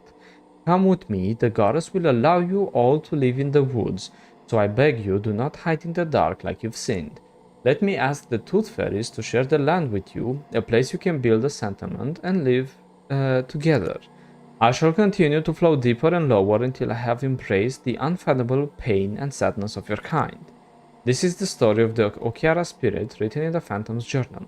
Don't you think you've seen it somewhere? Now moving on to the next riddle. What did the ancient spirit Nark do on the day the Dark Knights fled Kamasylvia? He followed the remaining sister of the moon to become paradise. On the night when the Dark Knights also left this forest, the goddess descended with eyes brimming in tears and said, "You may take away all the blessing left in this forest, but I beg you, do not abandon my beloved daughters. Take care of the children of the moon who are still staying in this forest. Should my children leave, I beg you again, do keep vigil beside them. Wet their arid hearts, not their arid land." The amount of energy to not make the joke there, you know. Shedding tears and heavy rains, Nark said, "Oh mother, rest in peace." It's the story of the Nark spirit that the Phantom wrote in the stone tablet in the mushroom cave. It felt somewhat familiar, no? Now let's move to the next So riddle. we got Valtara, we got Okiara, and we got Nark. The first three leaders are all connected to the Phantom of this place. The Ganel believe these phantoms died at a specific place. Where might this be? Yanaros Field. Orwan, a girl from a faraway place called Ilia Island, was a very cautious girl. I tried to persuade Orwan to come to Yanaros Field with me. However, it's hard to get the girl to talk with me, let alone convince her to come. I prayed earnestly to Mother. Mother, before this autumn end, before the first snow, let me gain Orwan's sincere trust, so she can follow me without a doubt in her mind. Please allow me the last key. I did my best to win over her heart, and as time went on, we began to talk more and more. Then one day, little Orwan said the most chilling words. Uhurakahelek. This is essentially saying like the HH words in German, you know. She said she saw the words in the diary of her father, whose face she had never seen. There are words of our people could never forget. Her father must have been the man that Chief Oriana was talking about. Within Orwan's veins was the same blood of the man. The spirit, the legend, who was the only guy in the entire of Kamasylvia and Odilita. I'll let you imagine what this guy did throughout his first travels. Just let you imagine one guy over. It's not over the only one, because others came after him. Well, after, yeah. Legend. Who was the very source of all the evil that wreaked havoc in Kamasylvia. So basically, it was man's fault. Orwan and I always treated each other with kindness and sincerity, and before we knew it, I became her everything, and she also became my all. Oh my god, they're lovers. As historians would categorize them, best friends. Yes. However, Orwan is the last key, a pure soul from the root realm. No, she was born on Earth, like in this. No, because she's the fruit of the root realm as a child of Khafras. Yeah, of course. Also known as, I want to say Merlin, but the creator, not Marvin. What was the creator? What? Marnie, there you go. Marnie is Khafras, come on. The fruit of autumn has ripened. I must harvest it before winter comes. But is this truly the will of Mother? I think not. Yay! Sacrificing the poor innocent child for the sake of reviving Kamasyl's light is not right. Would Kamasyl, reborn from the blood of an innocent, still be beautiful? The fact that Orwan is the key, thanks to some chatterbox spirit, has already become a rumor to everyone. Rumor that everyone knows but her. Ah, yes, totally not Oblivion, the bastard. Soon, Amelia and Ahib will hear of this, and they might try to kill Orwan for her blood. Oh, Mother, please forgive me for my sins, for I would have sacrificed an innocent life here at Yanaros Field. For the sake of reviving Kamasyl's light, that poor innocent child. Please, Mother, punish me for my sins, you kinky bastard! The Phantom was attacked by ambushers on Yanaros Field, and from her blood, Kamasyl's light was born. 두 망령의 정체요? The Phantom was also interrogated severely while searching for Kamasylvia's light. Eventually, the assassins were able to ambush because of this person's help. Amelia Ornette, come on. No, no, it's the spy. Ah, Jesus. You have it selected. Oh, Philia, yeah, no, my bad. It's the spy, my bad. Yeah. One day, before she became a phantom, she was caught by Ainul's watch as she wandered through the Narvan steppe covered in muck. Amelia, the tyrant, interrogated anyone if there was anything suspicious, and the phantom was no expectation. Exception. Exception, yeah. Soon a horrifying interrogation began, but she did not give in and said nothing at all. Anne believes the Saint of Old Wisdom Tree gave the princess, who was slowly dying, licorice cookies she got from Calphian expedition, which eventually opened the princess's heart. And for the first time, it was revealed that Yanra's field is the place where Kamasylvia's life can be restored, thereby leading the assassins to the field who later killed her. Although it is known in Kamasylvia that the Ahib were the ones that killed her, in truth it's not us. Do you remember who it is? Yes, the owner of this coffin is none other than Princess Catherine Ornette, the third princess with the power of the sun, who was born during daytime, yet it was as dark as the day of the Black Sun. Kamasylvia accorded a state funeral for the third princess, who was known to have been killed in Yanra's field at the hands of the Ahib. But in fact, the body of the princess was not in the coffin, because the princess didn't die in Yanra's field. Dun dun dun! Oh my god, the story has a twist. And a twist. And another twist. And just wait. At that time, both her majesties, I love how this is both her majesties, okay, brought the princess to this place, which makes this Stormwood Forest place the place where the third princess drew her last breath. Oh, just in time, look who's here to guide you. It's Audra's musical spirit. Why don't you go and follow them? Just so you know, the musical spirits are really fond of water lilies that are bloomed at dawn by grass beetles. Wow, look at the queue of the black musical spirits, so we can meet the phantoms at the end of this queue? She said Audra's musical spirits, right? Audra, she must be that Vidir that was known to have been assassinated by Amelia's elite guards Ainul's for claiming that a new secretary was needed? Hurry, let's go follow these musical spirits. We might actually be able to meet both Catherine and Audra. Oh, goodness gracious, let's go follow them. Yeah, you see all the spirits like left, right, forward. Just follow the things, Damn, okay, girl, shit. Not everyone has a Lambo, you know. Alright, let's follow the spirits. Right. Because like my horse is going faster than the spawn of the spirits. Yeah.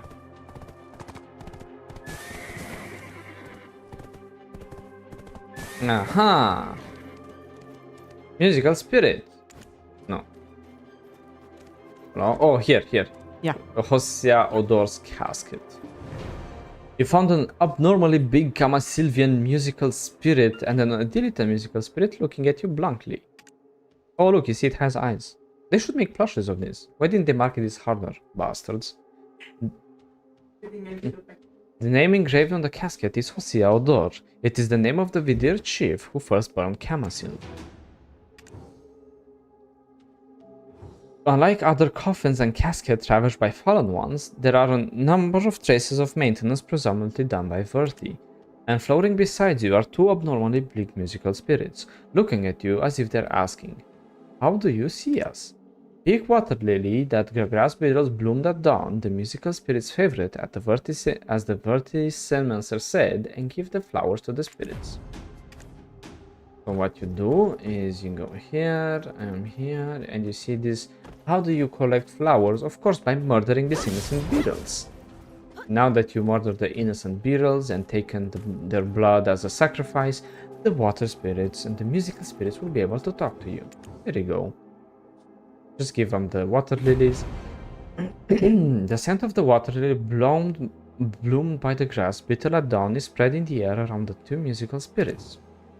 The two musical spirits transformed into souls! The sun and the moon, the two beings that cannot be together. but form a symmetry of the world together.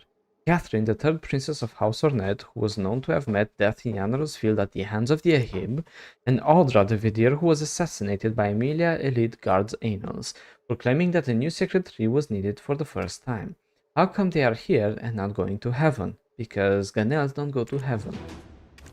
They don't deserve it. Because something else happens when a Ganel or a Vedir dies. I know what I said. I thought no one would be able to break the seal of my journal. Haha, I'm a bit embarrassed. Oh, I read everything, baby, including the naughty pages. Naughty, naughty. Oh, hey. So you've restored the light of Kamasylvia. I thought no one could break my journal seal, so I was worried when I died. How big was I when I was the musical spirit form? I heard musical spirits become bigger if they wholeheartedly play for Mother. Well, maybe I've wanted someone to recognize me, even though it can be very scary at the same time. Anyway, I don't feel lonely at all here. I'm with all the sisters singing together with me. Didn't you know? Oh yeah, I didn't know either. So it turns out all the musical spirits you see in our land are actually our sisters who've gone to Mother's arms. So in case anyone in the Lord channel is wondering, Ganels and Vedirs and whatever, when they die, they become musical spirits. That's it. And what happens to the Lutragon? Well, fuck those. They weren't killed by the Ahib? Oh no! Do people in Kamasylvia understand I was killed by the Ahib? Ugh, that's not really what happened. What must I do?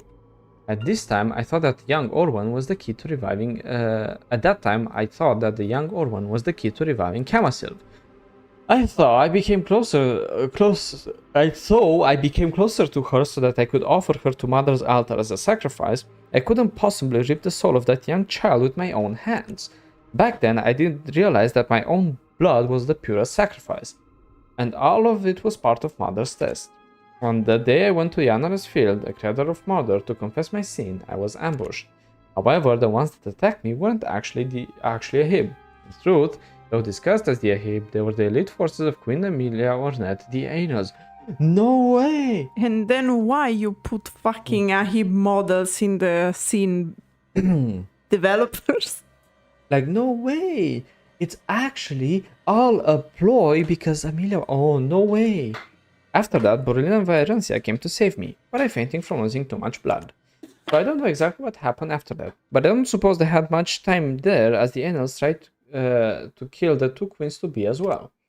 Although they managed to take me and run away from the assassins, I died before arriving at the capital. Yes, before I died in the Thorn Forest, where only stoneback crabs and squirrels were found, I told my two sisters that Emilia Ornette is going to pour out Kamasylvia's light. If Princess Viorencia didn't bring Princess Brolina here at the time, she might have been killed at Yanaros Field. So it's not true that Brolina was kidnapped as a hostage then.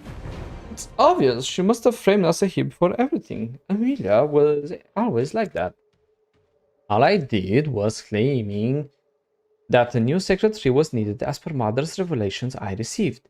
And the idea was for all the sisters, not just for us, Vedirs. But Emilia spread the ridiculous rumor that Ganel's blood is required to make a new sacred tree. In the end, the queen, who eventually won the support of Ganel's, ordered her elite force, the Ainons, to hunt me down. Yes, I had to escape from Grana to Poly Forest to ask the Tooth Fairies for help. But their arrows went straight through both my ankles, and it was at that moment that I remember what I heard from somewhere. That if you get shot in the ankles, you can't walk, probably. That's what she remembered. What Emilia Ainals whispered into the ears of the Poly Spirit, who was known to have poisoned the chief of the Ganel and Vedir. Thank you for becoming the manure for the new sun. And they said exactly those words to me after hunting me down. So it was Emilia that poisoned the two chiefs? No way! Princess Catherine, I think so. No fucking way. The crazy queen who poisoned the two chiefs, who proclaimed war and created division, wanted to kill all of the other sisters, so she would be the sole person in power, so that she could try to summon Hadum through Kamasylvia while claiming to be fighting Hadum. Wow! Fuck me, right? The leader of the Vedir, Chief Osea Odor, who was stigmatized as the first Vedir to burn Kamasylvia, in fact, was the one who cared about Kamasylvia more than anyone else. Her everyday routine was to kiss the white branches of Kamasylvia. Okay, that's kind of fucking weird. Not gonna lie. But one day, she met a ghastly snake that slithered upon the root of Kamasylv and whispered word of temptations to her ears. It's very realistic.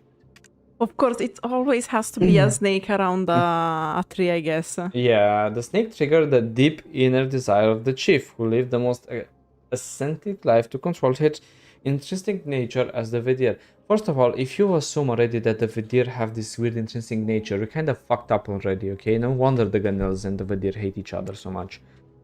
Who gained the power from burning everything. The snake told her that the children of the moon will soon join us, but the chief found it very suspicious and shoot the snake out, saying no way mother would conceal such a thing. And on the day the dark spirit invasion, the chief acted on her intuition and burned the part of Kamasylv that the snake climbed up.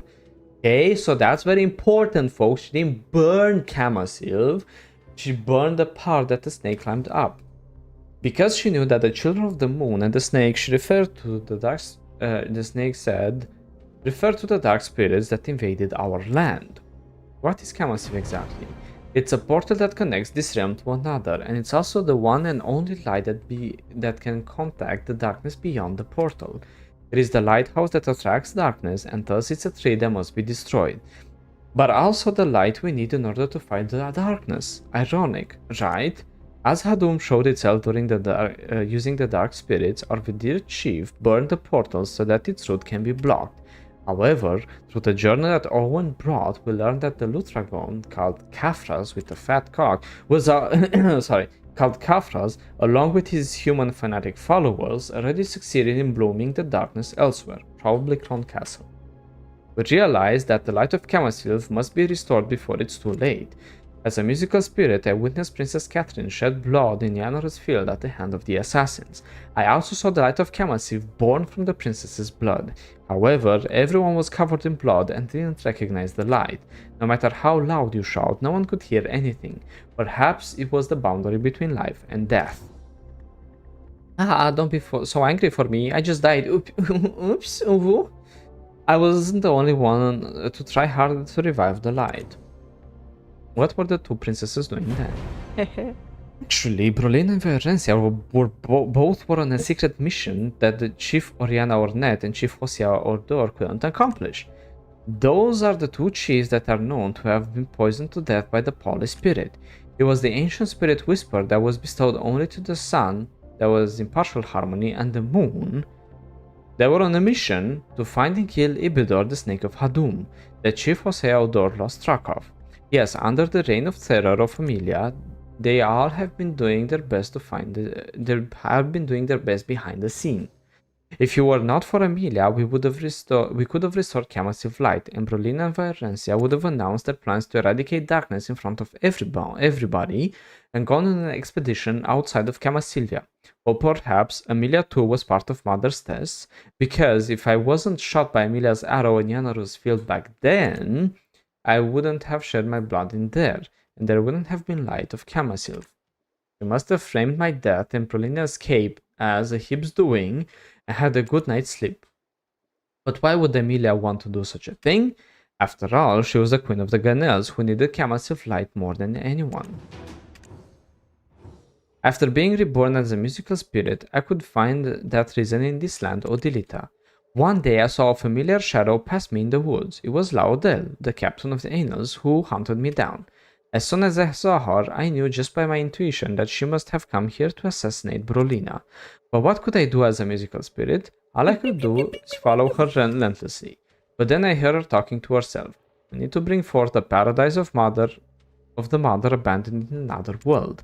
But our chiefs had constantly been telling us, up until the day that they were poisoned to death, that if the paradise of the mother, whispered by the snake, came to this world, the beautiful forest would burn ablaze like hell. I believe that Chief Rhasia resisted and defeated Hadum's snake, while Amelia was seduced by its sweet whispers. The Sephirs are no exceptions. They claim that they do whatever it takes to fight Hadum. No, that's a lie. In truth, everything they do is all about summoning Hadum to this world. Annals and Sephirs are in league with each other despite their old grudge, only because they have one purpose in common, which is Hadum. The princess and I found proof. In fact, all musical spirits are working together to watch over the forest. There is a secret altar of Sephir. There you will find the proof that they will seek to bring Hadum to this world more than any other. I thought that would be... okay, well.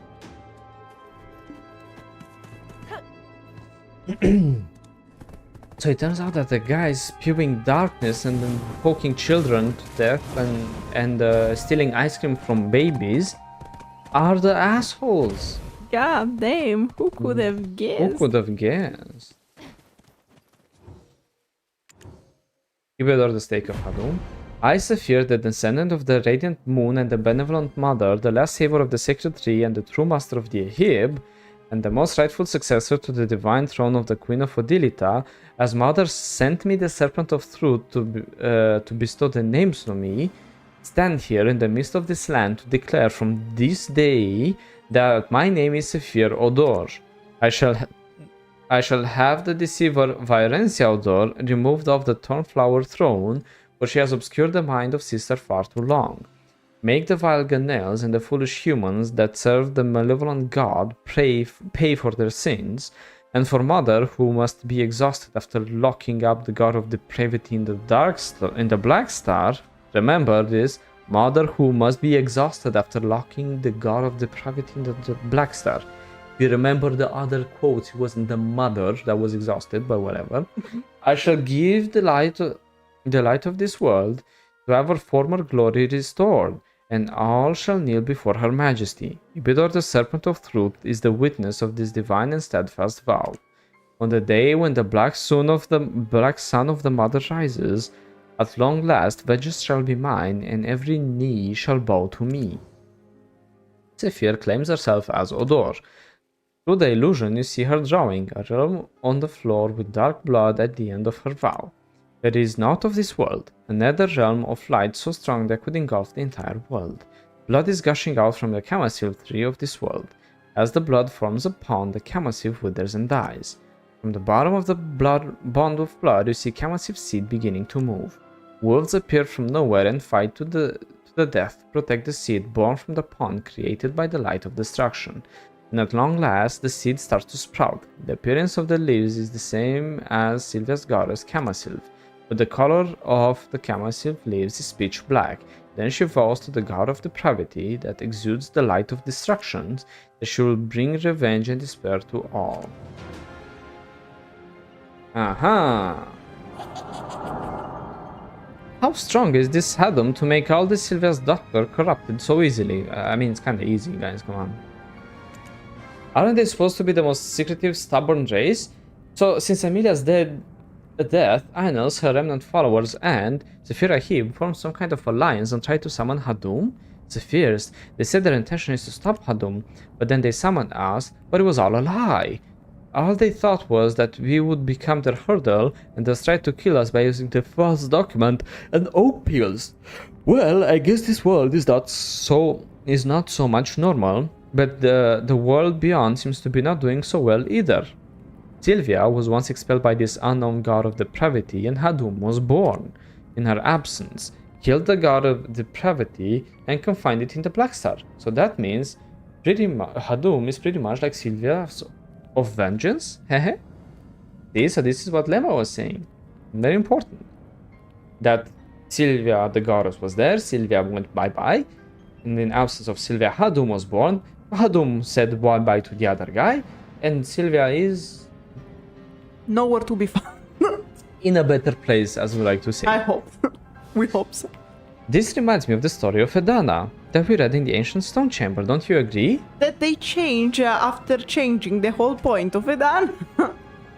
Two versions of the same person named Edana look at one another with swords brandished. Hey, wait, is this spine chilling? It's fine, as long as you're with me, no need to worry. Yeah, look at all the darkness behind, no need to worry. Let's go back to the two phantoms. If they're able to locate Sephir's secret altar, wouldn't they also be able to find out where the Song of Tunta that Sephir hid somewhere in the Thorn Forest is as well? So here we are revealed that even someone like a goddess, Sylvia, is actually just someone with a black spirit messing around with time, and travel. There's two versions of Sylvia. There's a black death goth version. So as multiple females call it, just a phase, the crazy phase, and then there's the light Sylvia, which, you know. So let's see. I thought, no, blah blah blah. Okay, so the Song of Tunta, that's Sephir here. Oh, poor little girl who first stepped on the forgotten land of the world where no one was looking for. I followed the teardrops that cleared the mist around the first and last of this forgotten land. Your hands must have been tangled in vines of thorns for a long time. Did you know that the arid thorns sprouted on the way you walked? Oh girl, but your pale lips are not yet entangled in thorn vines, so let your tears fall to your heart's content. As the Thornwood girl burst into tears by the heartfelt consolation that moved her heart, as if going against time, the Thornwood trees have grown in abundance and cleared up the eternal mist. Oh little girl, you have a mystical power of giving birth to everything. I believe this land forgotten in the world needs you more than it needs me. I shall step down from the position of God who protects this land and become a dense forest that will take care of your arid thorns. I pray you don't cry anymore. I shall plow the earth with my great hooves. With my resounding cry, I will clear up the mist and hold my sharp horns to kindle a flame to protect you. As of this day, you shall become the Thornwood goddess and welcome those who come to this land. Give them your deepest affection and sing of the knowledge of birth. I shall become a dense forest and make the flames to protect you, so you will bloom a new future with those who come to this land. And that's why I have the theory that Sylvia is not just the deity of Kamasylvia, but more generally speaking, the deity of life, like in many mythologies, the goddess of earth. The earth goddess is basically the personification, the godification of life. Yeah, goblin mode. Just like Valtara, Okiara, and Ark of Kamasylvia, Tunta, the earth god, that creature Tunkuta, was the only ancient spirit of this land. One must know the language of the spirit to own a song of spirit. Sephir is not a princess, so she wouldn't be able to understand the language. But perhaps she might have gotten the power in return for swelling allegiance to the Snake of Darkness and own the song. Sephir hid the Song of Tunta in the Thornwood Forest, where it is plagued by countless fallen ones. If Song of Tunta, the symbol of happiness for this land, disappears, the Turos will lose their wills. That's what she wanted. Do not think this forest as the same as other forests. This is the very first forest formed in this barren, arid land when no tree grew. Song of Tunta says the one thing more clearly than any other revelation, that you must not leave this forest. Sadly, Turos are agitated at the moment. As soon as they move their settlement to Thornwood Castle, all azure flames existing will go out and the shadows will come after Viorencia's light. Yeah, because of course, let's remember that what keeps the fallen ones in the Thornwood Forest is indeed the azure flame. Sephir doesn't know that we took this song yet. She hasn't come out from her Thornwood Castle for quite some time. It doesn't exist anymore. Let me hand over the Song of Tunta to you. After all, you're the one who collected the 3 songs of the Ancient Spirit to restore Kamasyl's light. I think you would make better use of it rather than us, who can do nothing but sing a song that isn't even heard to people. By the way, after listening to this song, I thought, who is the Thornwood goddess of Odilita really? The goddess of darkness that Orzeca has worshipped, the brandished mother as the Ahib claim, or an unfortunate girl from the lyrics of the Song of Tunta? Well, perhaps they're all the same or they're all different. In fact, we're up to interpretation here. I cannot possibly say which is true or false. I guess what you want to believe to be true is the truth, that nothing else matters. And developers might change their idea and confirm one of these possible theories in the future. Or none, and just create a new one. I hope you make a very good use of this Song of Tunta. We believe that we're reborn as mythical spirits for a fate like this. For a fate like this we've come across. Okay. Song of Tunta. Someone is making some barbecue, I swear to God. Yeah. Yeah, I have some beef we can grill after as well. Don't worry, folks. It's important. It's a nice day. You know, it's sun is shining, and so are you. And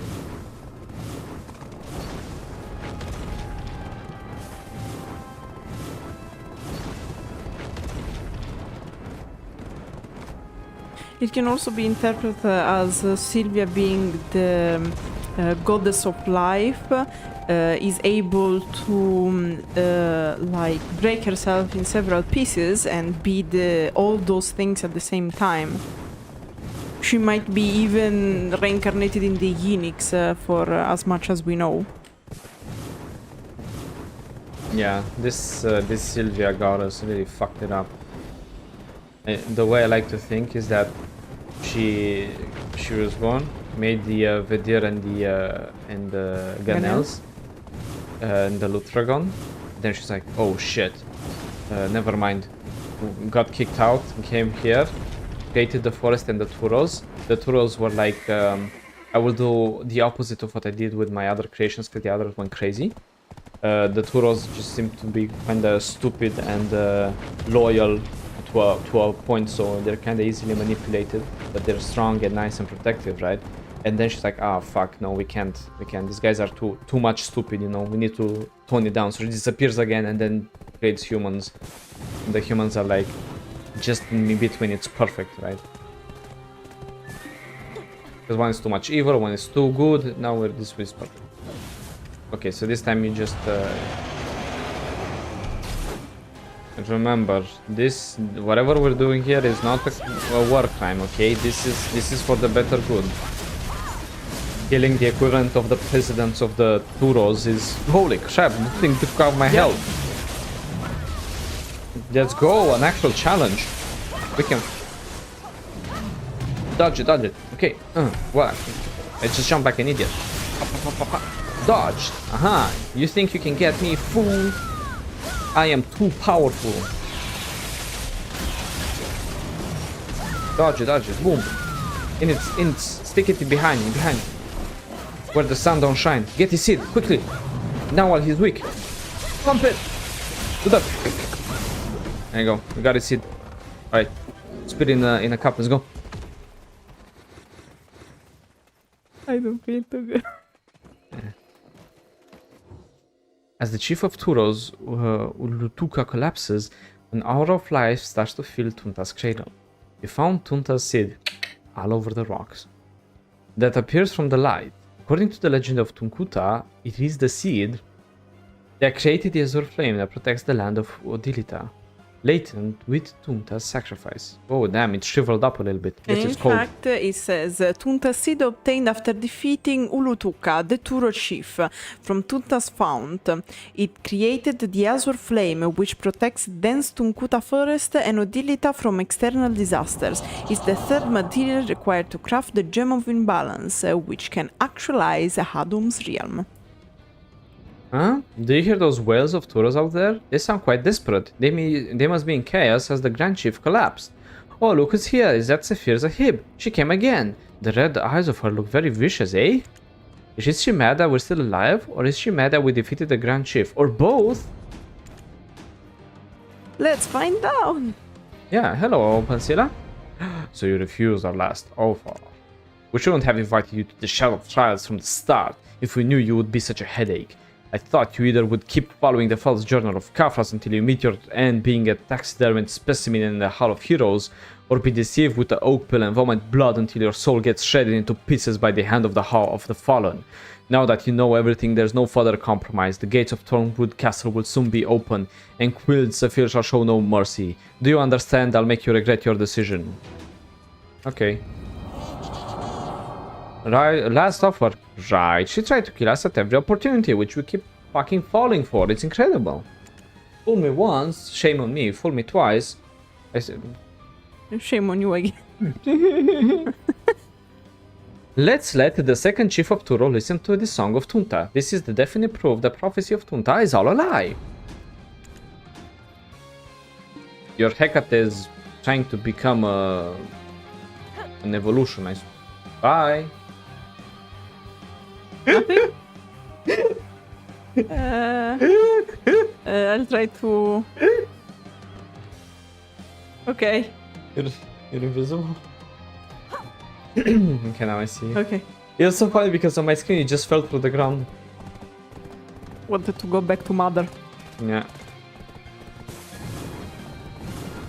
Good thing I have that beef, man. I want to really grill some beef. Like. Totally fine. Will you share with me? Yes. Yes. You can say no if you don't want to. I will share with you regardless.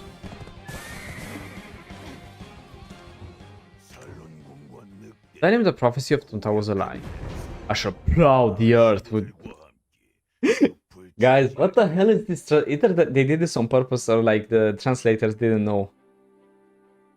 Okay, let me be an adult for a second. I don't know this metaphor, so. To plow means to... To sow? Copare. Ah, okay. It's also used exactly like that in... Okay. I shall plow the earth with my great hooves, with my resounding cry. I will clear up the mist. Damn, this guy busted not so hard it like clears the skin in the mist. And hone my sharp horns to kindle a flame to protect you. Kinda romantic, I guess. As of this day, you shall become the Thornwood goddess and welcome those who enter this land. Give them your deepest affection and sing of the knowledge of birth.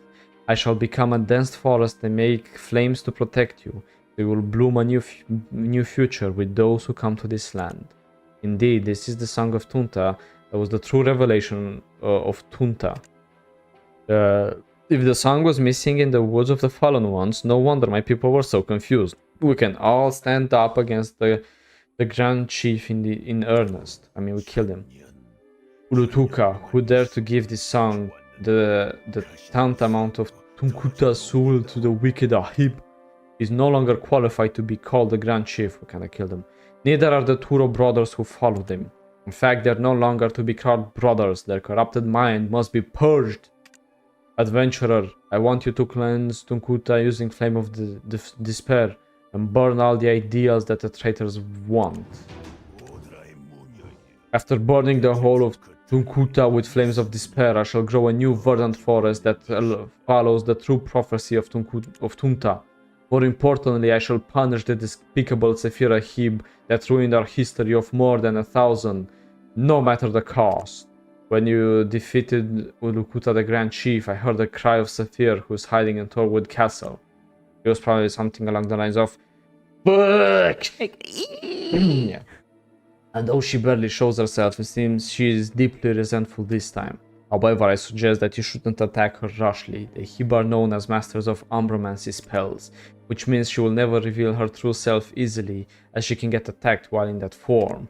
That being said, I'm sure that you are the most wanted one now that Sephir would want to meet in person, even if she has to use her magic. Okay. Now we're going to the entrance of the Thornwood Castle.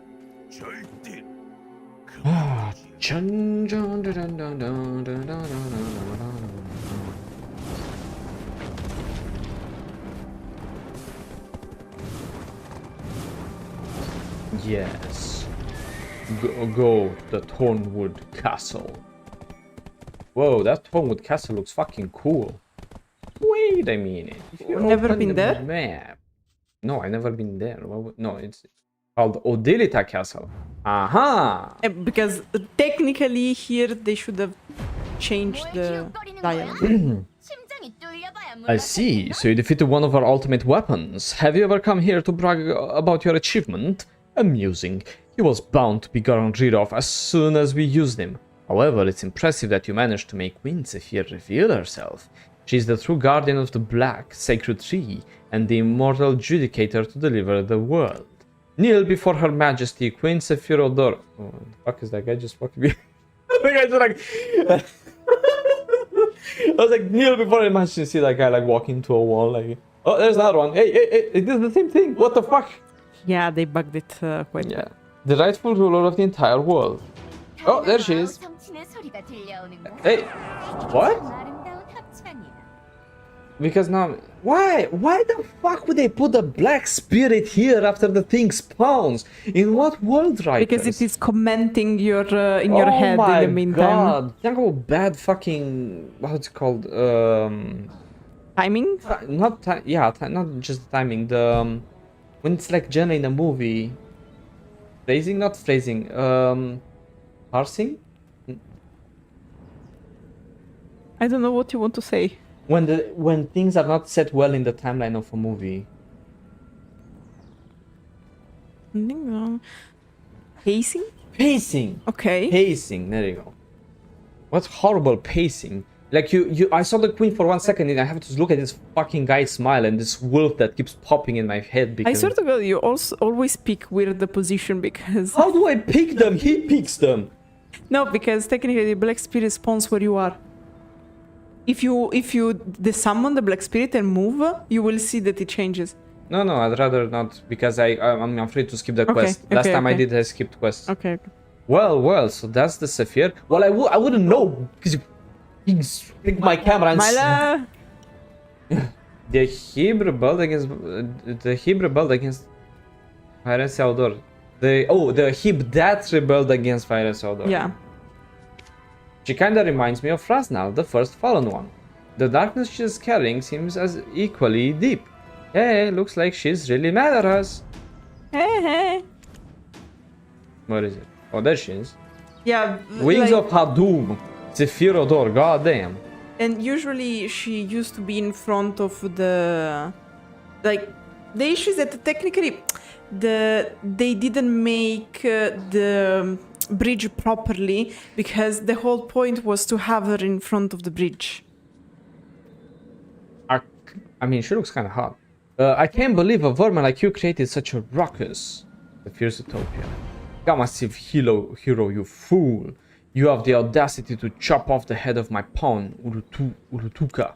Even after realizing the lie of the two queens and that Hadum's seed has already sprouted in this world, I tried to lure you into my trap to kill you so that I could eliminate the source of trouble, yet somehow you managed to survive the test, open Sila's false documents and Ariane's trickery, and paid me back like this. Can you hear the distant wail over the bridge? They're the humans of this world that you care so much about. Humans are paying the price of the destruction of Mother's world by the god of depravity they served. They are simply punished together with their god, who burned everything in the name of light. Our mother resurrected as Hadum to avenge the god of depravity, who ruined the realms of Elvia. I, Sephir, following the divine mission of late Queen Emilia Ornette, and Khafras, the immortal alchemist turned betrayer, shall make the black sun rise again, harmonized with the sun and moon. Do you know what happened to the god of depravity under the judgment of our mother, who was resurrected by revenge? In the end, he was defeated and became the fallen god, and even his soul was trapped in a black star and returned to the world he loved so much.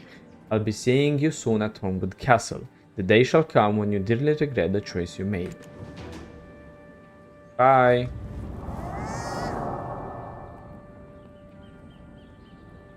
Hey, so that happened. By the way, who's this god of depravity? A god worshipped by humans, but at the hands of resurrected Sylvia of Vengeance, Hadum, it knelt before her, became the fallen god, and is now confined in a black star?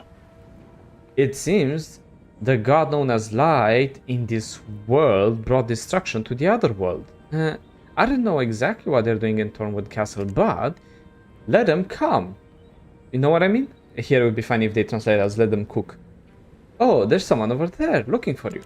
It looks like the Sephir is indeed feared by many. I never thought that unruly girl would be watching us from so far away. Which is weird, the phrase like this, because phrase like this, it seems that Ilion came venture in Elvia's realm and became Godra. Oh my gosh, you so done it again. I thought it was unusual when I first met you here when you interrupted me. What are you going to do with Sephir coming out of the castle in person? No matter how much you're the hero who brought Kamasylvia back to life, blessed by Viorencia to create the Gem of Imbalance, are you sure you can handle this? Yes, you're missing like 7 other titles we have, by the way. You've made the Sephir come out of her castle, how are you going to handle all of this? It's not her castle anymore, by the way. I came all the way here to tell you something. Besides, I never thought you'd pull Sephir out. First up, it's news about me, though no one would be curious about me. I ended my vagabond life and went back to the capital. I'm now in charge of diplomacy with the Obsidian Ashes, the Dark Knights in Olun's Valley. So come visit me on Adraxia anytime you want. Next up is the really important news. The reports of Lady Salanar's soldiers who saw you kill Atraxia, who turned into a fallen one, have cleared up all the misunderstandings that Dark Knights were the culprit behind the increased number of the fallen. Her Majesties sent me to them because I'm acquainted with Atraxia, to clear up any more misunderstanding and form an alliance with them as one Vidir.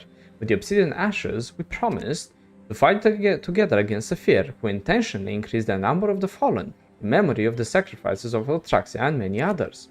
Here, take it. It's from Arethel, the chief of the Obsidian Ashes. It's the map of the Arid Land of Brolina that you stole from Atraxia. Find where this map points to. Turns out, this map wasn't for Atraxia to begin with. Brolina knew all along that you would eventually get this map at all costs. It means it was a map to guide you after all. So I thought it would change the quest, but no, I guess... Because in theory, yes, it should have changed. I don't know if they are going to explain, because, okay, what happened? Usually, the Sephir castle, that now is Odilica castle, had to become part of further story and eventually have a Crown Castle situation where we had to defeat someone like for like an eventual Odilita part 3 or something. We don't know what happened, but basically that castle now is used for the War of the Roses, the PvP event, weekly PvP event. The Sephirs are no more there, and if you speak with the spirit guarding the castle, the spirit is going to explain that Sephir and Sephir's Ahib moved out.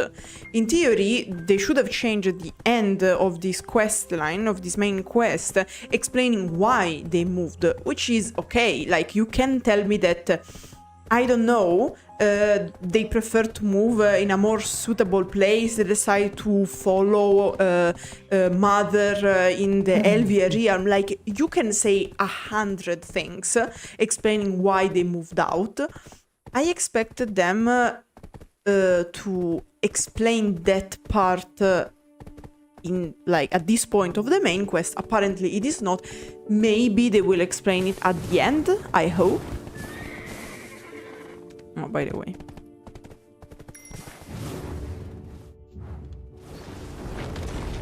Yeah, normally it should have been explained as to what is happening, right? Why this is happening. But turns out that no, it's not explained. Okay, no, wait. Stay with me. Bear with me. Stay with me, please. Okay? I'm trying to bring us to the best point possible.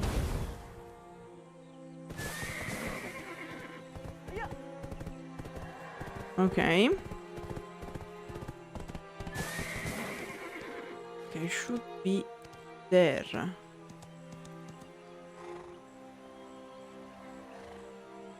Okay. Down?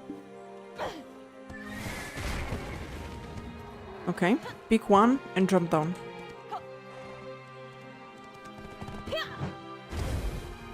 Whee!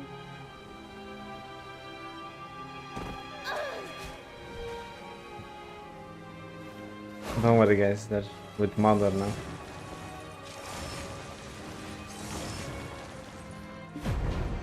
I never knew there was such a story in the Song of Tunta. I'm learning more and more about Mother from you again. Because you keep changing history, but I certainly don't doubt her existence. Isn't that what fate is? And the comfort you get from it? Were you surprised to see me here? Because you followed where the map indicates, thinking Brolina might be here? I believe the journey you had recently has probably been uncomfortable and confusing. I understand, in fact, we felt the same about it too. But now you know the whole truth. The truth about my relationship with Brolina. And they were roommates. Yeah. had no choice but to remain silent before the commandments of truth. This book, Commandments of Truth, is the very first doctrine among the 11 doctrines in total in Odilita. That you can find by interaction to get the knowledge of. The ancient kingdom of Orzeca that enjoyed its golden age for 1,000 years, they served Zarka, known as the god that grants wishes. Being able to make wishes is regarded as a big privilege in Orzeca. Naturally, more and more corrupted officials started to sell their rights to people for money. The merciful god Zarka, on the other hand, didn't ask for price for granting wishes. That's how the kingdom went through a total self-destruction for the countless wishes granted.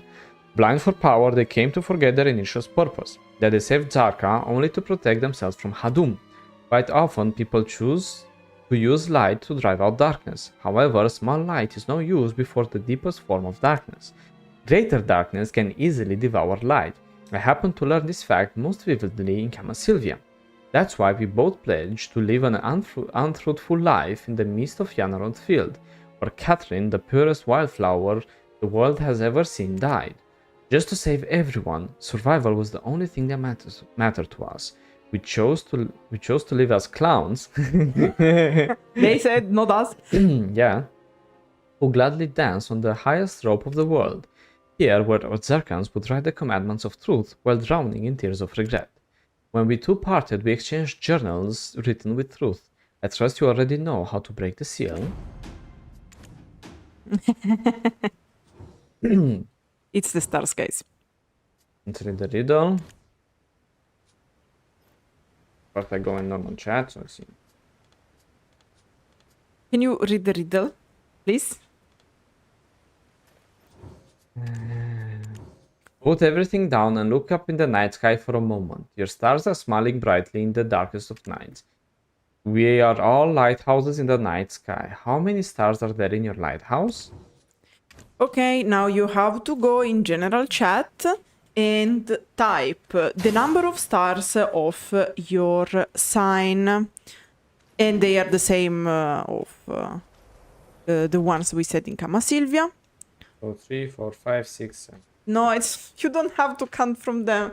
It's wagon, yours, right? Yeah. Okay. Wagon should be 5. Okay. And the seal has been lifted. I, Brolina Ornette, born with the power of the sun, hereby swear in the midst of the ancient spirit's narc paradise created on the land of the moon, I shall dethrone the offender who's forgotten the sacred oath to protect Kamasylvia, the mad Queen Emilia Ornette, and thereby take the throne. She is the one who is in league with Ibedor, the vile snake of Hadum, that seeks to swallow Mother's light to cast the eternal shadow upon the world. The one who used the serpent's poison to kill our noble leaders of the forest in cold blood and brazenly framed the innocent Polish spirits for her despicable crime, which made the ancient spirits that protect this land since the beginning leave the woods, and the ones who made our sisters of the moon, born from the same womb, turn against us. It is followed by a blank page which feels like an eternal moment, and then continued. I, Viorencia, born with the power of the moon, hereby swear in the midst of the ancient spirit Narc's paradise created on the land of the moon, that I shall open the eyes of my countless sisters that follow me, so they may look away from the grudges of the past and focus on imminent darkness, and help the dawn to escape from the venomous fangs of Sephir, to restore the light of Kamasylvia before it's too late, and to enlighten my sister of the sun who are still under the reign of the tyrant. I will gladly become a lord of terror and endure any criticism they may come my way. Oh, that's it. Okay. About Brolina's escape to Odilita. The tyrant Emilia ordered her elite forces Anos to disguise as the Ahib, and they tainted the beautiful Delmira's field with Catherine's blood. The sisters of Grana were all easily fooled by her. Of course, it angered the rest of the Ahib who were falsely accused, but eventually they had to leave Grana, as they were small in numbers. If they stayed, they would have been all slaughtered on that day. After getting kicked out, the Ahib sisters soon found someone to vent their anger on, and it was Brolina who came back alive from Yanara's field. At first, I insisted that she had nothing to do with what happened, but it couldn't stop the sisters blinded by fury. Some of the Ahibs even tried to kill her in person several times. Seeing me getting involved with such a mess, Brolina suggested me one plan. Eventually, I started to bully Brolina in front of the other sisters, but when everyone was asleep, I ran to her and hugged her with tears in my eyes. Because they were roommates. There must have been some people who helped her escape, right? As Amelia kept sending assassins to silence Brolina, some of the Ahib sisters eventually started to believe what I say. They are the Verti Council, Outright Sisterhood, and the Thornwood Watch. They have been my biggest supporters since then. And one day, Opensila, who used to be a member of the Thornwood Watch, betrayed me and told Ariane and the other sisters about everything. I still don't know why she betrayed me. I wonder who she met that night. Anyway, they began to slander me, lying about the relationship between me and Brolina. And not long after that, on a chaotic night when the seed of Turosil burst on Rhasia, that turned countless sisters into fallen ones, we were able to manage to have Brolina escaped from this land. What? Shit! Why we Avengers entrance.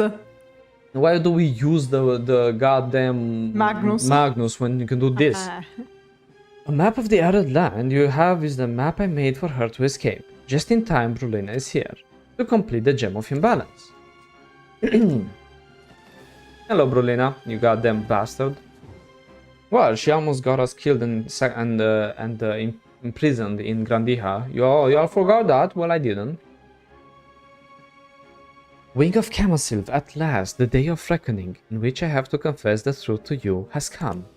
Please forgive me for being untruthful to you and to everyone throughout so many years. Don't worry, I know it's in your blood. The 4 years of time I spent in Odilita was not so easy. Were not easy, but okay. But the time I spent ever since I returned to Kamasylvia proved to be equally hard. For a long time, Amelia has been brainwashing Sister of Kamasylvia using her elite guards, Anons, which made it all but impossible for me to save the Ahib from wrongful accusations, even though I took the throne. Besides, whenever I was a hostage or not, coming from the enemy country, I was an easy target for the Elder. For that, I had to be extra careful. If I made any slip of tongue, they would lash out at me that I was brainwashed by the Ahib from being with them for so long. I had no choice, so I swore before the commandments of truth. I chose to instill more and more fear of the Ahib in my sisters. Eventually, that growing fear led to the opening of our doors for help, which is why you could set foot in this land. To my shame, I ended up making a dishonest vow to the spirits and pretended to trust the despicable remnants of Amelia's followers. I did all that only to restore the light of Kamasylvia. More importantly, to keep the promise with Viorencia, my dearest friend. Best friend, wing wing nudge nudge. I thought everything would work out when I went back to Kamasylvia. Most of all, Viorencia won't have to worry about being in trouble on my account. At that time, we were more anxious and afraid than ever. We were afraid of Arethel and Sephirs, to be exact. We didn't know how much more cunning their sabotage would be, or what they would do to turn us against each other. As soon as we arrived in Odilita, we exchanged special tokens to confirm the fate of each other no matter what happened. Eventually, the Kamasylvia branch, the token I brought to create Turosil by Viorencia's hand, and I happened to have the first Turosil branch in return. Oh, look, we can have it. Arethel and Sephirs. The fact that I always carried the branch of Turosil could have put both of us in grave danger, but it was the branch of Turosil that made me reassure about my friendship with Viorencia whenever Sephir tried to drive a wedge behind us. Originally, the Ahib dispatched to Starzend were the advanced team I picked to research the god of depravity contained within the Black Star. Then, at some point, Sephir Ahib started to approach them with malicious plans, and before I knew it, they corrupted the Phaduses under my name. Kamasylvia got into a lot of trouble because of that. I can't imagine what would have happened if Brolina didn't trust me at that time. Remember the whole Phadus cocaine incident? I'm sure you heard of the incident happened at Salon's border where the Ahib currently occupy. Using the dark flare, they had wiped off half of the Lemuria forces. The massacre was made by Sephir too. She was masquerading under the name of the Queen. But even so, the Turosil branch was ever glowing gently. Thanks to Archaker's hazel hardline policy, the Anels in Grana have become despondent, stigmatized as criminals. But, Ophelia Anel, you remember that child who sabotaged your mission to revive the Kamasylvia light, don't you? After lengthy interrogations and belief of the old wisdom tree got her confession that Anels and Sephirs have been secretly in league with each other. Those two groups agree on many other points, such as the need to bring humans into submissions, but they are trying to dethrone the two of us to start a war to conquer all humans. Sorry. It was funny. We'd just like to remind you that what happened when Calphion went on conquering. They own half the world. Take this Turosil branch. It is also known as the fifth ingredient of the Gem of Imbalance. It is the second time I've taken it since I left Odelita. The first time is when I tried to bring down Amelia. It was also when I founded the Roots of Dawn, a secret rebellion force. Then we made into contact with the Fraternity of Light at Calphion Shrine, and then manipulated the Trolls and Sonans to attack Calphion using the power of this branch. What they did was to earn Ahib's trust to learn about dark magic. Soon after, Calphion asked Kamasylvia for reinforcements. It was when Amelia was at the height of her madness, soldiers from all over the country were mobilized to exterminate the Ahib. So the final situation was worse than ever. And she was forced to dispatch troops. To do that, she had to send her elite force Anons. It was at that moment that I began to insist on the so-called Mother's Paradise decree that her land should always be peaceful. It was very old and obsolete argument that soldiers could not stay around the sacred tree to achieve paradise. In retrospect, it was very far-fetched, but all the circumstances and times were subtly matched. The Anons were eventually dispatched. With so little blood from our precious sisters, I was able to cut out the heart of the evil tyrant and eat it. No, sorry. And even though we've been fooling you and everyone for so long, at least I want you to know our sincerity. The Thornwood Watch and the Luthragon's Elder's aid you had would be a token that proves our pure intention to help you. I'm going to have to get going. This Turosil branch is yours now. May it be useful to you in your one chance to fight the darkness. While this branch shall cease to exist as it creates a Gem of Imbalance, Viorencia and I shall never falter again. And then the War of the Roses started. It's to cover the truth. Somehow, it was really suspicious when I heard from the Trent workers about Ganel's going into Calphion Shrine. I was wondering how Brolina, who looked like a feeble lark, had any connections with them. I also wondered why there was other helping us when we went where we went every time. Now I feel like all the pieces have come together. However, if this Turosil branch is the fifth material, then how about the fourth material to make the Gem of Imbalance? Which is the Kamasylvia branch. Come on, guys. You look a little pale. That's my complexity. I mean, you look at her, like on both screens. I like the way she looks here more. She looks like she reflects like she's so pale that she can't get tan because she just reflects the sun. I know someone like that as well. You look a little pale, yet what Brolina said is true. No matter how close we were together, wink wink nash nash as best friends and sisters, we can't ignore the time that has passed so far. If Brolina told everyone the truth as soon as she returned to Kamasylvia, the sister who were brainwashed by Amelia would not have accepted Brolina as queen. The fourth material that makes the Gem of Imbalance is the branch of Kamasylvia that you revived. You can go all the way back to Kamasylvia and pick up a Kamasylvia branch, but you don't have to travel a long way again. Take the Kamasylvia branch in the abyss of Turosil behind the Thornflower Palace where I stay. Carolia, a member of the Thornwood Watch, is guarding the abyss to keep the sisters from coveting the power of the polluted Turosil. But if you show her the Turosil branch, she will open the way for you to acquire the Kamasylvia branch. Okay, so instead of sending us all the way to Kamasylvia to just snap a little part of the tree, which would also be a valid thing, we can just go to Orzeca and snap it off there, because it's there. And I finished the 9099 quest chapter of the journal. Wait, Now, how does adventure look like? Which one is it? Chapter? no, it's oh my god. Oh my god. It's let me open this. It's called. Find it. So scary. It's not. That's not. It's not an event. Oh my god, I can't find it. What is it? Just give me a second. I'm looking. It's Bartalik Rulupi.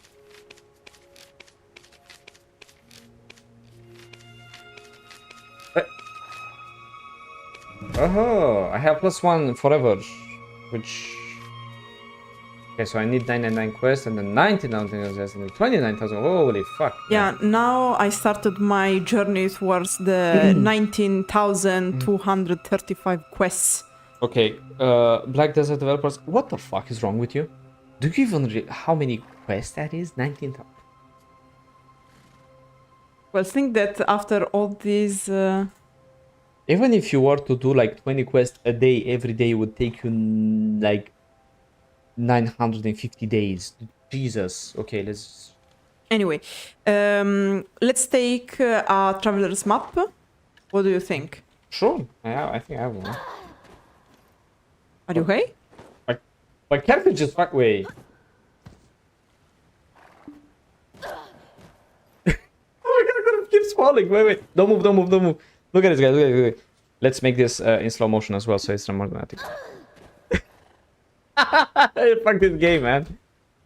Anyway, let's take let's travel to Odraxia, okay? Yeah. Gotcha.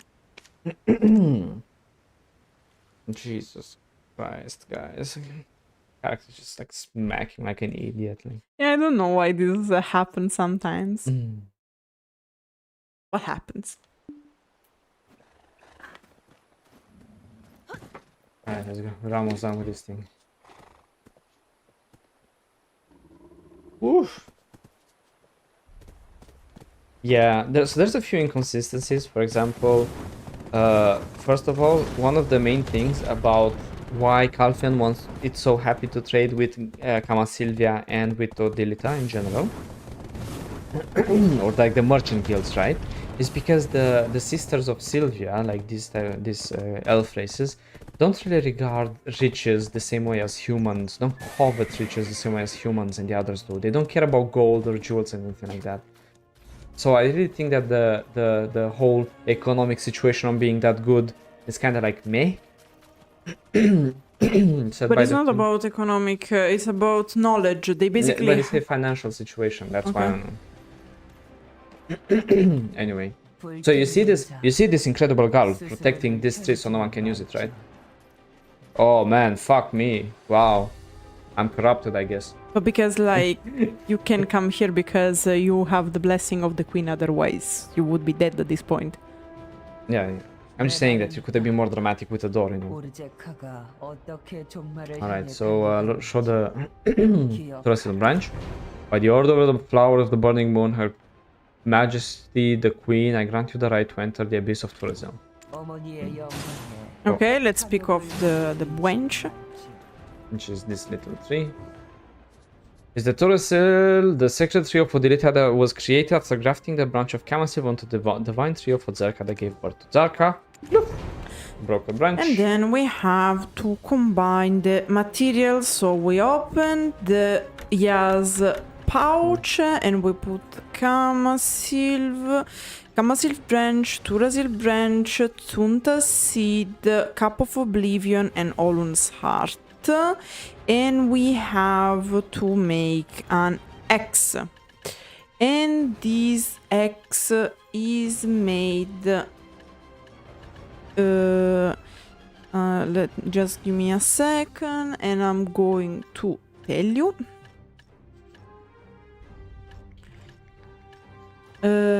Okay. We have to put. Apologies, I just kept playing with it till I found it. Okay, you have to put Kamasylv branch, Turosil branch, in the middle the Cup of Oblivion, then the Olun's heart and the Tunta seed. Gem of Imbalance. So what can you do with this incredible Gem of Imbalance? It's worth 10 billion silver. No, 10 million. You can keep it as a memento or sell it to a local vendor. Damn, son. And the description is a gemstone that breaks down the balance between light and shadow, a treasure that can actualize Hadum's realm. Bro, they're telling me, can you imagine? You're like the one adventurer who goes like, hey, this is a gem that can destroy the balance between light and darkness and create a realm to fight the Hadum. And I'm just like, 10 million silver, leave it or take it, like, take it or leave it. Really, brothers? Really? 10 million silver, that's all. This world is doomed. Yeah, so this is the Gem of Imbalance, the key that will actualize Hadum's realm. Hadum, huh? What kind of powerful being is she? It's a she! We knew it! To make everyone shiver in fear. Are you not looking forward to the day where the black sun rises? Well, it still hasn't come, bitch, in like 2024. Like, how much? Like, I'm gonna have kids by the time the goddamn sun starts shining black. Let's go back to Queen Viorencia and show it to her. But why am I so pissed, in fact, guys, is that they keep pushing this. And guys, this was done like 2019, 2020. This part also 2020, right? 2019 probably. Okay. And we're like 5 years later and it still hasn't happened. No, probably 2020. 4 to 5 years later and it still hasn't happened, and will still probably not happen because we're not... the next expansion we get is Land of the Morning, like part 2. Brother, bring the goddamn apocalypse. It's like fucking Game of Thrones, man. How many seasons do you need? But this is a Gem of Imbalance. The key that can actualize Hadum's realm. I almost sold it to a merchant, yes. Adventurer, you have fulfilled the duty of shadow without forgetting the oath you made with me. Thanks to you, the day when the world's shadow makes the black sun rise again, we will have a chance to resist the threat. We shall have a chance to resist the threat without being perished meaninglessly.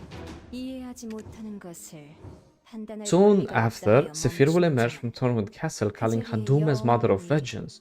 She will try to strike me, Brolina, and your neck so that her master can settle in this world. Therefore, we must destroy Sephir, who rules Thornwood Castle at all costs.